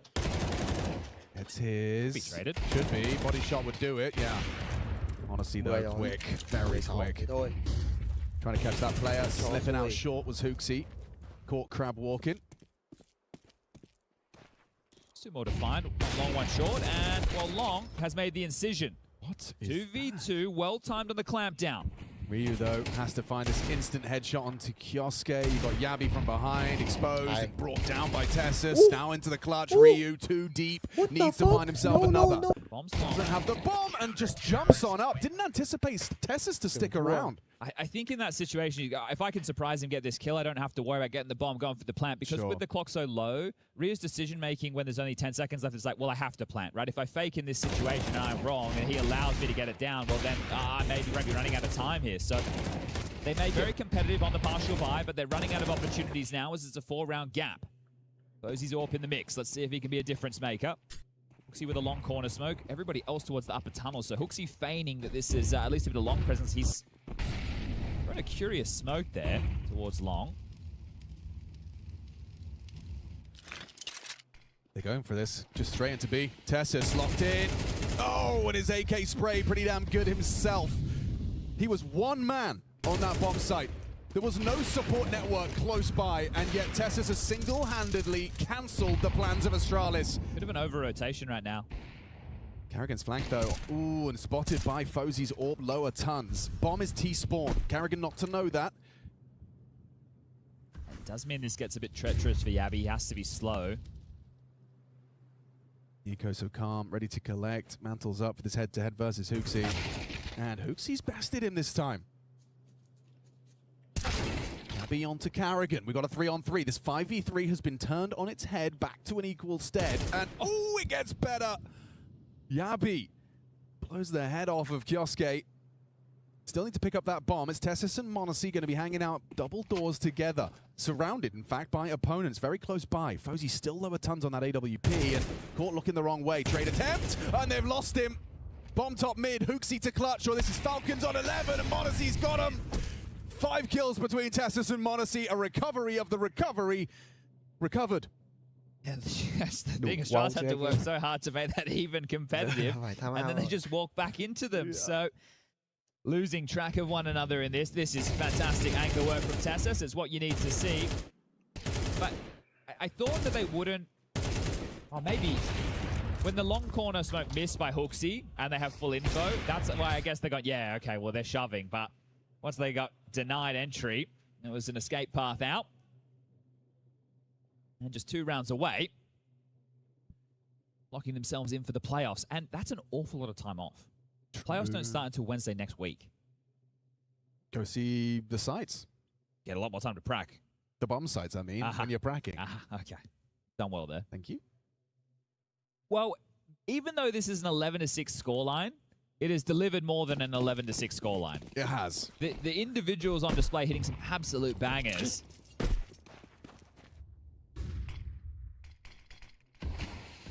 Again with the 2-wave door smokes for the cover off. Oh. That just spam. Yeah.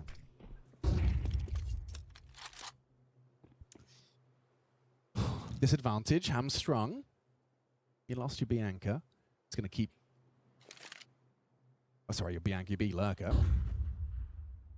Kind of the same thing. Same vibe. Yeah, he's anchoring the upper tunnels. Yeah. It's the short space that's tantalizing, right? You've got all of that room to line up your exec. What little it will be. It's minimal in the nade front. Well, Carrigan's talking. He might get caught in the fade. Yeah, as he backs away.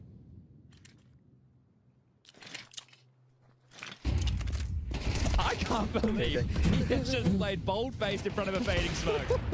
But now it's pressure onto m0NESY. He can bail himself out for a quick one, but trade from Stare. 3-on-3. Kioske caught by that scout. No trade attempt at all from Nico. Knows he's not able to find that angle. Tessus and Nico to try and find this 2v3. Suable. Nico's been a sharp shot, and there's another one where that came from. Hooksy, cowering in fear, stands his ground on that Galil. Stare in a great position here. This is a hard crossfire to try and break, but oh my god, he can. Tessus, a smoke and a kit. It is up against Stare, though. A safe pair of hands if ever I saw one. Can he defuse from up top? He can. No, he's ratting it. He's ratting it. You cheeky rascal. He's gone and done it. Well, that's all the energy sucked out of the room there for Astralis. One more round and we'll this one done and dusted. Down to the lower bracket. A couple of days wait before we see Astralis play again. There's the opener. You're going to give me a chance. You guys going to take it. That's what he says in response to that.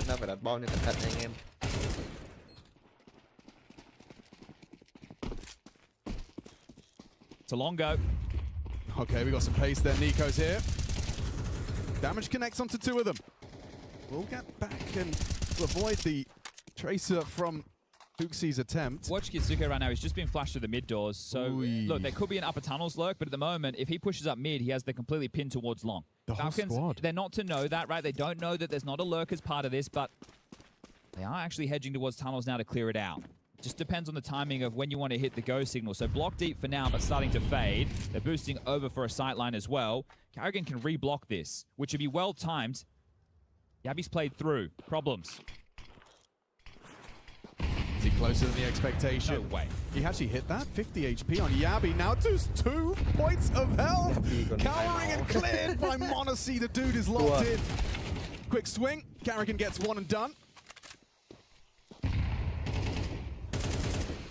Just the 3 of them on long. Trying to breach. Trying to find a way to make m0NESY miss a single shot. There's Stare onto Kioske. Tucked on Gandalf. Rosie Carr. Molly will make life miserable. Forced into the fight is Nico. No attempt, or no help rather, from Tessus. Posey takes him down eventually. Now that bomb will go down. Cover from Hooksy as Tessus goes for an ambitious jump. m0NESY, is this one winnable? Would have liked to have hit that one. Goose and ramp, he knows what's up. He wants to give it a go, but he probably shouldn't. They don't have any loss bonus, but I think for the entertainment factor, I would have liked to just see m0NESY go for one of his classic clutches, but that's a round on the T side for Astralis. So there you go. They'll get there first after what was a competitive first half of play. We have a bit of a runaway half here from Falcons. They will concede this one. They will force by behind the AWP most likely. Terrorists win.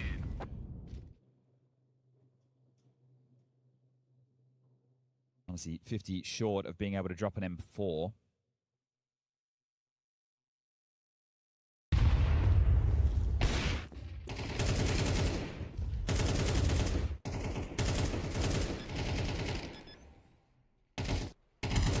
So the Force has been able to get them the saved AWP, a FAMAS, 2 Digs and an MP9.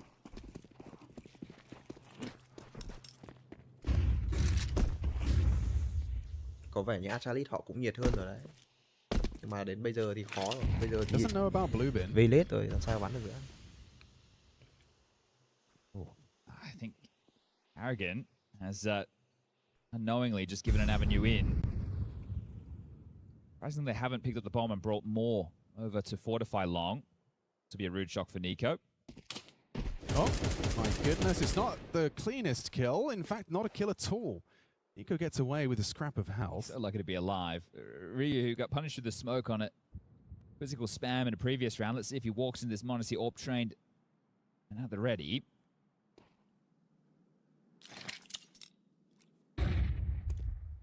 Bomb is still in T-spawn and starting to transition back towards B. They're hoping that the long pressure acts as a full fake. But 2 players are about to push through mid doors. Falcons keep on moving. Yeah, and this could be a very inspired push if they go lower. m0NESY is going to have 2 on his... Ui đông thế. m0NESY 1 tấn 4 trong tình huống này. That is quite well timed. 40 seconds. Now they believe it's full long. So it's a little bit unfortunate. Fozy spam another flash. They will swing and... It's just him. It's just him. Yeah, He's open. You're not going to get there in time. I think just save, boys. Yeah. That's funny. There's so many chances there where it could have gone either way. Save. But they will get themselves up to 8 rounds. So Falcons have no choice but to hold on to their guns. Tessus will lose his.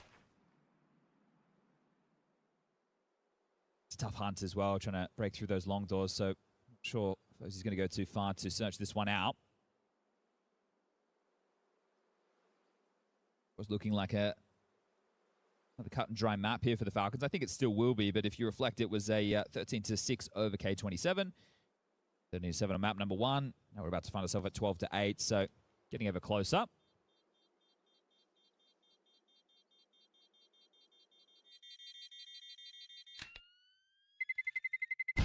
Terrorists win.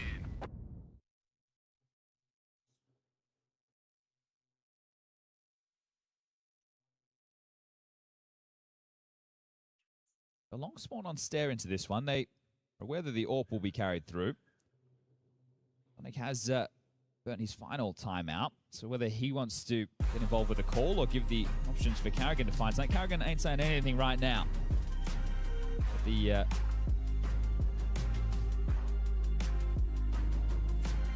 conversation coming to its conclusion with the coach.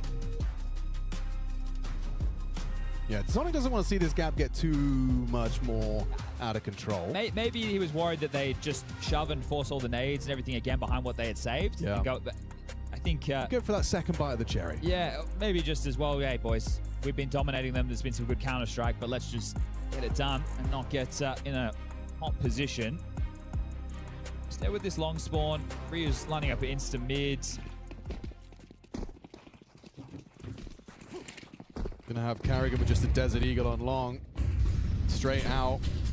Force stare.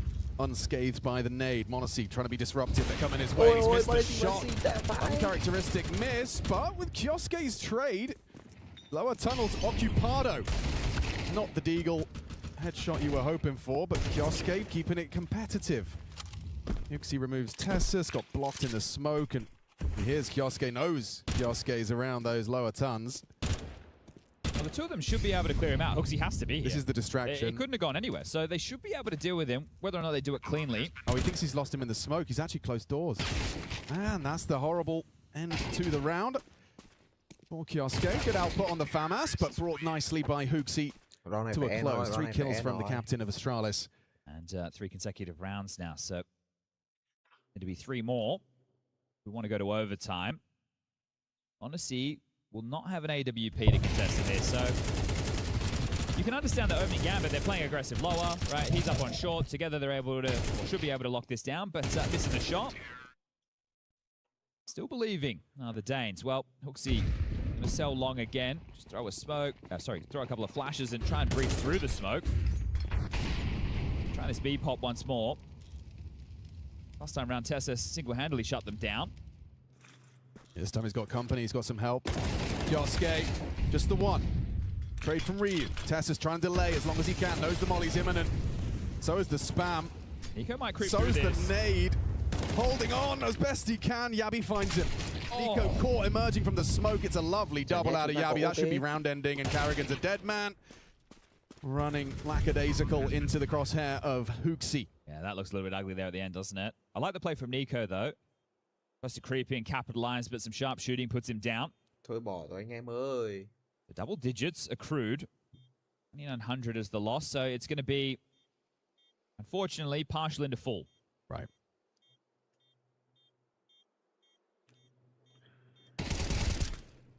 We'll see. Wants to retain this M4. Now they know exactly where he is. They can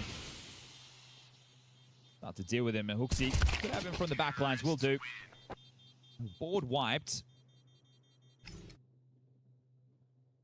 Can be some upgrades here. I think Monacy needs to make sure he retains enough cash for the AWP. That should be his priority. For the rest of them, can be a little bit hungrier with their investments. Let's see this one. Yabi, yeah. Just saw him creeping through the smoke. It's a couple of digs, a couple of 5.7s, and an MP9 to give it a look in. Knowing Falcons, they'll win this one. Spamming flashes and actually getting a body out as well. Reeves got full long. Once he's going for a walkabout. Here's Hooksy top mid. Yeah, that flash does nothing. Just falls away in time. He's committed, and they get chased. Pushing it down. Oh, Stair's been overwhelmed. That's a huge opening kill for the Falcons. Puts a rifle as well into the enemy hands for Astralis. Now Hooksy getting overwhelmed. They're running at him. They're just going to bring him the fight. He needs help. He's begging for backup. A deagle to the face. Carrigan up close. Just one on this ramp. It could be round. Overlooks the Ryu mantling up from the other side. Smoke on the short side and a great nade on the Kioske MP9. Going to try 3 through CT. Hai khẩu AK chắc vẫn retake được. Not typically the recipe for success. And they have to get a wiggle on. There's no kit. Phải nhanh thôi, không có kit. Could be one hell of a recovery. Definitely give this one a look. Next round's the full buy. Yeah. That's the master regulation. And that AK on Tessus, he might find Yabi here. Doesn't quite nail it. Nice from Reeves. Super output. Triple kill. We do see every single round a regulation after all. Okay, they're so lucky there that Foes is able to clip himself through long before that swarm of CTs charges up and hunts him down. That was terrifying for Stair. Just seeing these people, these two CTs. There's a guy short, there's 3 pushing up, but that was absolutely insane. Just throwing bodies on the line. Yeah, as soon as I saw Hooksy transition green box, I'm like, oh no. You have just invited the horde. All right, Fozy, aggressive, scuttles a HE. 5 consecutive, Chad. Will they find that 6th and take us to overtime? Buy themselves some respite. Yabi's out behind the long smoke, eats the flash. Carrigan! Oh, he can't convert! A golden opportunity for first blood there. Squandered, sidelined the captain of Falcons. Full tons info thanks to Kioske's push. Nico exchanges block smokes with the cross. The fact that Yabi has the AWP because of Bogdan's law here, we'll see. That becomes a factor late. Để bộ đôi ở trong khu vực short. Creeping up behind the block smoke. Lots of utility though. Take a look. The CT still with a lot of nades here. Is it to disrupt the cross? Is it to stop the plan? Monacy's holding that cross and he books him. Sideline, back to the 4-on-4. Yabi low, don't forget, Monacy's still got that cross and they've still got their nades. Cross the ramp, bomb on the back of Stair, pressure amplified now. All to play for. Hooksy blind, Tessa swings on through, just the one. Ryu trains, a headshot. Nice from Monacy, just keeps racking them up side by side with Nico, and Yabi, that low HP will haunt him. The 24th round of play, 5 consecutive from Astralis, but in that last chance saloon before overtime, Falcons look to have done it. Oh, Yabi won on the swing from Kioske. Has he overcooked there? He's got to pick up the bomb now. Might be able to get it down. This would be some clutch. Goes off a shot. They're rerouting. CT and Long will be the avenues of assault. Well, they divide and look to conquer. Monacy CT approach. Nico coming in from Long could catch Yabi. Look at the wrong way. Hasn't spotted, hasn't exposed himself either. On this peak, ready for Nico's approach, and he spotted the shadow, has the info on the Long player. Wondering about number 2. Where's Monacy? He's right there. Ramp shot over round. Nico finds it. Falcons are off to the playoffs. Yeah, Zonic happy with that one. It got damn close towards the end, but they could have done it in regulation. The best of 1, the best of 3. Light work, the reigning major champs in the playoffs here at the Esports World Cup 2026. Yeah, and that's not the end of the road there for Astralis, but clearly for the Falcons in a commanding position throughout the majority of this series, and what has otherwise been a pretty good show of force for them. All things considered, the Falcons, that is, agree. I'd say that, you know, Astralis, they followed tools and able to bring it back. And, you know, when you don't win any pistols on the side of Astralis, you know, it is just going to be tough regardless of the result. And I mean, like, I got to give a little bit here to Astralis. I think they pulled off some really good things, specifically in the later stage of this on the T-Hub. That's why they brought the heat back, right? But the Falcons, I mean, if they look at themselves, they're probably going to be too happy about this stuff too. I don't think they played it as well as they wanted to. There were some of those very iconic situations, the 3v5s that did fumble them. But, you know, Astralis capitalized, but they couldn't make it work in the end. Yeah, I think we saw some of what we discussed coming into Dust 2, right? Like that, what could be